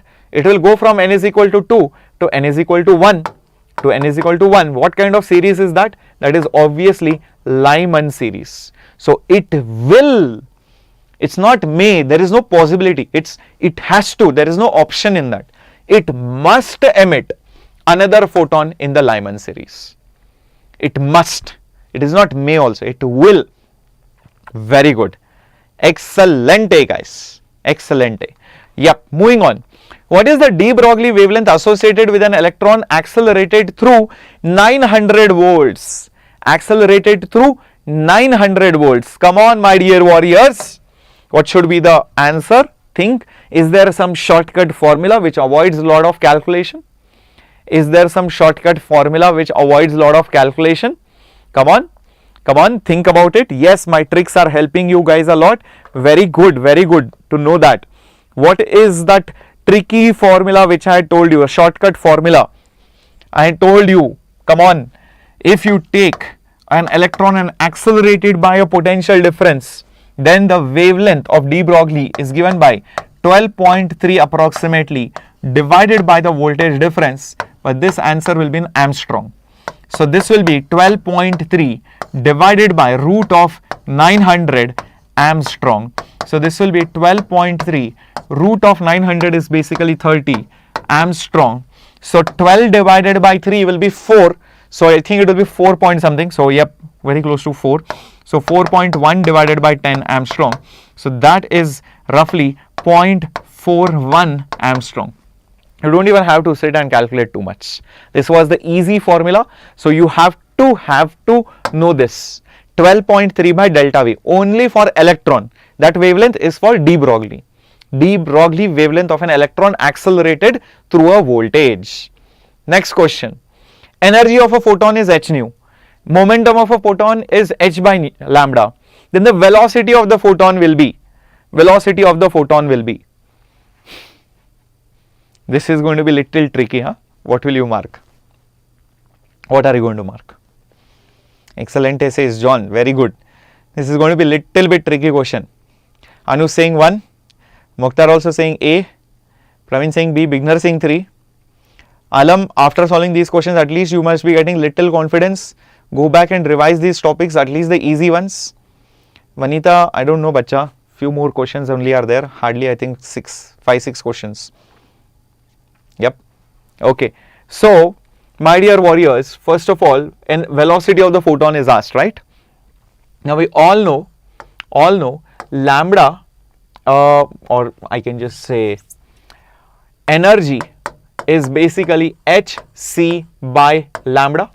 Energy is basically hc by lambda. We know this, correct? So what is h by lambda? What is h by lambda? That is momentum. So it will be momentum into c. So from this, what will be the value of c? It will be basically E divided by P. So E divided by P is option 1. But there is another option over here. Option 4, which says 3 into 10 to the power 8 meters per second. This also seems to be correct because that is the speed of light. But you will not mark it because this is an approximate answer. The exact speed of light is not 3 10 to the power 8. It is 2.99 or 2.98 like that. So there is a small approximation that we do. So when given a choice, I will not mark this, I will mark this because that is more accurate in terms of variable. Okay, understood? So be careful in such things. Some questions look simple, but the options might be very confusing. Okay, question on diodes. Slowly coming towards the end of the class. Come on, my dear warriors. I hope you have subscribed to the channel. I hope you have smashed the like button. Not just today's session, but also tomorrow's as well as the paper discussion. How many of you have smashed the like button for all the sessions? Today's, tomorrow's, and well, simple thing. If you have not done it yet, quickly smash the like button and come back and say yes. Quickly go ahead, smash the like button to all the 3 sessions, today's, tomorrow's as well as day after tomorrow's, and come back and tell me. Very good, very good. I am so excited, guys, for that paper discussion also. I know how it will be. It will be very, very interesting. It will be very nervous. All mixed reactions are going to be there. So even I am very nervous. It feels like even I am going to write the exam on Sunday, because I have been also studying with you only, just like you guys are. Yes. All right. So what is the answer for this question? A lot of you are saying option 3. Is that so? Yes, it is option 3 because this diode is in reverse bias. this diode is in forward bias, so the current will go like this, like this, like this, like this, like this, like this, and like this. So my dear students, the current will be voltage, which is 40, divided by the only resistance, which is 20, so it should be 2 amperes. Exactly, it should be 2 amperes. Varsha, we are continuing these sessions, don't worry. And we are not going to stop on Sunday, guys. If you are thinking, so what is the use of subscription, sir? Sunday everything is done. No. There is so much more. And let me tell you, you should tell your juniors who are going to prepare for NEET 2024, there is a special batch coming for all of them starting in middle of May. Yeah, somewhere close to May 18th or 19th, there will be an amazing batch for all the NEET 2024 aspirants. We'll give all the details of that, especially for your juniors or for those students who want to take a drop maybe later on. So for all those students who have thought about, giving the exam again, don't worry, we are there for all of you. Yep, all right. Castello Regulus, you will have cardiac arrest by the end of the paper. Man, what are you saying? If doctor only falls ill, then who will take care of the doctor? Don't fall ill, bacha. Don't say such things. Nothing will happen. Okay, if alpha be the current gain and beta be the current gain in common emitter mode, then alpha is less than 1, beta is more than 1, alpha is beta by 1 plus beta, all of these. I gave you this trick. What trick? Whenever all of these is there, usually it is correct. Let's just mark it and see. Oh, it is correct. Wow. And it is correct likewise, because alpha is less than 1. Yes, alpha is 0.1, 0.5, 0.9 like that. Beta is very large. Alpha is like 0.9 like that, right? But beta will be large, like it could be 100, it could be 500 like that. And alpha and beta relationship, this is the correct relationship. Now if you do not know this formula, it's okay, you can always derive it. Alpha is nothing but collector current by the what current, guys? Emitter current. Beta is nothing but the collector current divided by the base current. And now use the emitter current is the base current plus the collector current. Just use this formula, you will get it. Just use this formula. Is that okay? Sir, not visible properly. Hemashli, I have become invisible, kya? Have I disappeared? Wow, so cool, yeah. You are only able to see the board and not only able to hear my voice. Crazy, no? Invisible. Not visible, acha, not properly. Okay. So just try to change the settings. Just make sure you are on the 720p or at least 480p so that you can see me properly. Hollow man. Hey, what is this now? Nishant, you will find moment of inertia. Hollow man, solid sphere. My God. Moving on to the next question. An intrinsic semiconductor concentration charge carrier is 10 to the power minus 12 meter cube. The whole concentration is 10 to the power minus 10. Then the electron concentration is. Come on, figure this out. So we all know that the number of electrons in concentration into the whole concentration is Ni, intrinsic concentration square. This is the formula in semiconductors. We have to find the electron concentration. The whole concentration is 10 to the power minus 10. The intrinsic concentration is 10 to the power minus 12. Square it. This will become 10 to the power minus 24. So Ne, bring this below. 10 to the power minus 10 will come below. So Ne will become 10 to the power minus 14. 10 to the power minus 14. Where is it? Option B. Exactly, my dear warriors. Okay. So this formula is also very important. Expect questions from semiconductor every time. If the atomic number of iodine is 53, mass number is 126, radius of the iodine nucleus is approximately, come on my dear warriors, think about this. How do we solve this question? Nucleus radius is asked. The radius is 1.2 into atomic mass number raised to 1 by 3 Fermi meter, or 10 to the power minus 15 meter. This is the formula. Come on, let's do this. So 1.2 and atomic mass number. Don't worry about atomic number, atomic mass number. Come on, what is it? 126. So 126 raised to 1 by 3 into 10 to the power minus 15. So guys, this is going to be 1.2 into cube root of 126 is close to cube root of 125. So that is just going to be 5 into 10 to the power minus 15, guys. So this is going to be 12 5s are 60. So put one decimal behind. So 6 into 10 to the power minus 15 meters. So that should be the answer. That should be the answer. Option A. Exactly. Exactly. Option A is correct. No Sakinaga. It's not B. I think you missed one decimal. It is 1.2. Decimal is there. So 12 5s are 60. Put that decimal behind. So 6 into 10 to the power minus 15 meters. Next question. Energy equivalent of one atomic mass unit. One atomic mass unit, if you convert it into energy, you get 931 mega electron volt. In fact, I have given you the formula of the energy which is released. It is always delta M into 931 mega electron volt, provided this is an atomic mass unit. So hence the answer for that is option 3, which is 931. Standard value. Expect a question on binding energy and binding energy per nucleon in the NEET question. Exactly. Very good, very good. Moving on to the next one. The half-life of a radioactive substance is 6 hours. After 24 hours, the activity is this much. What is the original activity? What is the original activity? Ashwin, right now I'm in Bangalore, but likewise I'm from Pune. Alright, NEET 2025 complete class 11th and 12th. Rajlivana, for 2023 we'll plan something, bacha. Yes, we'll plan something. We'll have both kinds of classes because we'll anyways have to teach for 11th syllabus and 12th syllabus for the next year. So we'll have to teach anyways, right? Cool. So let's try to understand. 6 hours is the half-life. In 24 hours is basically 4 times of 6 hours. Basically it is 4 half-lives.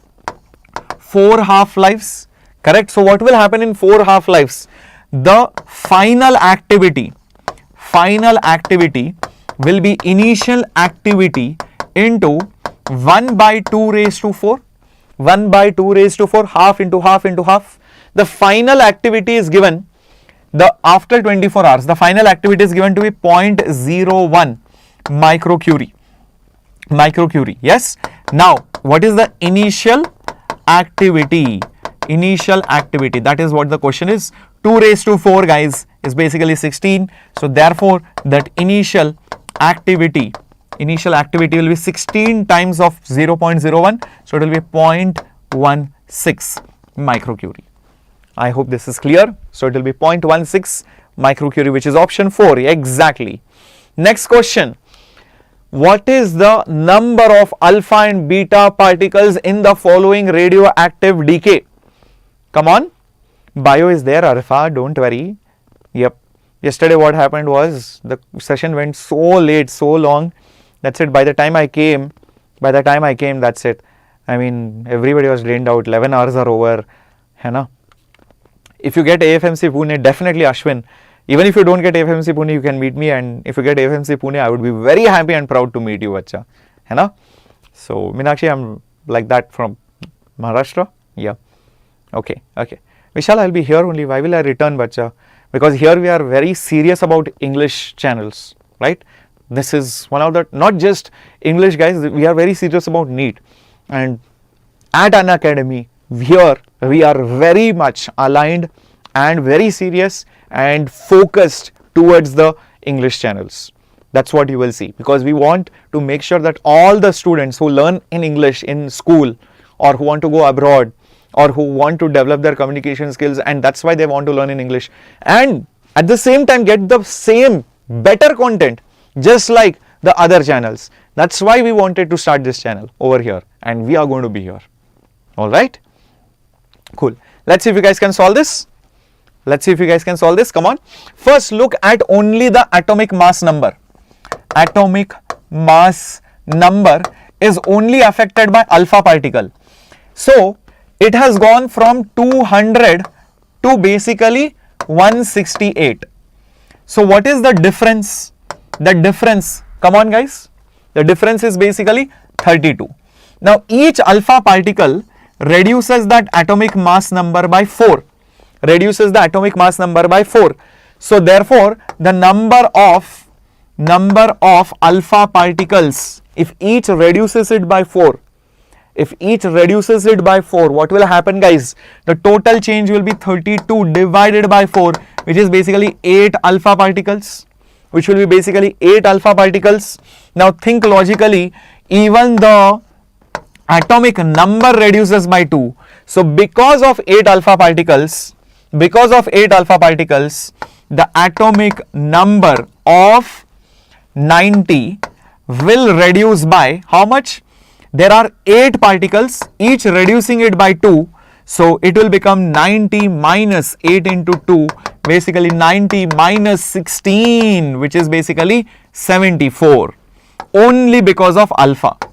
Only because of those 8 alpha particles, correct? But finally the atomic number becomes 80.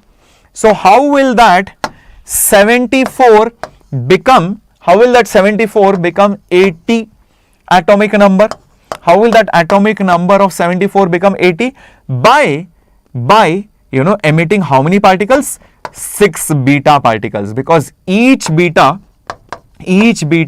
what does it do? It increases the atomic number by 1. So the final answer, my dear warriors, there were 6 beta particles and there were 8 alpha particles. Exactly. That is option 4, 8 and 6. These are the logical steps of solving the question. I have explained each and every step. First, always concentrate on mass number, then go to alpha. From that, find because of alpha, how much did the atomic number reduce. After that, bring it back to the final atomic number by emitting beta particles. Exactly. Okay. I think that was the last question. So I think it's time to call up Ambika ma'am. Hopefully she has drank her chai. It's time to call her.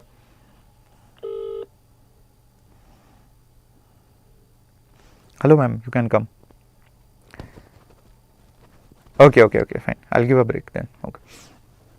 Okay, so Ambika ma'am is just finishing her lunch. Meanwhile, you two can take a small 5-minute break and then return for bio. So I'll just mention it over here.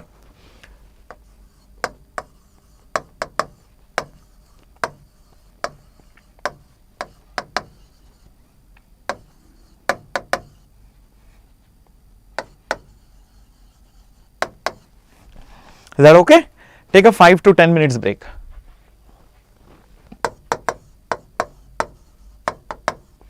Alright, we'll return. Yes, biology will start after this.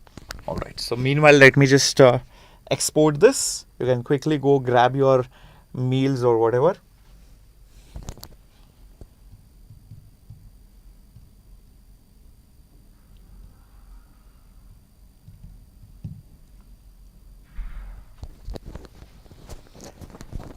Welcome guys. I hope you have smashed the like button as well, and stay tuned guys, stay tuned. And I want to read all your comments just like you put up yesterday. Thank you so much.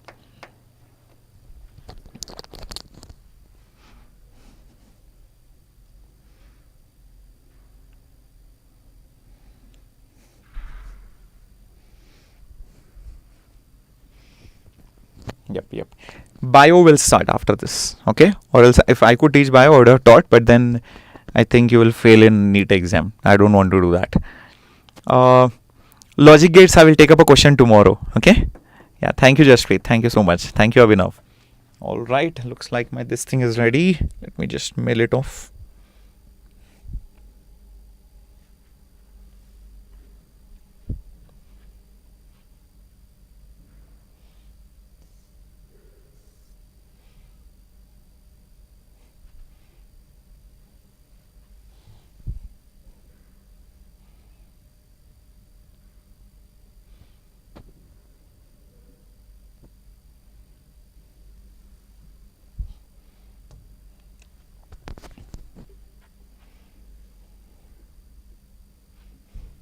Okay guys, I'll see you in some time. Okay, bye bye. I'll see you guys tomorrow. Okay, take care.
Okay, so now I think I'm completely audible, isn't it? Yes, now I think I am audible. Yes. Okay.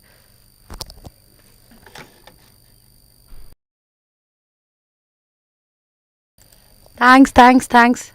Oh, he has gone. Thank you. So now I'm perfectly audible and visible, right? So guys, today we are going to practice the 90 question. What are we going to do? We are going to practice the 90 questions, the short 90 questions. And you guys are going to get an idea, right, that what type of question can come in the exam. Moreover, by attempting these 90 questions, you people will get to know that in which subjects you are, in which chapters you are doing good and in which topics you are making the mistakes. So accordingly, you guys can revise, isn't it? Guys, you will get the PDF. Even for yesterday also I told you clearly that after the session you people will get the PDF. But right now I think instead of focusing on PDF, we should focus on the questions, right? Instead of focusing on the PDF, we should focus on the questions, right? So guys, that energy should be there in the chat section. All of you be quick and just let me know, yeah, I had my meal. Okay, so for next 1 hour 15 minute, we are going to solve 90 questions. This should be our target. In next 1 hour 15 minute, we have to solve 90 questions of biology. Are you people in? Now I think it's fine. Are you guys in? So guys, do share the video link with your friends as well and let them know that biology, that ma'am is going to start the biology. So come and join. And thank you so much for making us 35k subscriber family. So I'm going to repeat the same thing. Make us 50k soon. Not in just in 1 hour. That is the spirit. Very good. Excellent. That is the spirit, that in next 1 hour we have to solve it. Yeah, energy should be more. Yes, stay motivated, stay hydrated. And for all my lovely girl aspirant, I am going to post something important for you. Do check it. Just share the video with others. Just share the video with your friends. Let's practice 90 questions in 1 hour. Okay. So more energy should be there in the chat section. Let's join more people here in this session, guys. Let's call more friends here, right? The competition should be fair. Now we are going to compete with 22 lakh plus aspirants. So here just 808 students are there. Not fair. Let's make it 1k. Let's make it 1k, guys. And let me tell you one thing. How can I forget that? I'm sorry. I have to tell you that. Just allow me a minute. That is something important.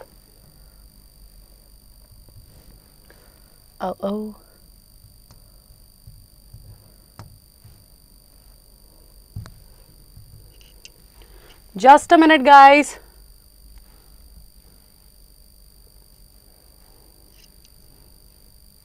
So, just check out this session. This is the replica paper. We are going to start the session tomorrow at 11 and I am going to start the session first, right? The tomorrow session, this replica paper is very important, right? Here in this paper, each and every question, I am going to add each and every question, the first thing. Secondly, we are going to follow the pattern that you people should follow in your final NEET examination. We will be starting with the biology, we'll go for the chemistry, then we will go for the physics. Okay. And tomorrow we have that agenda that we have to, because see, I'll be discussing the questions, so obviously it is going to take more time. So I'll try my best to finish it in 1 hour 30 minutes. Okay, that is the maximum. We have to finish before that. So guys, please like this and click here, right? Click here. It should be if you just need to click that notify me and the notification will be on. You will get to know about this class. So you have to join this. This is literally important. We are going to do it in the same way like your final NEET examination. You should not feel like that you are sitting at home, no one is there to guide you. We are here and we will guide you always.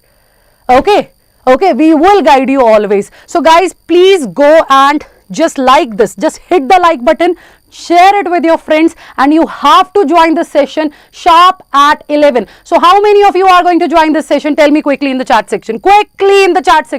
How many of you are going to join this session? And after the session, and yes, you have to fill up the OMR sheet. You have to fill up the OMR sheet, right? Tomorrow at 11, I am going to start this NEET replica paper with the biology, and I want you people to keep one OMR sheet with you. Whatever question I'm going to ask, you have to listen to that question, then you have to fill up the options. After that, you want to skip any question, you are allowed to. Same you have to do for the chemistry, same for the physics, and at the end in the comment section, I want to see the marks, right? Right, the true assessment should be there. And there is no need to get worried if you feel like, "Arey, I don't know this question, arey, I don't know this question." It's okay, it's fine. We will revise. And we know a lot. We know a lot, right? So now let's make the like number 3K plus, and I am going to start my first question. Here we have our first question, guys. Quickly answer this question. Your energy should be higher. So quickly answer this question, all of you. Identify the substance having glycosidic bond, the peptide bond respectively in their structure. The question is from biomolecules, guys. Sure, I am saying bache. Replica means copy. DNA replication. Replica. It is R word. Guys. So if you are new to our channel, do subscribe our channel, hit the like button, guys, and I want to see you all tomorrow at 11 for that NEET replica paper, right? We will do it in same way like we are going to do it on the 7th of May. We have changed the timing a bit. Instead of 2, we kept it at 11 because we want you people to have sufficient time for the revision as well, right, guys? So what should be the correct answer here? The first thing they are asking is the glycosidic bond, and another is the peptide bond. So glycosidic bond means carbohydrate. Carbohydrates are having the glycosidic bond, and when it is the peptide bond means we are talking about the proteins. So out of all the options given here, if you look at it very carefully, cellulose is a no doubt carbohydrate, but lecithin is a phospholipid. Okay, if you talk about inulin, it's a wonderful question. It's a carbohydrate. It's a homopolysaccharides, bache. It's a homopolysaccharide, right? And it is made up of so many fructose. So many fructose together are going to make it. When you talk about the insulin, of course, it is a protein hormone. It's a protein hormone. The next question. Glycosidic and no, bache, the correct answer here is 3 only.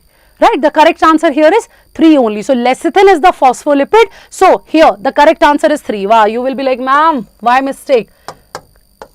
Correct. Okay, I'll share the PDF. Next, which of the following statement with respect to the ER is incorrect?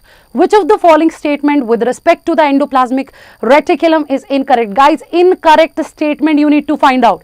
And while attempting the NEET paper, just highlight that word. That what are they asking? And yes, I have posted one 1 minute video also, one detailed video also, how to attempt the paper. Do check that video. Okay, before going to your paper, do check that video. So just tell me very quickly, guys, with respect to the ER, which one is incorrect? Right, the first statement SCR, it is devoid of ribosome, means it does not have ribosome. Yes, in prokaryotes only RER present. SCR are the site of lipid synthesis. RER has ribosome attached to ER. Wah, correct. So it is the B which is incorrect, because in prokaryotes the only organelle which is present is ribosome, and ribosome is also non-membrane bound. Ribosome is also non-membrane bound, right? So ovary is half inferior. The word is half inferior. Do you want trick for that part too? I have shared one trick na. CM Sir, please teach. GOC, who else Tony? Remember? CM Sir, please teach. GOC, who else Tony? Huh? Remember that? So same way I'll share the trick for this part also. So what is the correct answer here? Half inferior we are asking. Half inferior we are asking. Half inferior means we are talking about the perigynous. Perigynous flower, isn't it? So what should be the diagrams? Oh sorry, what should be the example? What should be the example here, kids?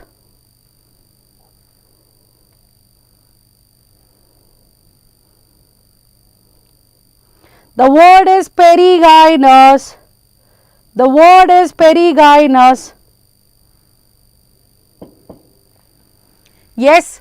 So here is it? Yes. What should be the correct answer here? Perigynous is the word, right? Half inferior is the word. Tell me, half inferior is the word. So what should be the correct answer as per you? Tell me quickly. PPR is the trick. So plum, peach, rose. So obviously here the correct answer should be plum. Here the correct answer should be plum. What is the correct answer? It should be plum. Right? It should be plum. So again you will be like, ma'am, why answer is marked as sunflower? It is plum. It is correct. Don't worry, it is correct. Next, select the correct statement. Bache, glucagon is associated with hypoglycemia. Insulin acts on pancreatic cells and adipocytes. Insulin is associated with hyperglycemia. Glucocorticoids, they stimulate gluconeogenesis. Gluconeogenesis. Select the correct statement. Just select the correct statement, guys. Glucagon is associated with the hypoglycemia. Insulin acts. If you have attended my last class, we have discussed that part. Do you remember that? We have already discussed that. We have alpha cells, we have beta cells. Alpha cells of pancreas, the endocrine part of pancreas, the islets of Langerhans of pancreas. Alpha cells, glucagon. Beta cells, insulin. Remember, insulin. So when in the blood glucose level is high, at that time insulin will be released because it wants to maintain that. But when in the blood the glucose level is right, when in the blood the glucose level is low, then at that time what is going to happen? Your glucagon will be released. So you have to tell me which one is the correct statement here. Which one is the correct statement here? Quick.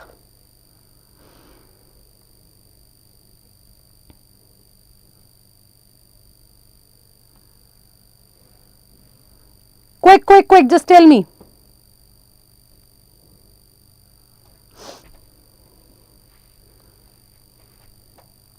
Quickly.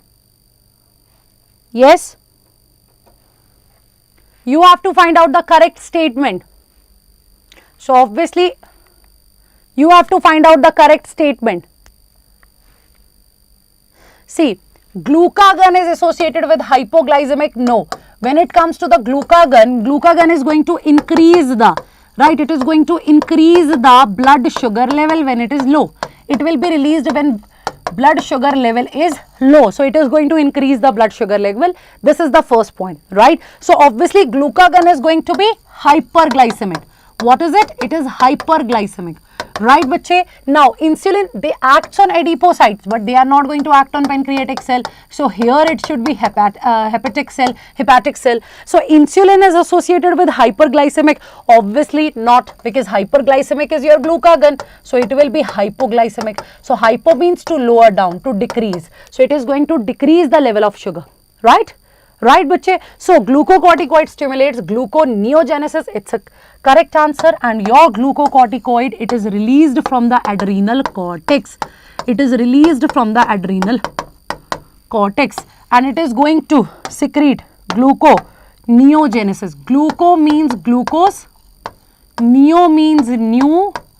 Genesis means formation. You will remember it in this way always. Always you people are going to remember it in this way. Okay? Okay, bache?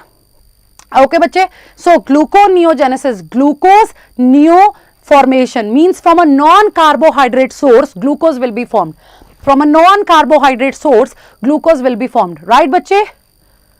Next, assertion and reason based question. It is a good example of multiple alleles ABO blood group. When IA and IB are alleles together in ABO blood group system, they both express their own types.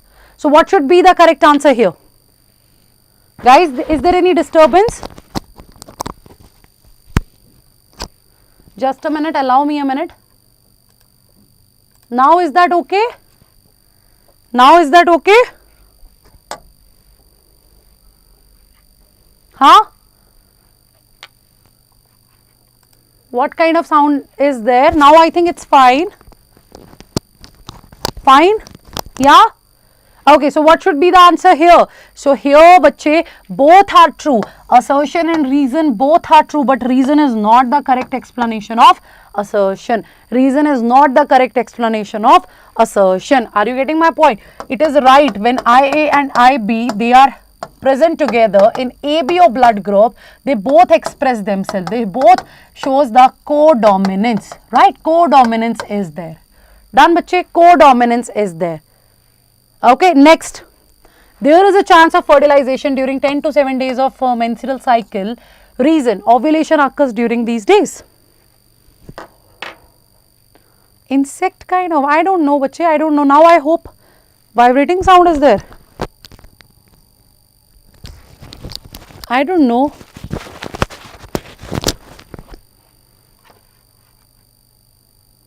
Now, how's it? Door is already closed, bache.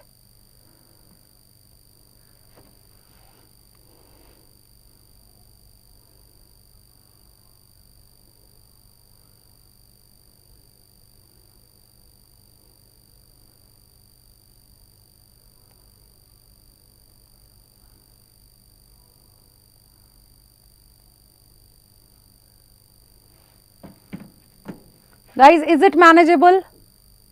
Door is already closed. Screen is not clear. I really don't know what is the issue.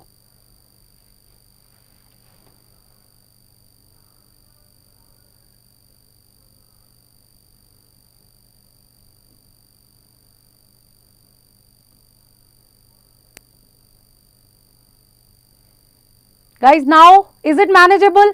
If it is manageable, let's not waste the time.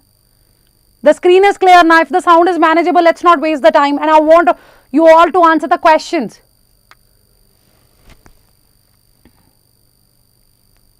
Huh? Tell me quickly.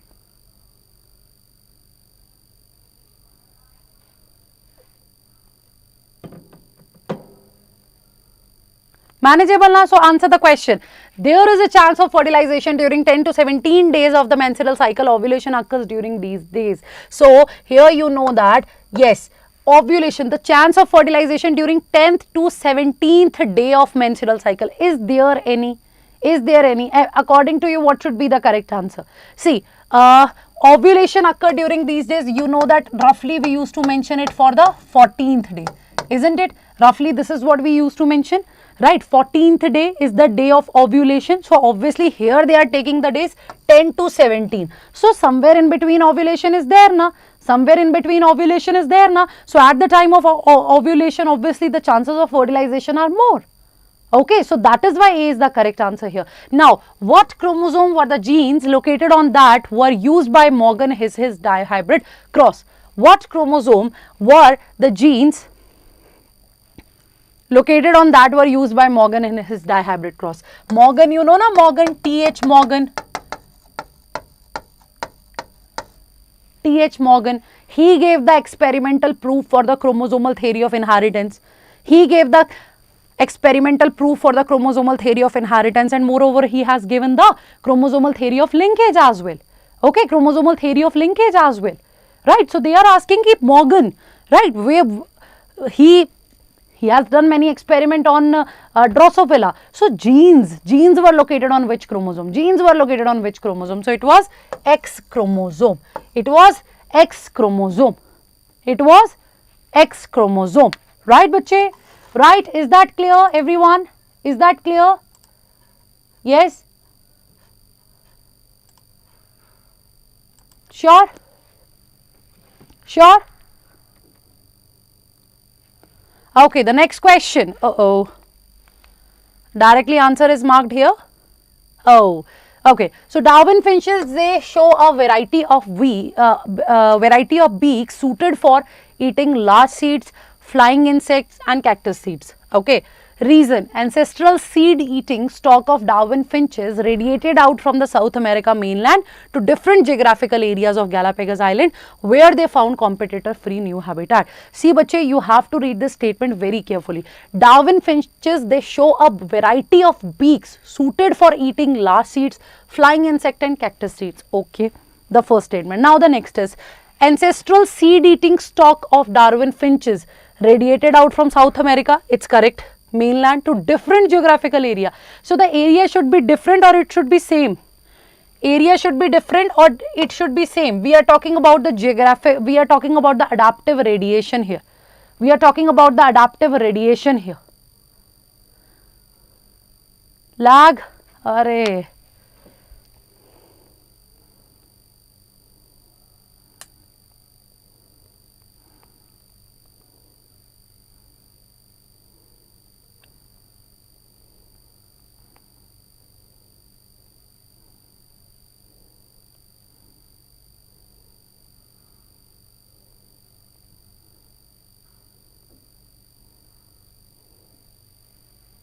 Guys, what is happening?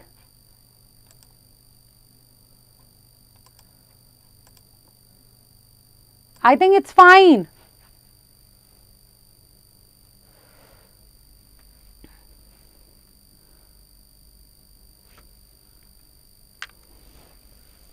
Now, no lag. Guys, what is the issue basically? It is perfectly working. Okay, fine. Right? So this is what you need to focus. So they are asking that, see, we know that there is a geographical area. The mainland is there from where there will be the deviation of many different species as per their adaptations. Right, bache? So that is why A is the correct answer here. Now the next question, what was the reason for the scientific community not accepting Mendel's proposal? What was the reason for the scientific community not accepting Mendel's proposal? Tell me. What was the reason for the scientific community not accepting Mendel's proposal? Why? Why they were not accepting that? Tell me why they were not accepting that. Tell me. Quick, speed up guys. Speed up guys. Guys, you can expect, see, in one way or another way, you can expect more than 50 questions from this particular part only. So it's a humble request. Instead of asking for the PDF, instead of asking for the how many questions can come from this session, let's focus on the questions. Let's practice the question. Right? Let's focus here, na? Let's focus here. Let's solve the questions. I think that is more important than asking the things again and again. Isn't it? So please be focused. So this is the reason, bache, that Mendel factors, they were discrete. Mendel mentioned it in factors, they occur in the pair, and factors, they are discrete unit, they are a kind of separate unit, but natural changes blended. So that is why they were not accepting it. You know, when it comes to the Mendel he didn't get the recognition at the time of the things, at his time basically, at the time when he discovered everything, right? Because people were not able to understand. Are you getting my point? People were not able to understand, right? He was so advanced from his time. He was just adding, he just added the mathematics to the biology. People were not able to imagine that how can this happen even? Okay, how can this happen even? Okay, are you getting my point? So imagine, so let's say if you are having a different vision, right? And someone is saying, ki, you cannot do that, you cannot achieve that, it is not possible at all. Please do not believe them. Might be whatever you are thinking now is possible in near future. Right, same happened to Mendel, same happened to Mendel. Okay. So, stay positive, as I used to say, stay hydrated, stay positive and keep doing, keep up the good work basically. Okay, now focus here. To avoid summer related problems, heat and desiccation by organism is called, to avoid summer related problems like heat and desiccation, organisms they go for, yes, to avoid summer related problems, heat and desiccation, the organism they go for,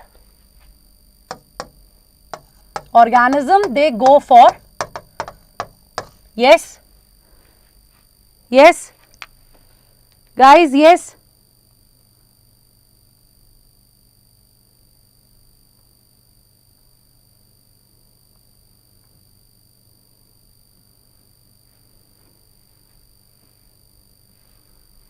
So obviously it is the estivation, the summer sleep. It is the estivation, the summer sleep. Okay. Okay, the next question, the interaction where one species is benefited and the other is neither benefited nor harmed. One is benefited, means plus sign. Another is neither benefited nor harmed. right? So what type of interaction it is, bache? What type of interaction it is? Guys, speed up, bache, please speed up. What type of interaction it is? They are saying one is benefited, another is neither benefited nor harmed. Neither benefited nor harmed. So obviously it is going to be the commensalism. Can you quote one example of commensalism? No need to even type it, just recall that example of commensalism. Anything in your head related to commensalism, guys? Anything in your head related to commensalism? If yes, then it's good, otherwise revise it. Simple. Now the next question, a gene showing codominance has. A gene showing codominance has. Yes, bache. A gene which is showing codominance, it has. Guys, speed up, speed up, speed up. Energy should be high and I want all of you to answer the questions. Right? I want all of you to answer the questions. So a gene showing codominance has. What is going to happen there? One allele dominant on the other? Nope. Alleles tightly linked on the same chromosomes? Nope. Alleles that are recessive? No. Both alleles independently expressed in the heterozygote. Like best example is of blood group IAB, right? I have the AB blood group. I am the universal recipient. So this is the perfect example of codominance. Next question.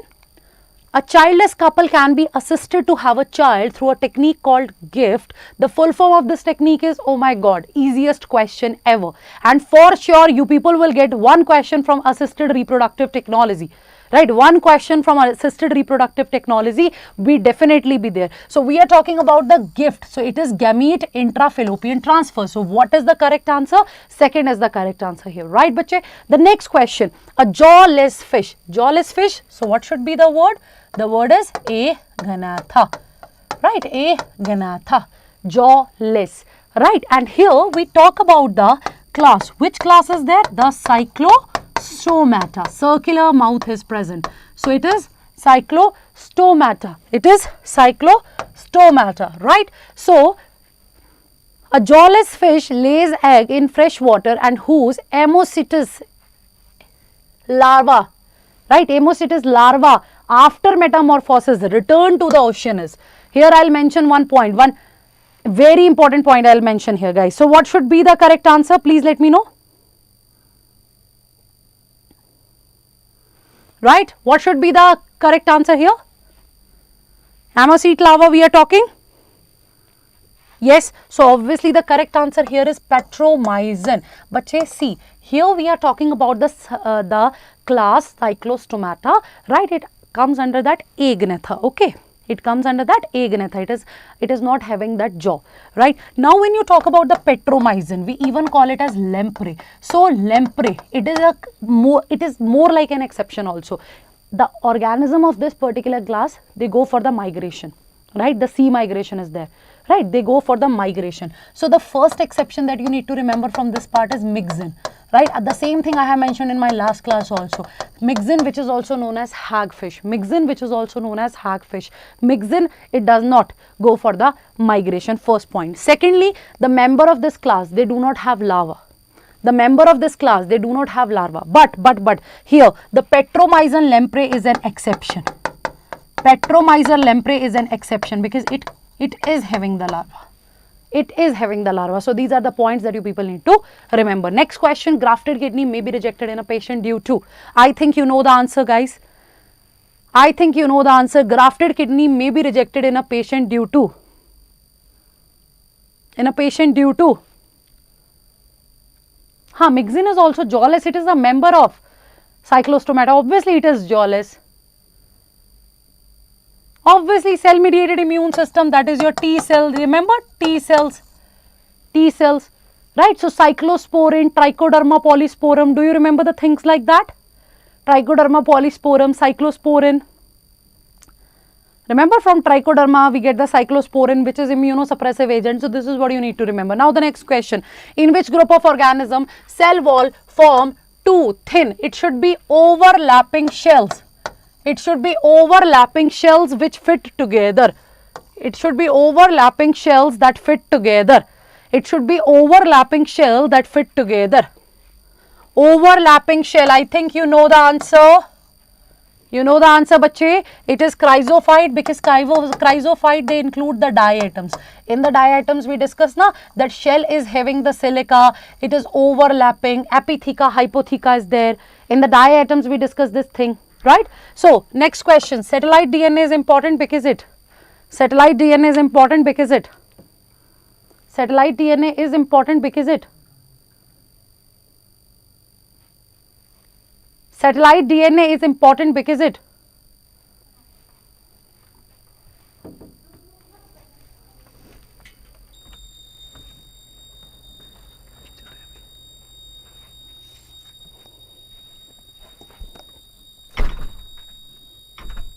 satellite DNA we are discussing.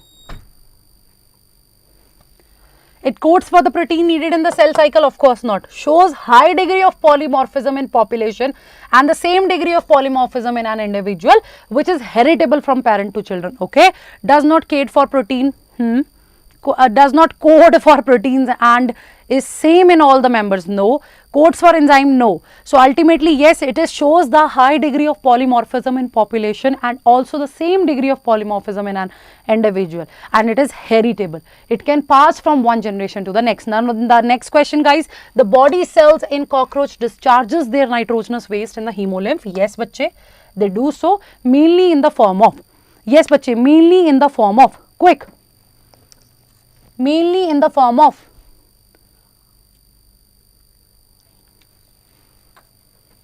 mainly in the form of, guys, speed, quick. Obviously the correct answer here is potassium urate. If you know it, very good. If you don't know it, please mark it, please mark it.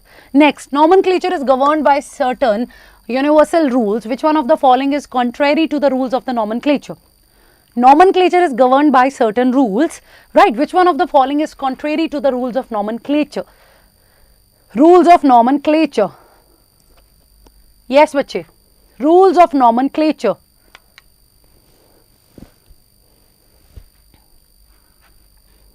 The first word in a biological name represents the genus. Yes. Second is a specific epithet. Yes. The names are written in Latin and are italicized. Yes. When written by hand, the names are to be underlined. Of course, biological names can be written in any language. No. No. We cannot write them in any language. We go for the Latin. Why? Because it is a dead language. Right, no further changes are there in this language, that is why. Next question, the Taq polymerase enzyme is obtained from, the Taq polymerase, the easiest question ever, kids. Do you know the answer of this question? Do you know the answer of this question? If yes, then very good, excellent. If no, then please revise. So Taq, T stands for Thermus aquaticus, T stands for Thermus aquaticus, T stands for Thermus aquaticus. Right, it is an archaebacteria. And why are we taking the polymerase from it? Because it can withstand the high temperature that we need in the polymerase chain reaction. Next question, which of the following statement is not true for the cancer cells in the relation to mutations? Which of the following statement is not true for the cancer cell in relation to mutation? Right, and guys, as I said, this session is very important, NEET replica paper. Please go for it. Do like this video, right, and click the button that notify me so that you can get the notification of this particular session. This session is going to be important, right? It will be same like the NEET paper. Section A botany, section B zoology, then comes the chemistry, then comes the physics, like that. Okay, and we have to finish it. Okay, Priya, see, this is my best speed here. Priya, I cannot be fast here. If you are finding it too slow, either you can check the recording at 2x or, okay Priya, this is the best speed. This is the best I can do right now. Otherwise, you will not be able to understand my words, na? Again lag, wah. Today lag is playing, hai na?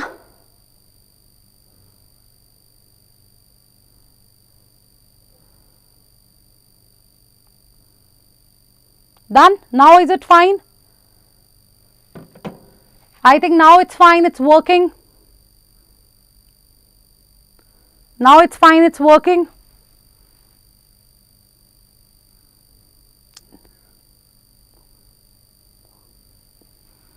Fine now? Okay, fine. Now focus. See, in between lag is coming to check whether you are serious or not, whether you are sincere or not, right? So ignore the lag. Lag is just like the disturbance. Right? Arre, listen to me. Lag is just like Wassim Sir. He disturbs our session. He came to my session. He used to disturb us, na? So lag is just like Wassim Sir. Lag is not coming. Wassim Sir is coming. Hai na? Wassim Sir is coming to disturb us. He is the one. So what is lag? Wassim sir. What is lag? Wassim sir. है ना? Now some of you will be like, don't say anything to our Wassim sir. Oh, bus, please. हाँ. So who's lag? Who's lag? Wassim sir. Who's lag? Wassim sir. And who supports the lag? Another lag, HSP sir. ठीक है? Who supports the lag? HSP sir. He's another lag. Chalo, now focus here. Which of the following statement is not true for the cancer cell in relation to mutations? Mutations, sudden changes, they destroy the telomerase inhibitor. Okay, it's a correct statement, right? Because in the cancer, telomerase will be activated. So, telomerase will be inhibited, right? So, what is going to happen here? Chromosome ends will not destroy, they will keep on growing. Mutations inactivate the cell control, of course, yes. It inhibits the production of telomerase, of course, it is not right. Mutation is in proto-oncogenes, they accelerate the cell cycle. So here the correct answer is third, because this statement is what? This statement is incorrect, and here in the question they are just asking the incorrect statement, so that is why it is the answer. So you can say that in mutation, when there is the cancer, in mutation, what has happened? The telomerase production is inhibited. Telomerase production is inhibited. Are you getting my point? Are you getting my point? So, bache, what are oncogenes? Oncogenes are the cancer causing genes. What are oncogenes? They are the cancer causing genes. What are oncogenes? They are the cancer causing genes, guys. And when you use the word proto-oncogenes, so it means the genes that are having the capability that they can become cancerous in near future because of mutation. They can become cancerous in near future because of mutation. That is the meaning of proto-oncogene. Right? Proto-oncogene. Now, the next question, fertilization in human is practically feasible only if. Bache Tejaswini, if you are so scared, you just need to remember one thing, you know a lot, and that is what you need to execute in the exam. That's all. Right? Haan, dekha? I like that student. Ma'am, again Wassim sir came. Hai na? Lag is again coming. Lag will go in a while. Don't worry about that. Lag is here to disturb us. It is here to distract us. I know it breaks the session flow, but theek hai na yaar. From last so many days we are supporting you and you didn't find any such thing, right? So today, please support us today. Okay? Okay? And let's make the number 1000 plus, please. Share the video with your other friends. Let's make it 1000 plus. Okay, so now fertilization in human is practically feasible only if the ovum and sperms are transported simultaneously to ampullary isthmic junction of the fallopian tube. Ovum and sperms are transported simultaneously to the ampullary isthmic junction of the cervix. The sperms are transported into cervix within 48 hours of release of ovum in uterus. The sperms are transported into vagina just after the release of ovum. See, these two options. See, these two options, they just look same if you don't read them properly. Here they are asking for the ampullary isthmic junction of fallopian tube, and here the cervix. So obviously it is fallopian tube. That is how you need to read the, that is why we always emphasize, right, that you should read the statement carefully. You should read that particular statement properly. Then you need to answer the questions. Okay, right? So following are two statements regarding the origin of life. 1, 2. Which one is correct? Which one is correct? Ampulla is the place, but as per the option Vishnu, ampullary isthmic junction is correct. It is correct. So, the earliest organism that appeared on earth were non-green and presumably anaerobes. The first autotrophic organism were the chemotroph that never released oxygen. Now, the first point, the earliest organism that appeared on earth were non-green and anaerobes. Anaerobes means they do not need oxygen, and obviously initially the conditions were like that. Plus they were non-green, yes they were. First autotrophic organism were chemoautotrophs, yes, because at that time chemicals used to be there on the planet. So they started using that chemicals to liberate the energy. So here both the statements are correct, bache. Both the statements are correct. Next question, microtubules are the constituents of. Microtubules are the constituents of. Microtubules, they are the constituents of. Bache, I have already made a video on plant physiology. You can use that video, you can check that video, obviously it will help you out, right? For molecular basis of inheritance, whatever I have covered in the diagram based session, you can go for it, okay? So, microtubules are the constituents of, yes, microtubules. So, it is present in spindle fiber, centriole, cilia, yes, but it is not there in chromatin. Centrosome, centriole is there. So, of course, the correct answer is this. Okay, microtubules, the cytoskeletal element made up of tubulin protein. Which tubulin protein? Alpha, beta, alpha, beta. So, their protofilaments will join and then they will form that complete part. Okay. So, in which of the following all three are macronutrients? You have to tell about the macronutrients. You have to tell about the macronutrients. Yes, bache, you have to tell about the macronutrients.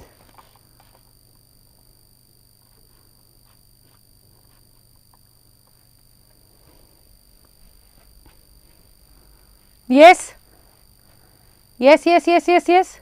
In which of the following all three are macronutrients? So, here the correct answer is third, nitrogen, nickel and phosphorus. Next question, rhizome, tubers and corms, they are excellent methods of sexual reproduction. Autogamy is transfer of pollen from anther of one flower to the stigma of another. Rhizome, tubers and corms, they are excellent methods of sexual reproduction.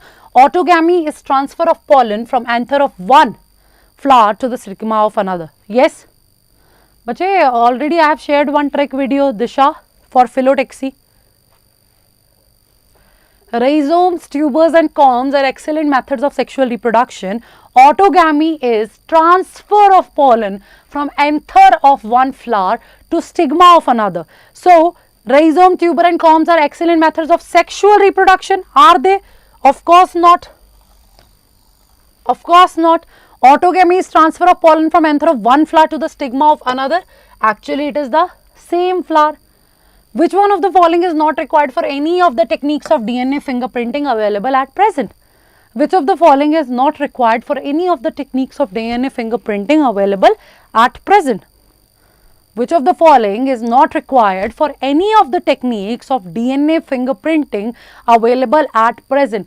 Go for the elimination method. So, in the what?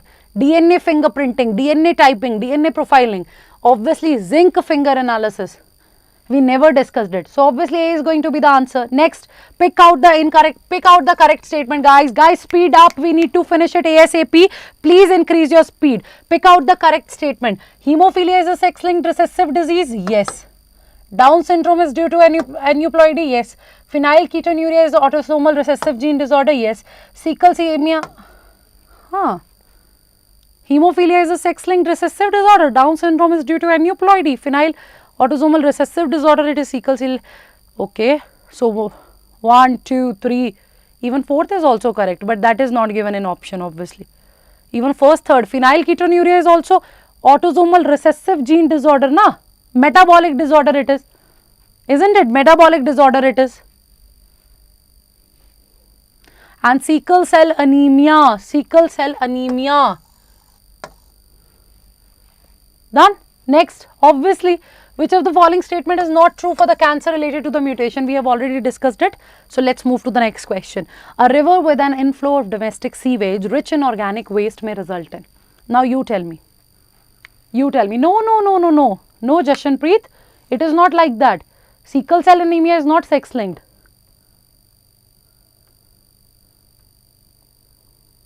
Hemophilia is sex linked.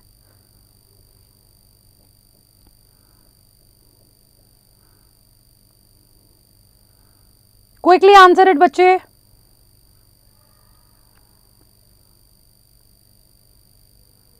Quickly answer it.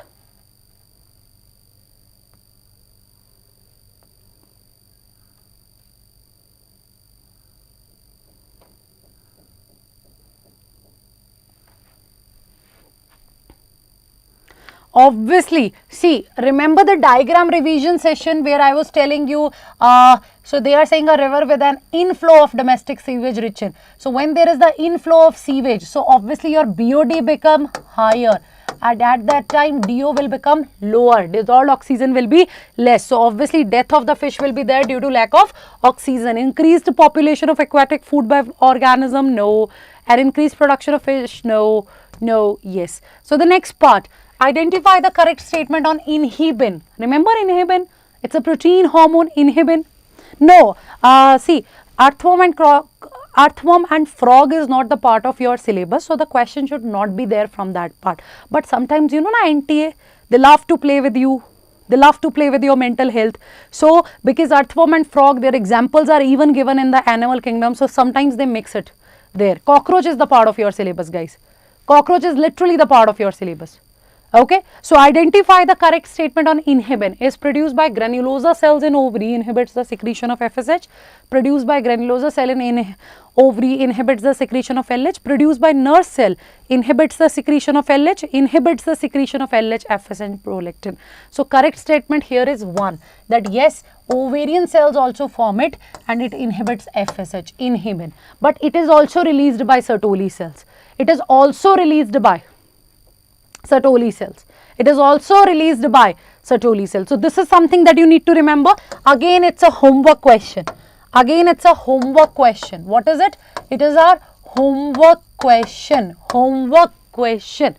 So inhibin is also released by the Sertoli cells. You are going to check the function. So will you? Yes. Will you? Of course.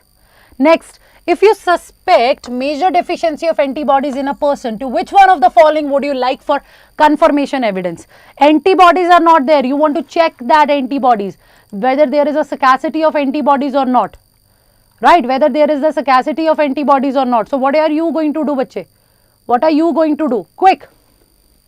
If you suspect major deficiency of antibodies in a person, to which of the following? So, it is going to be the serum globulins, because antibodies are what? They are globulin proteins, Ig. Ig means immunoglobulin. So read the words carefully, whether it is globulin, albumin, globulin, albumin, globulin, albumin. Next, the oxygen evolved during photosynthesis comes from water molecules. Which one of the following pair of element is involved? I'll give you one trick for this part. I'll give you one trick for this part right now, guys. You want me to give the trick? You want me to give the trick? Option 3 is also correct. Are you talking about this part or this part? Guys, check it again. Yes. So answer this question. Answer this question. You want me to give you the trick? Tell me quickly. Quick. Yes, quick.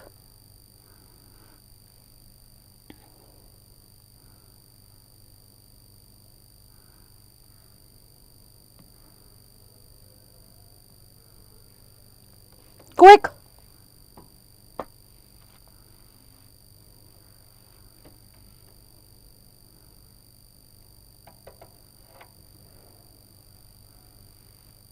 Yes. Done.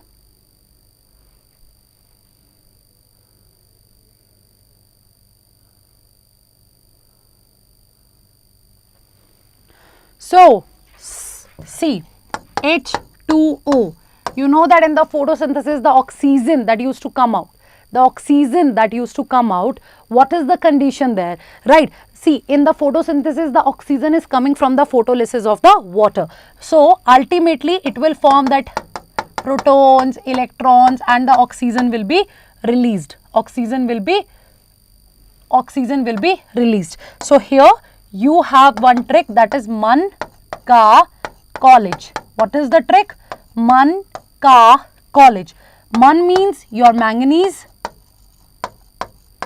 Ka means calcium, Cl means college means Clg. Clg we use now. So college means chlorine. So that is how you have to remember it.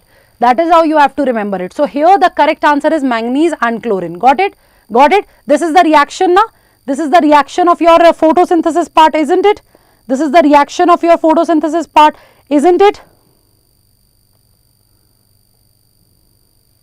Isn't it? Next question. Outbreeding is an important strategy of animal husbandry because outbreeding is an important strategy. Yes, bache? Outbreeding is an important strategy. So tell me about it. Tell me about it.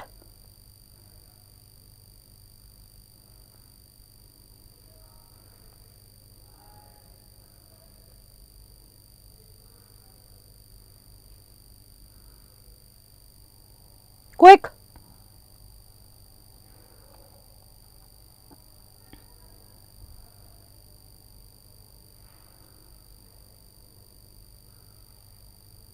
Guys, speed up.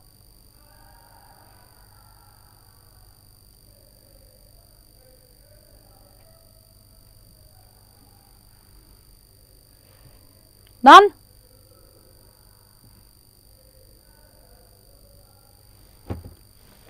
So here, outbreeding, you know that inbreeding will result in inbreeding depression. I think you all are well aware of it. Inbreeding results in inbreeding depression, right? Inbreeding results in inbreeding depression, of course. So how can we overcome that? By outcrossing. Outcrossing is basically a type of outbreeding. Okay, so what is inbreeding depression? When the fertility and the productivity is decreased. Now, identify the correct order of organization of genetic material from largest to smallest. Now, here you people need to focus. From largest to smallest. Bache, from largest to smallest. Right? From, bache, might be in that question, it is marked incorrectly. It's okay, there is no need to spam. You know the answer, that is fine. Bache, what happened to board? What is the issue? Done?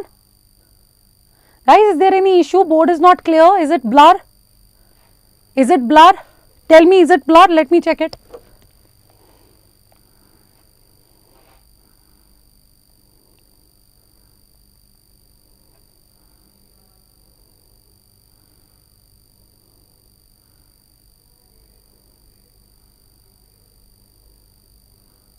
Yes?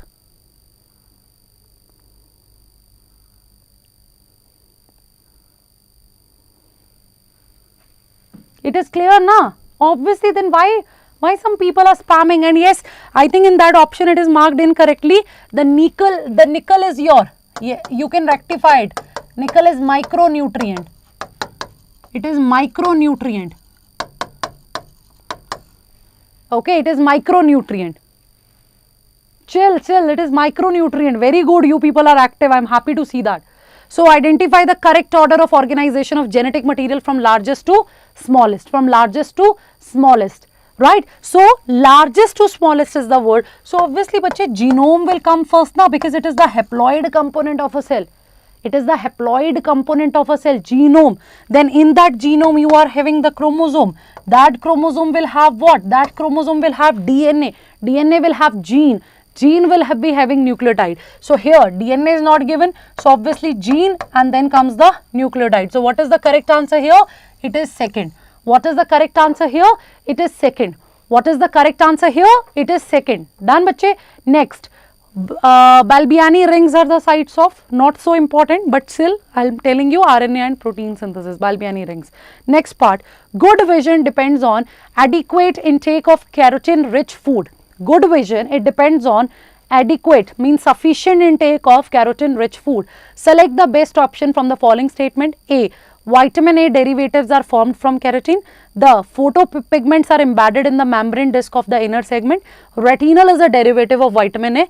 Retinal is a light absorbing part of all the visual photopigments. Now tell me.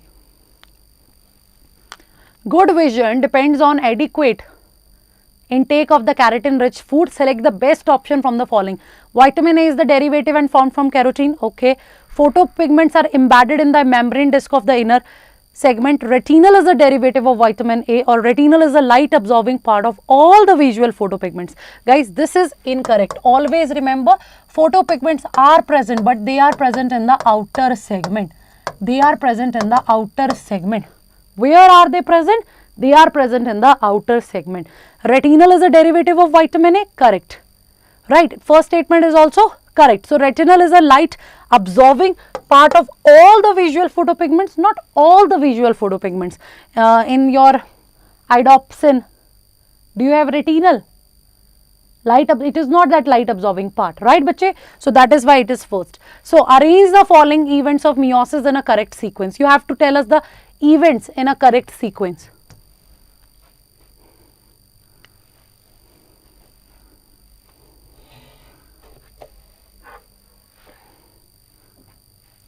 Arrange the following events of meiosis in correct sequence. In correct sequence, you have to arrange it. Array.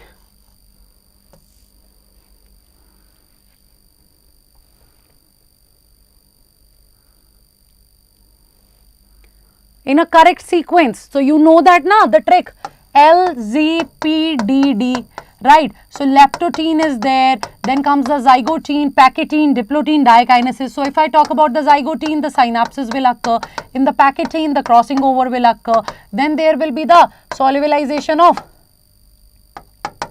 synaptonemal complex. Then there will be the terminalization of chiasmata. So, obviously, the first is going to be the B, then it is going to be the C, right. And when it comes to the disappearance of nucleolus, so it should be first, right. It should be first nucleolus, isn't it? Isn't it? And then comes the B is there, A is there, D is there, B is there. Firstly, obviously, here it should be third. Yes, it should be third. So, synapses, crossing over, terminalization of chiasmata, disappearance of nucleolus. It is later on. Even the nucleolus will not be appeared. Right, bache? So, next, human urine is usually acidic because human urine is usually acidic. Why? Human urine is usually acidic.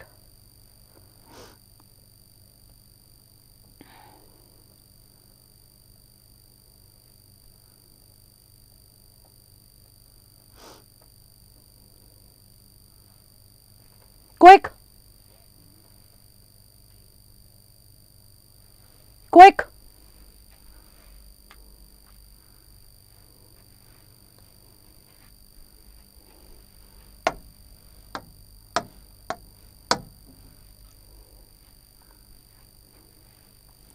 Human urine is usually acidic because hydrogen ions are actively secreted into the filtrate. Yes.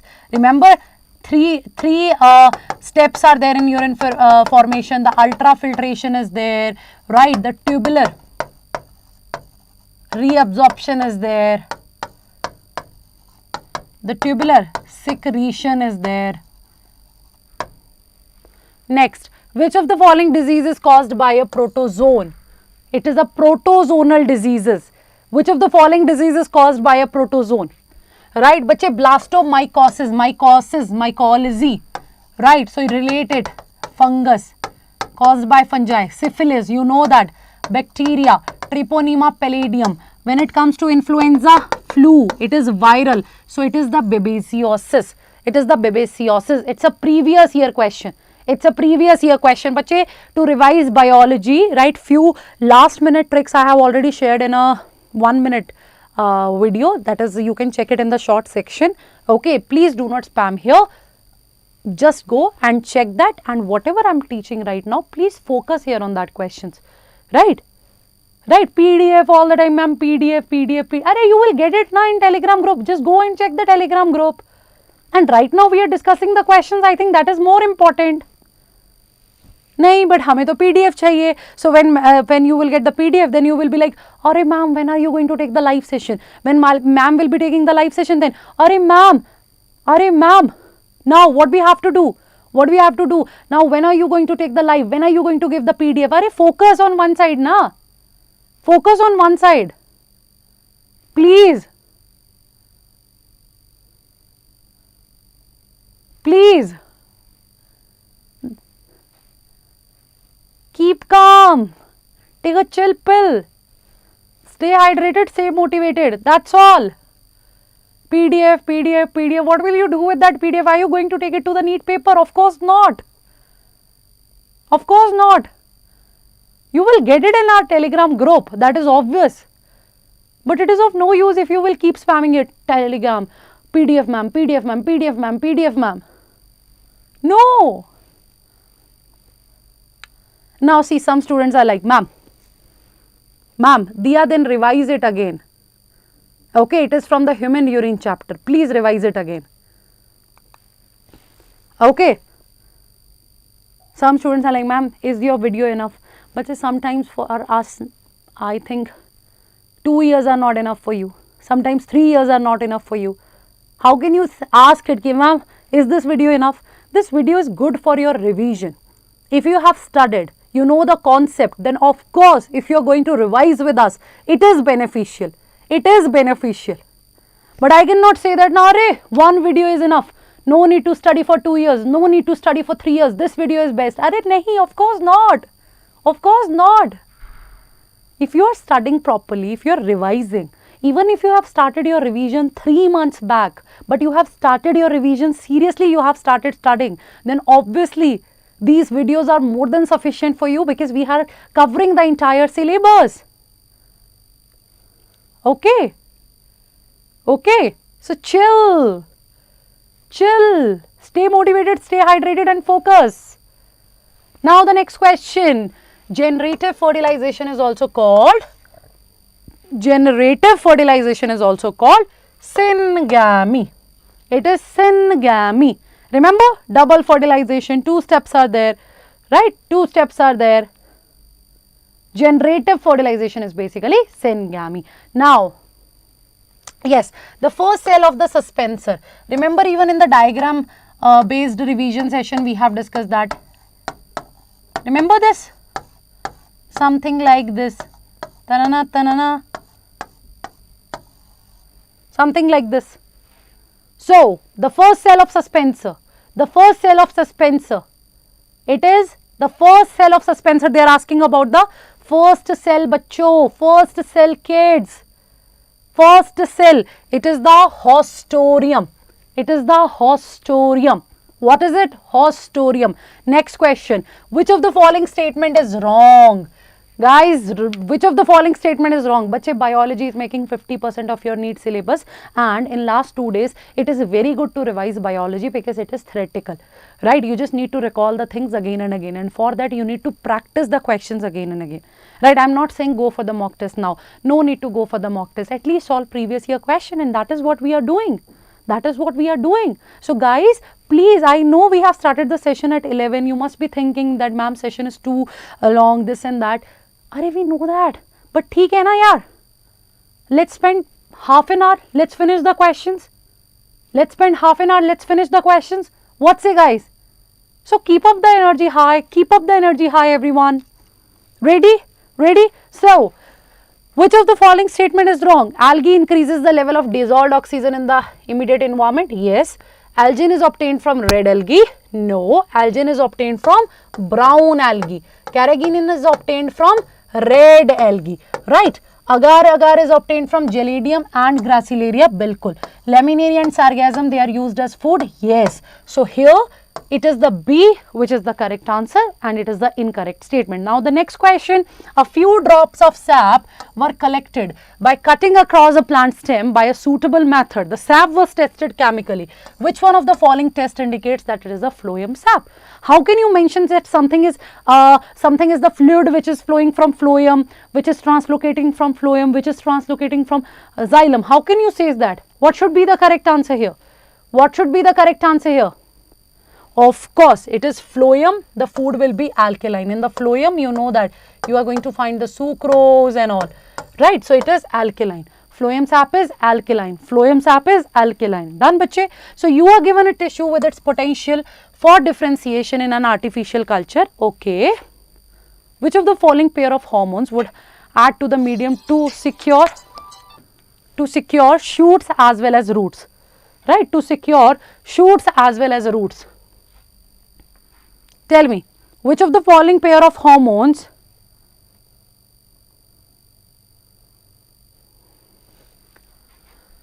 would you add to the medium to secure shoots as well as roots? Shoots and roots. So, of course, it is going to be auxin and cytokinin. Auxin and cytokinin. Done? Next. Which one of the following is not correct? Which one of the following is not correct? Which one of the following is not correct? Offspring produced by asexual reproduction are called clone. Copic, motile asexual reproductive structures are called zoospore. In potato, banana and ginger, the plantlet arise from internodes present in the modified stem. Okay, water hyacinth growing in the standing water drain. See, in potato, banana and ginger, the plantlets, they are going to arise from nodes. It should be nodes. And here, water hyacinth, do you remember Ecornia, the terror of Bengal, right? It vegetatively propagate with the help of its offset, right? With the help of its offset, it vegetatively propagate. Remember? Remember, so it can drain out all the oxygen. It can use all the oxygen from the water. So the aquatic organisms, they will die. Now, done. So next question, a true breeding plant is, what is a true breeding plant? True breeding plant means pure lines, means homozygous, homozygous for a trait, right? So they are homozygous for a trait and they will produce the offsprings of same kind. Next question, which of the following rRNAs, ribosomal RNAs, they act as structural RNA as well as ribozyme in bacteria? Which of the following is acting as a structural RNA, means it is making that ribosome part, plus bache, it is acting like a ribozyme in bacteria. Do you know what is ribozyme? When RNA acts as an enzyme, when RNA acts as an enzyme, right, when RNA acts as an enzyme.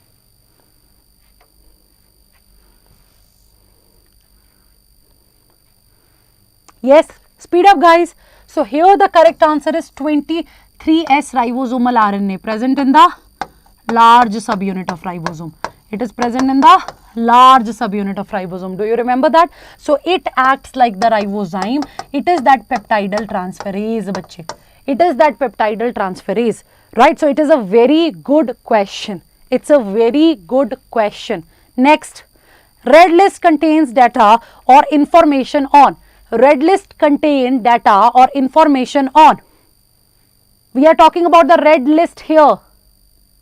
We are talking about the red list here. So, red list will have the information of threatened species out of the following. Okay, the next question. Carbohydrate digestion mainly take place in small intestine. Reason, the pancreatic juice contains the enzyme lactase. Carbohydrate digestion mainly takes place in small intestine. Pancreatic juice contains the enzyme lactase. So, what should be the correct answer here? What should be the correct answer here?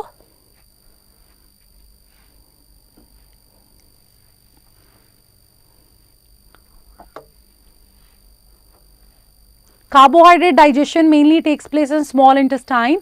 So, pancreatic juice contains the enzyme lactase. Carbohydrate digestion mainly, obviously, pancreatic juice contains the enzyme lactase. Of course not, because lactase is present in small intestine, means small intestinal juices, means in succus entericus. Next, which of the following is correctly matched for the product produced by them?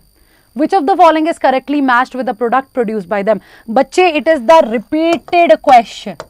Repeated question from microbes in human welfare. For sure, you people will get a question from this part. 110% you guys are going to get a question from this part. Okay, okay. So guys, please, right, for another half an hour, let's be focused. I'll finish the session at 5. Okay, for another, you can say that another 25 minutes, right? Be focused for another 25 minutes. Be focused for another 25 minutes. So, what should be the penicillium acetic acid? No. We are going to get the penicillin. Saccharomyces cerevisiae ethanol? Yes. Acetobacter aceti, acetic acid. Methanobacterium. So, methanobacterium, methanogens, methane gas will be produced. So, here the correct answer is going to be second. Next question, the life cycle of ectocarpus and fucus respectively are. The life cycle, they both are exceptions, bache. Ectocarpus and fucus, they both are exception. Right, it is going to be there in your NEET 2023. It is going to be there in your NEET 2023. Ectocarpus and fucus, ectocarpus and fucus. Tell me, so when it comes to the ectocarpus, always remember it's an algae, but here the life cycle is haplodiplontic. haplodiplontic, and when it comes to the fucus, it is going to be diplontic. It is going to be diplontic, right? Next question, which of the following options best represents the enzyme composition of pancreatic juice? Which of the following option best represents the enzyme composition of pancreatic juice? Enzyme composition of pancreatic juice, bacche, quick. Guys, if you are the serious NEET aspirants, please answer the question. Please utilize this time wisely. Please utilize this time wisely. Pancreatic juices. You know that pancreatic juices are known as what? They are known as complete digestive juices. They are known as what? They are known as complete digestive juices. Isn't it? Isn't it? So here what will you get? Just look at the option: lipase, amylase, trypsinogen, procarboxypeptidase. Yes. And when it comes to the lipase, pancreatic lipase is known as steapsin. Pancreatic amylase is known as amylopsin. Okay, these two are the proteases. One more is there, chymotrypsinogen. Next, if there are 9 bases in an RNA, okay, they are going to code for 333 amino acid, you know na? 3 bases are making 1 codon. Codon is triplet. Codon is triplet. So 333. So 999 bases, they are making 333 amino acid, and the base at position 901 is deleted such that the length of RNA becomes 998 bases. How many codes will be altered? Yes. How many codes will be altered? So they are saying at 901 this base will be deleted. This base will be deleted. But it is very easy. See, you know that 3 bases are going to make 1 amino acid. Let's say this is making methionine, this is making phenylalanine. Right, right. Now 999 bases are there. So it is going to form 3. So it is going to form 333 amino acid. We know it very well.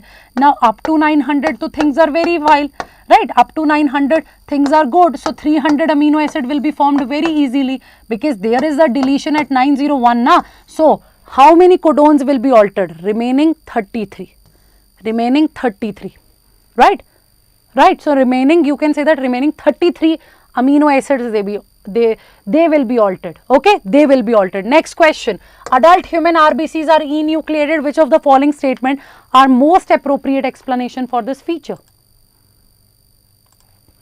Adult human RBCs are enucleated. They are without nucleus.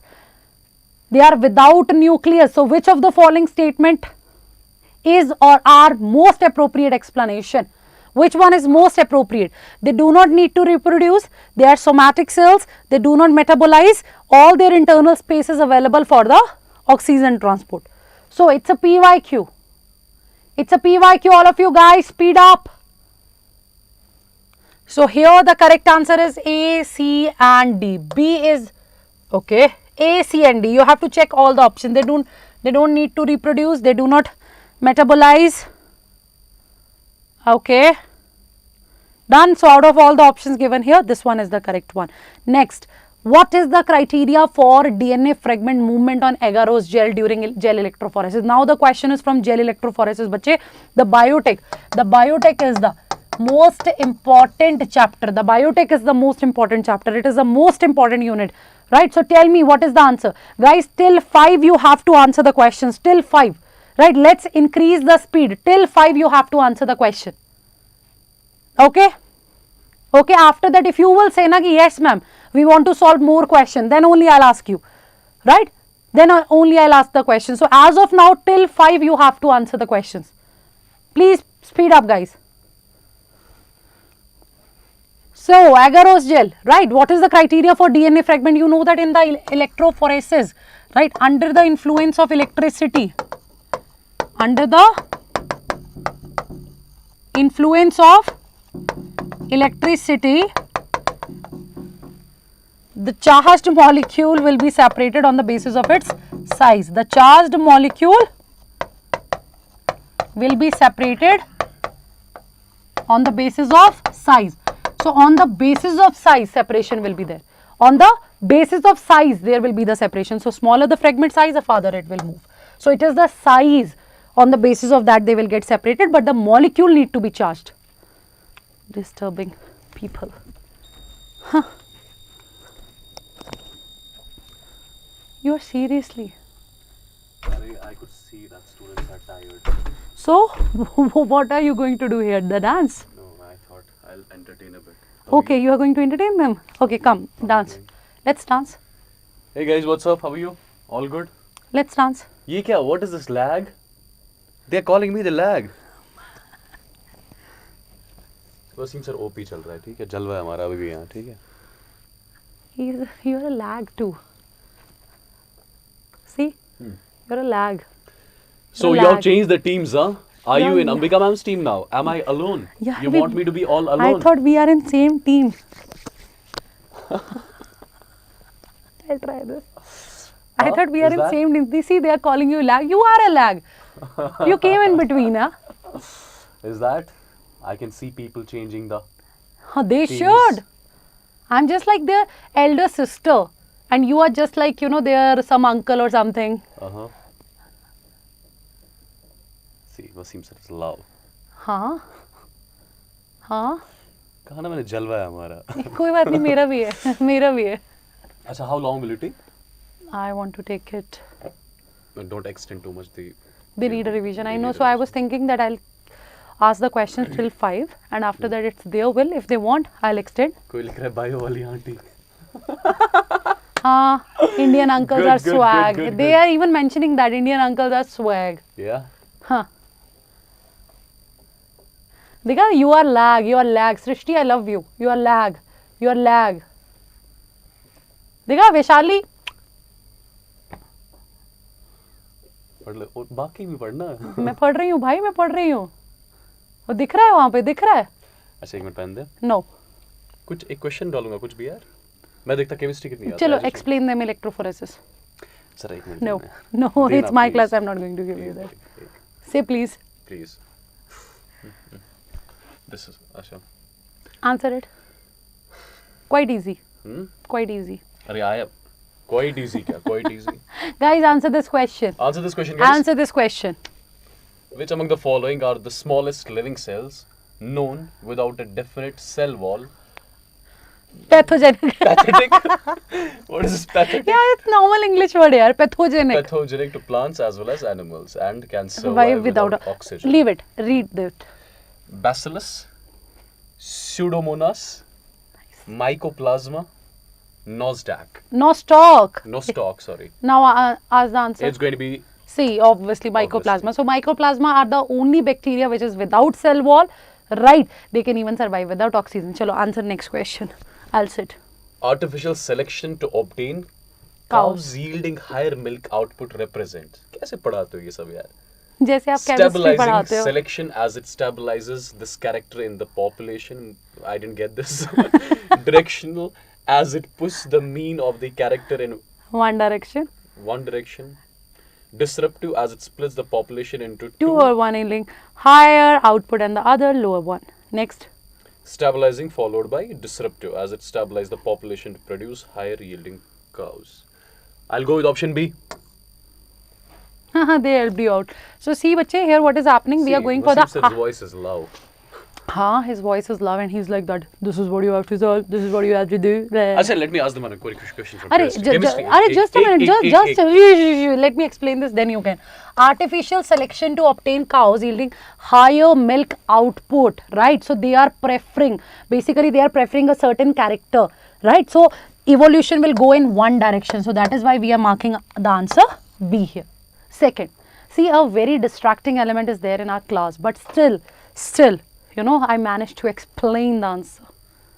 Okay. Ask something from biomolecules. Arey nahi.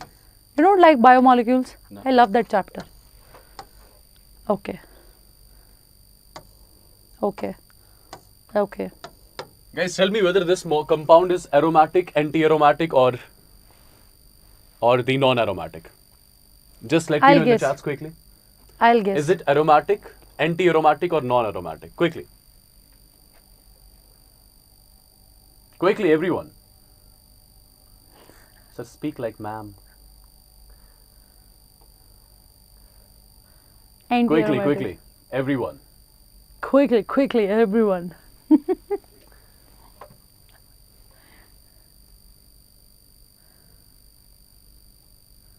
Non-anti. So I can see majority is coming up with anti-aromatic. Yes. Aromatic. Guys, listen. Listen now.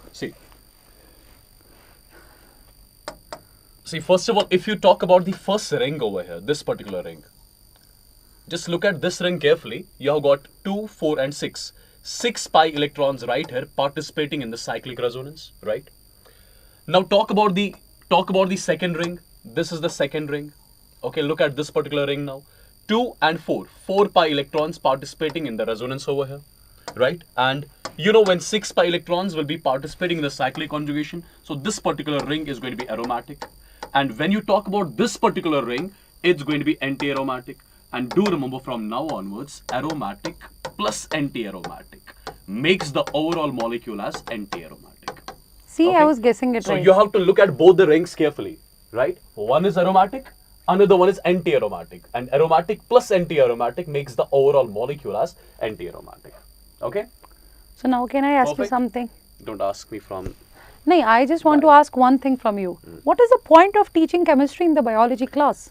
It's been long. You have been I taking know. biology from 2.5 hours. Right? No. Huh. What are you talking? And they are sitting like... No, from I just 11. started, I think, 1 hour or Thak one gaye and a honge na. half I hour thought to back. entertain them like with some chemistry. No, you should physics entertain them. Now questions. you answer biology question. That will be the best entertainment ever. Using Hund's rule.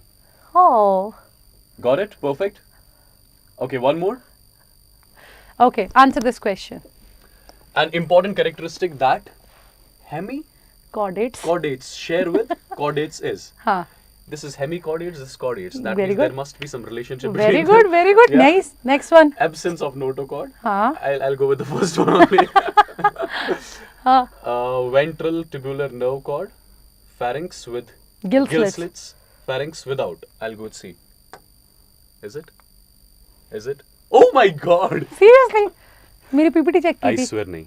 I such swear में? nahi. Seriously. So guys, you know that when it comes to the chordates, right, they are having 4 basic characters. Presence of notochord is there, presence of dorsal hollow nerve cord is there, presence of pharyngeal gill slits, presence of post-anal tail. So hemichordates are basically the connecting link in between the non-chordates and chordates. So hemichordates, they are also having the pharynx with gill slit. It is a common character to both, right? Right? Perfect. Moving ahead. Huh? One bio, one chemistry, huh? ठीक है? Okay, ठीक है, now your turn. Now my turn. Okay. Now my turn.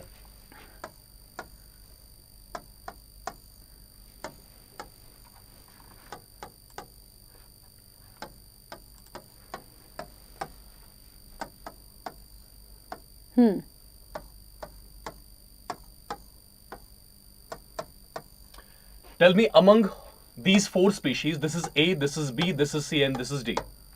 Where do you see the positive charge maximum stable? Where do you see the positive charge maximum stable among all these 4 options? What do you think? Quickly. Tukamar. D. Where do you see the positive charge more stable? Quickly.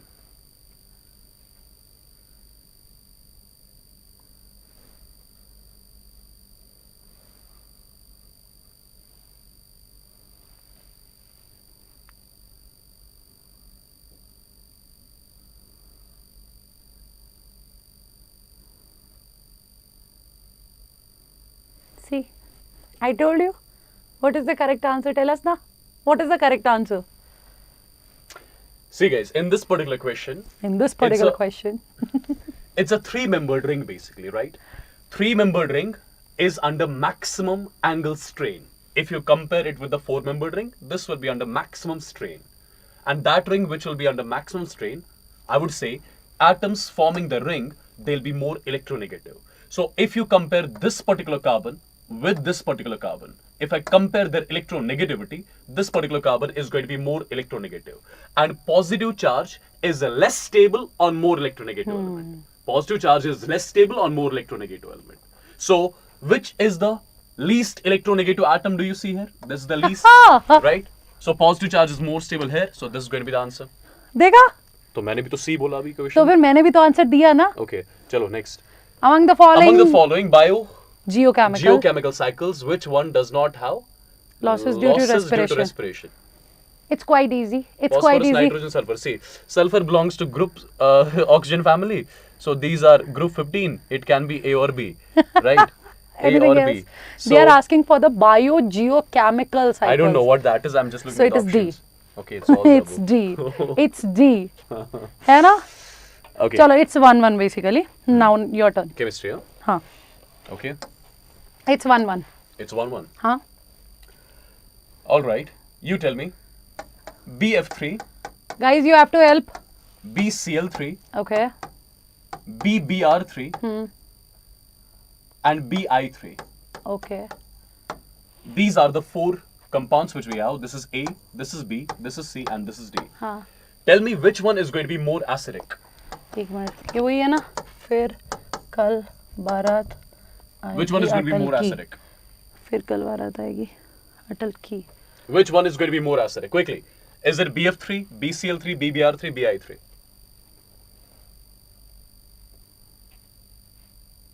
Acidic you are asking, right? Yeah. I mean, arrange them on the basis of their acidic strength. See, that is the mistake which you guys are I doing, know. no? Some are saying I mean, A, some are see, saying D. this I'm not is liking this. That's why I'm coming up with these basic questions wherein you can mess up. कुछ और बोलने वाला.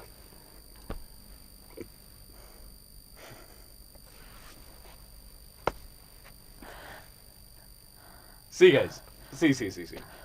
If you talk about BF3, so basically See, I'll go for B वैसे. You'll go for B, huh? हाँ. So this is Ambika. Okay. Okay. If you talk about BF3 in particular, fluorine, every fluorine over here, it has got 3 lone pairs. Yes, every that I fluorine. know. And I'll just consider one fluorine, right? Normally, what do we observe? What do we observe normally? I mean, a layman, he thinks like what Ambika ma'am thinks. Okay.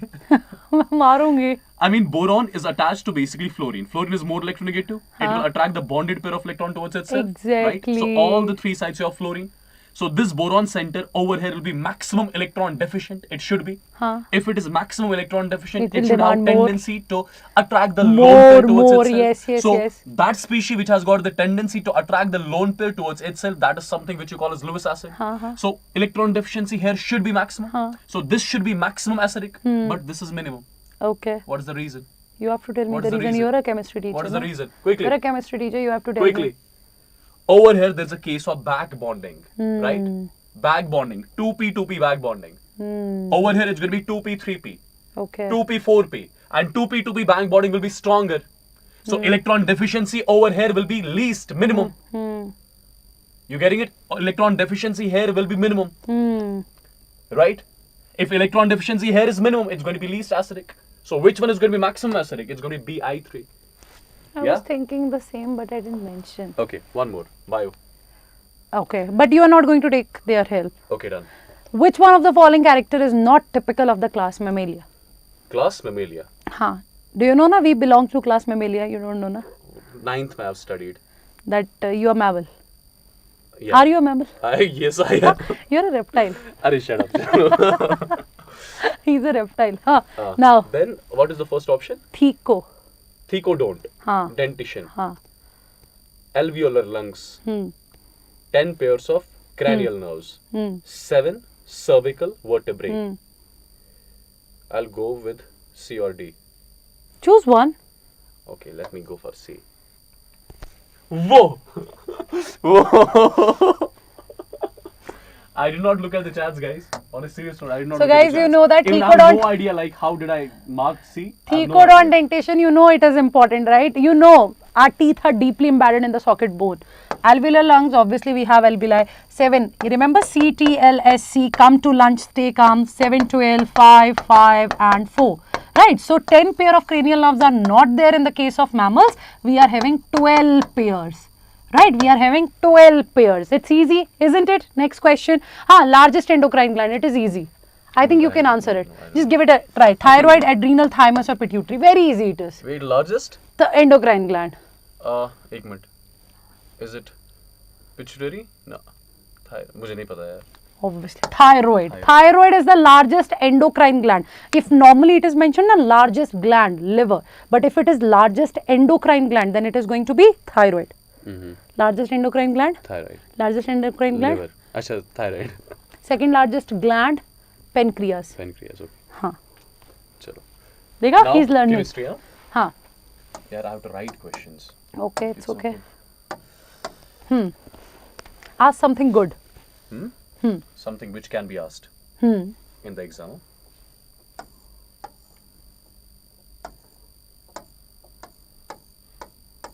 Ambika ma'am won't get it. It is Exactly. psi square That I know. versus r. Okay, psi square versus r. Guys, please help. बच्चे, nickel is a micronutrient. By looking at this particular graph between psi square versus r, you need to tell me for which particular orbital this will be. First of all, let me check which particular orbital this is. 1, 2, 3. So it should be 5p. It can be 4p. It can be 4s.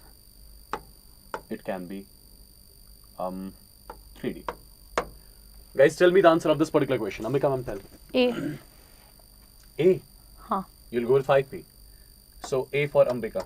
No, I'm just trying. No, No, you no, gave no, it. I'm just trying. Guys, please help. Please What do you help. think about this question? Quickly. Please help.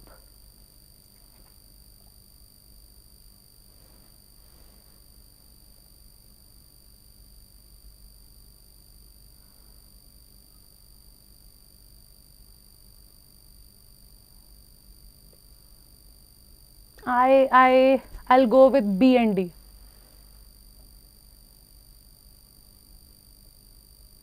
Guys, please help. Yes, some of them are saying C, some are saying B, some are saying A. That's What's why the confusion? I'm giving some good questions. No, I mean they have to think then answer. हाँ, मतलब even you're not helping me, यार. Please. HSP sir, B. I'll go with B. I'll go with B. I'll go with B. I'll go Was with B. HSP sir in the chats? I think he is there. I'll go with B. If HSP sir is saying B, I'm going with B. B. Okay, let me show it to you. First of all, the graph is starting from the bottom. So since we are plotting psi square versus r graph, and that particular graph which starts from the bottom, just to remember, that graph which starts from bottom is for P first of all, number one. Now how many nodes are there? 1, 2 and 3. Node where psi square value is 0. Okay. So 3 nodes. How do we calculate total number of nodes? N minus 1. So n minus 1 is equal to 3. So n value should be 4. So n is 4 and already we have discussed it's a P substitution. देखा. So it's going to be HSP 4P. sir, you have to help me. It's a For P. the first time, It's please 4P, help okay? me. Please help me. Now the next question. Cornea transplantation especially is easy because Because cornea has no relation with blood circulation and immunization. Is that? मतलब seriously? Seriously, सच बोलो? Yo! Oh my you checked God. my PPT, I right? swear on Then how do you know everyone. that? I have no idea. Cornea, I don't you know what is cornea? I know है what ना? is cornea is. It used to get oxygen directly from the surrounding. It has no blood supply. Okay, I'm killing it, no? I'm killing Next. it. Damn. Answer this. Okay. Which Which of of the the- following is incorrect statement? In IUDs, release calcium ions increase sperm motility and fertilizing capacity of sperms.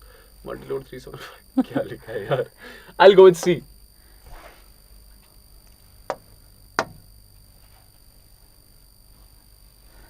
So first of all, what is IUD? It is intrauterine device. Tell me what's the answer first. Let me complete it. Intrauterine device, right? So it is a contraceptive method. So it in IUDs released calcium. Basically, calcium is not there. It is copper. It is copper, right? So obviously, this statement is incorrect. So the correct answer here is 1. And when you talk about multi-load 375, it is a medicated. What is happening here? What is happening? Multi-load 375 is a copper releasing IUD. Okay. Lipis loop is a non-medicated. Yes. LNG20 is a hormone releasing. Yes. So medicated, basically it is the copper releasing IUD. So what is the correct answer that we have here? It is 1. Right? Okay. Ho, ho, ho. Chalo, my turn. Guys, wait here. Wait. Volt is an IUD? No. So basically here the correct answer is 1 and even this statement is incorrect. We have to select the combinations.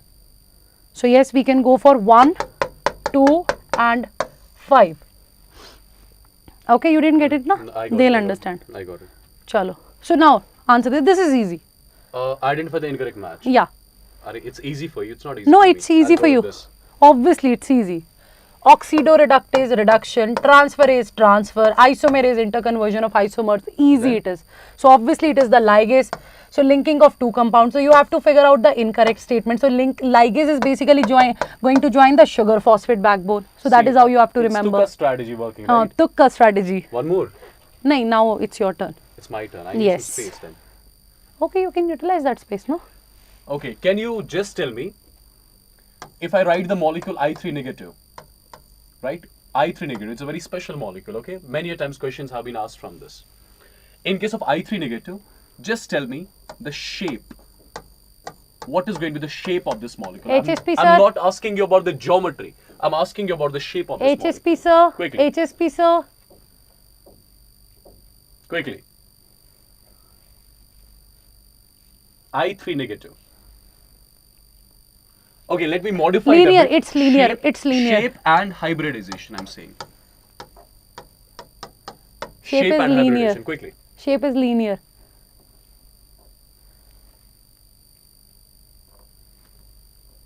Shape and hybridization, both the things I'm asking. HSP Sir. देखो ना.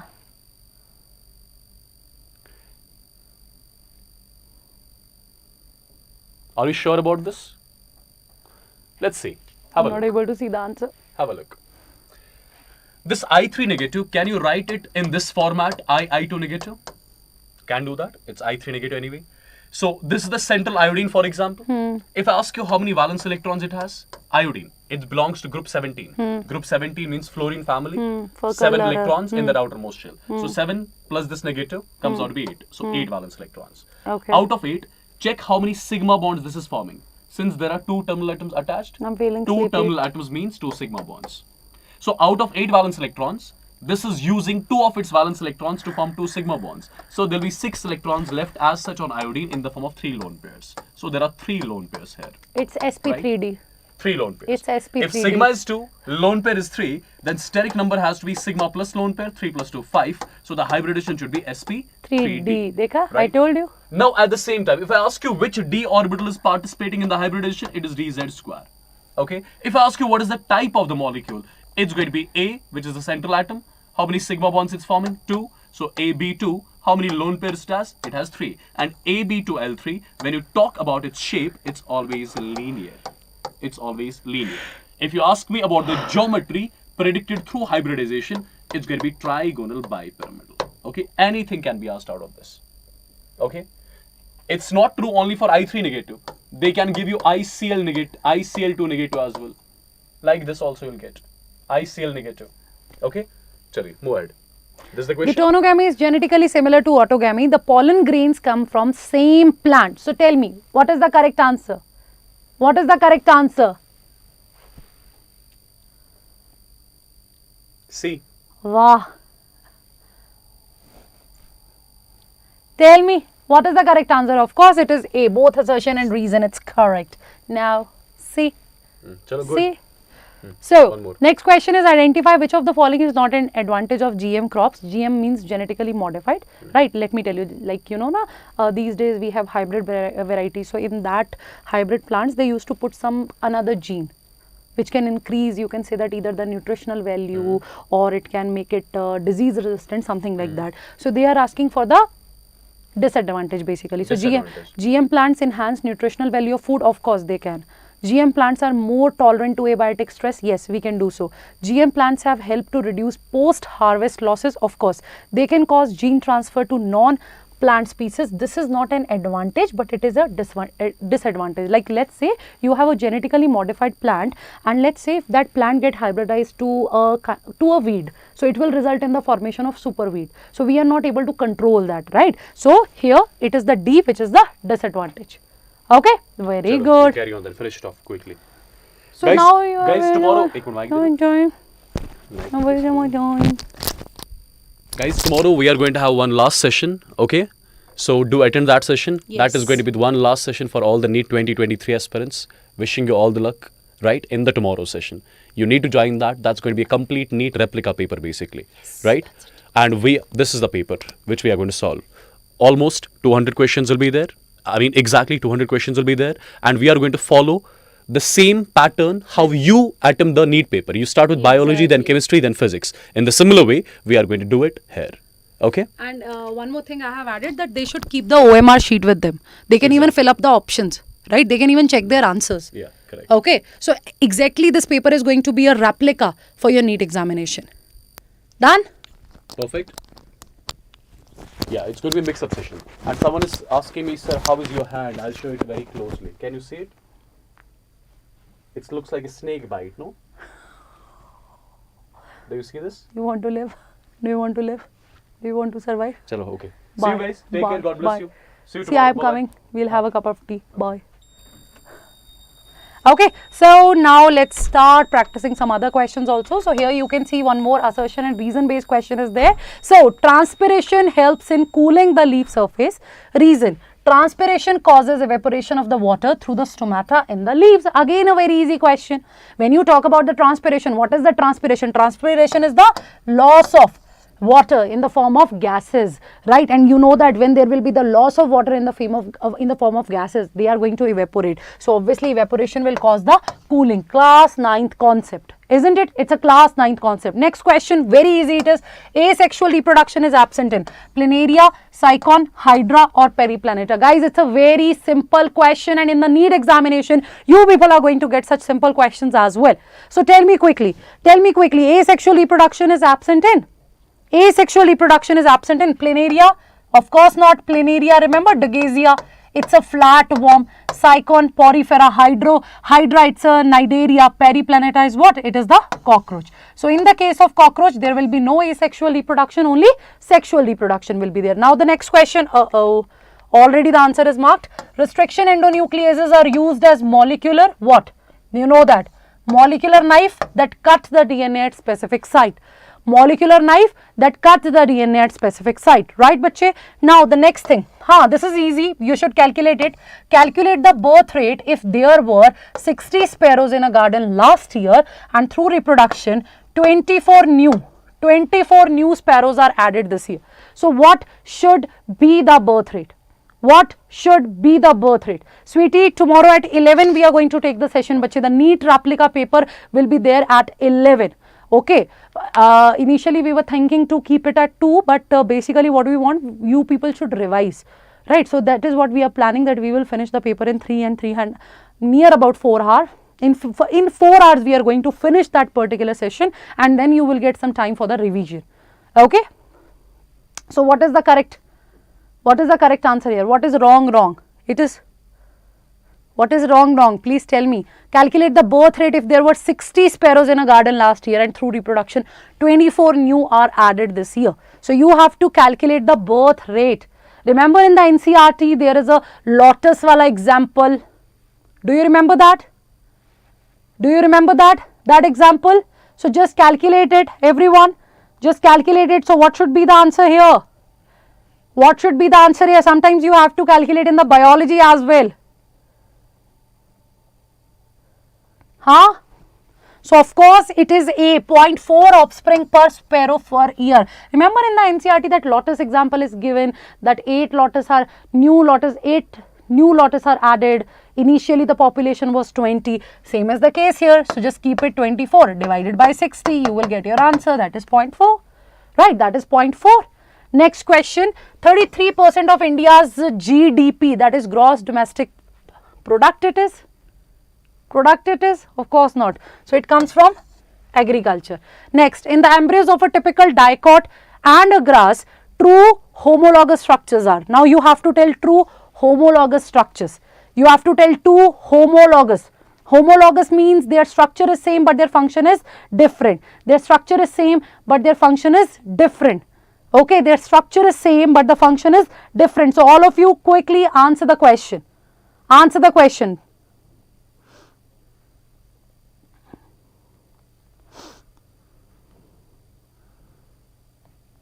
Quick बच्चे, everyone.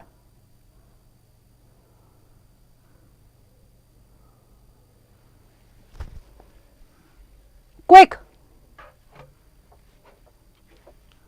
You have to tell the homologous structure in a typical dicot and a grass. See, dicot, you know, grass is a monocot, isn't it? Grass is what? Grass is a monocot. So, if you have to compare, so homologous structure are cotyledon and scutellum, because scutellum is that lateral shield shaped cotyledon in the case of monocots. In the case of monocots it is, right bache? And here it is GDP only, gross domestic product only, right? Next, endodermis of the root has the ability to actively transport ions in one direction only. The root endodermis has a suberin layer.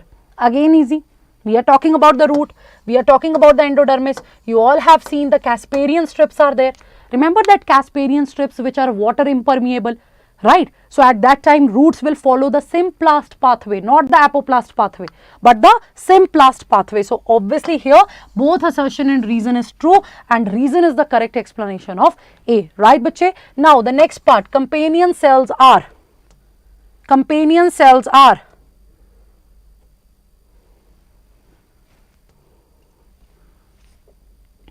yes bache, companion cells are.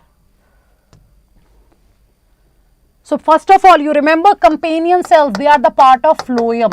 In the phloem, what we used to discuss, we talk about the sieve tube, we talk about the companion cell, right? We even talk about the phloem parenchyma, and then we have the phloem fibers, right? So, when you talk about the sieve tube, so in the case of sieve tube, they do not have the nucleus. It is just like the human RBC, they do not have the nucleus, but it is having the companion cell. So, companion cell is thin parenchymatous and it is nucleated. Thin parenchymatous and it is nucleated. Next, what is protonema? What is protonema? Yes, everyone. What is protonema? Go for it. What is protonema? What is protonema? Is it haploid, diploid, or it is in mosses or in liverworts? Protonema we are talking. Protonema. So, where will we discuss it? In the case of mosses. So, that haploid spore will germinate, it is going to form the protonema. So, protonema is just like the algal filament. It is having that thin filaments, algal filaments. Then there will be the leafy gametophyte. Are you getting my point? So, yes, it is haploid and it is found in the mosses. Clear bache? Clear bache? So, secondary treatment of sewage involves secondary treatment of sewage. In the secondary treatment, you know that secondary is also known as biological treatment. So, what is going to happen in this biological treatment? Anaerobic sludge digestion. No. Biological treatment. So, microbes are used. So, physical removal, no. Anaerobic sludge digestion, okay. Sedimentation to remove smaller and larger, no. Mechanical agitation will be there, coupled with addition of aerobic. So, it will be D. Mechanical agitation will be there, coupled with addition of aerobic microbe, right? So, next, during embryonic development, which of the following is formed first? During embryonic development. Bache, only few questions are left, so I think you all can make it, right? So, quickly answer, bache. Quickly answer. So, during embryonic development, which of the following is formed first? Right, question like this you will get in your final paper. That is why we are saying these are short 90 questions.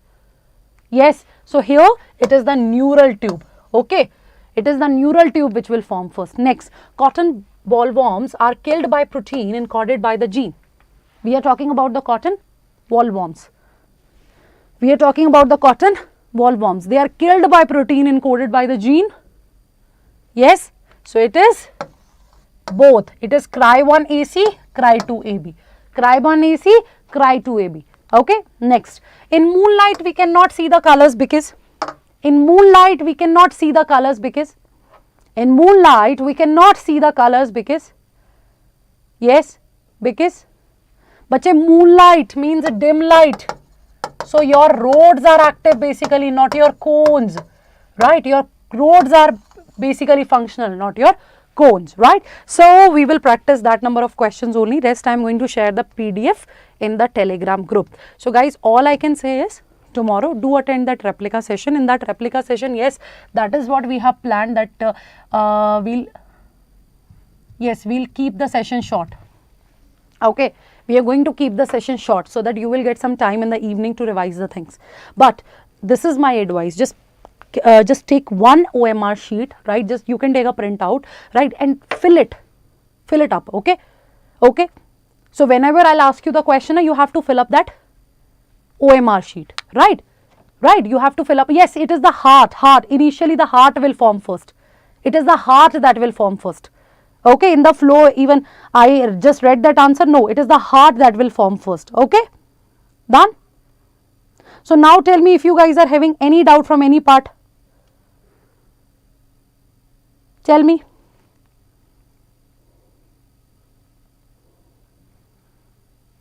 Tell me. Bache, you will get the PDF. What will you do with the PDF? Replica means copy. Copy. Replica, replication. Replica, replication.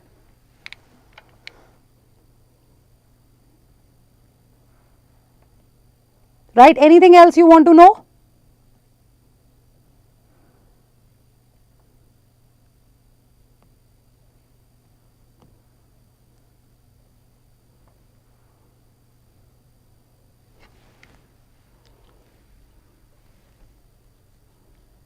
Done? So, keep your OMR sheet with you. Telegram channel, the link is there na bache, you can join that Telegram.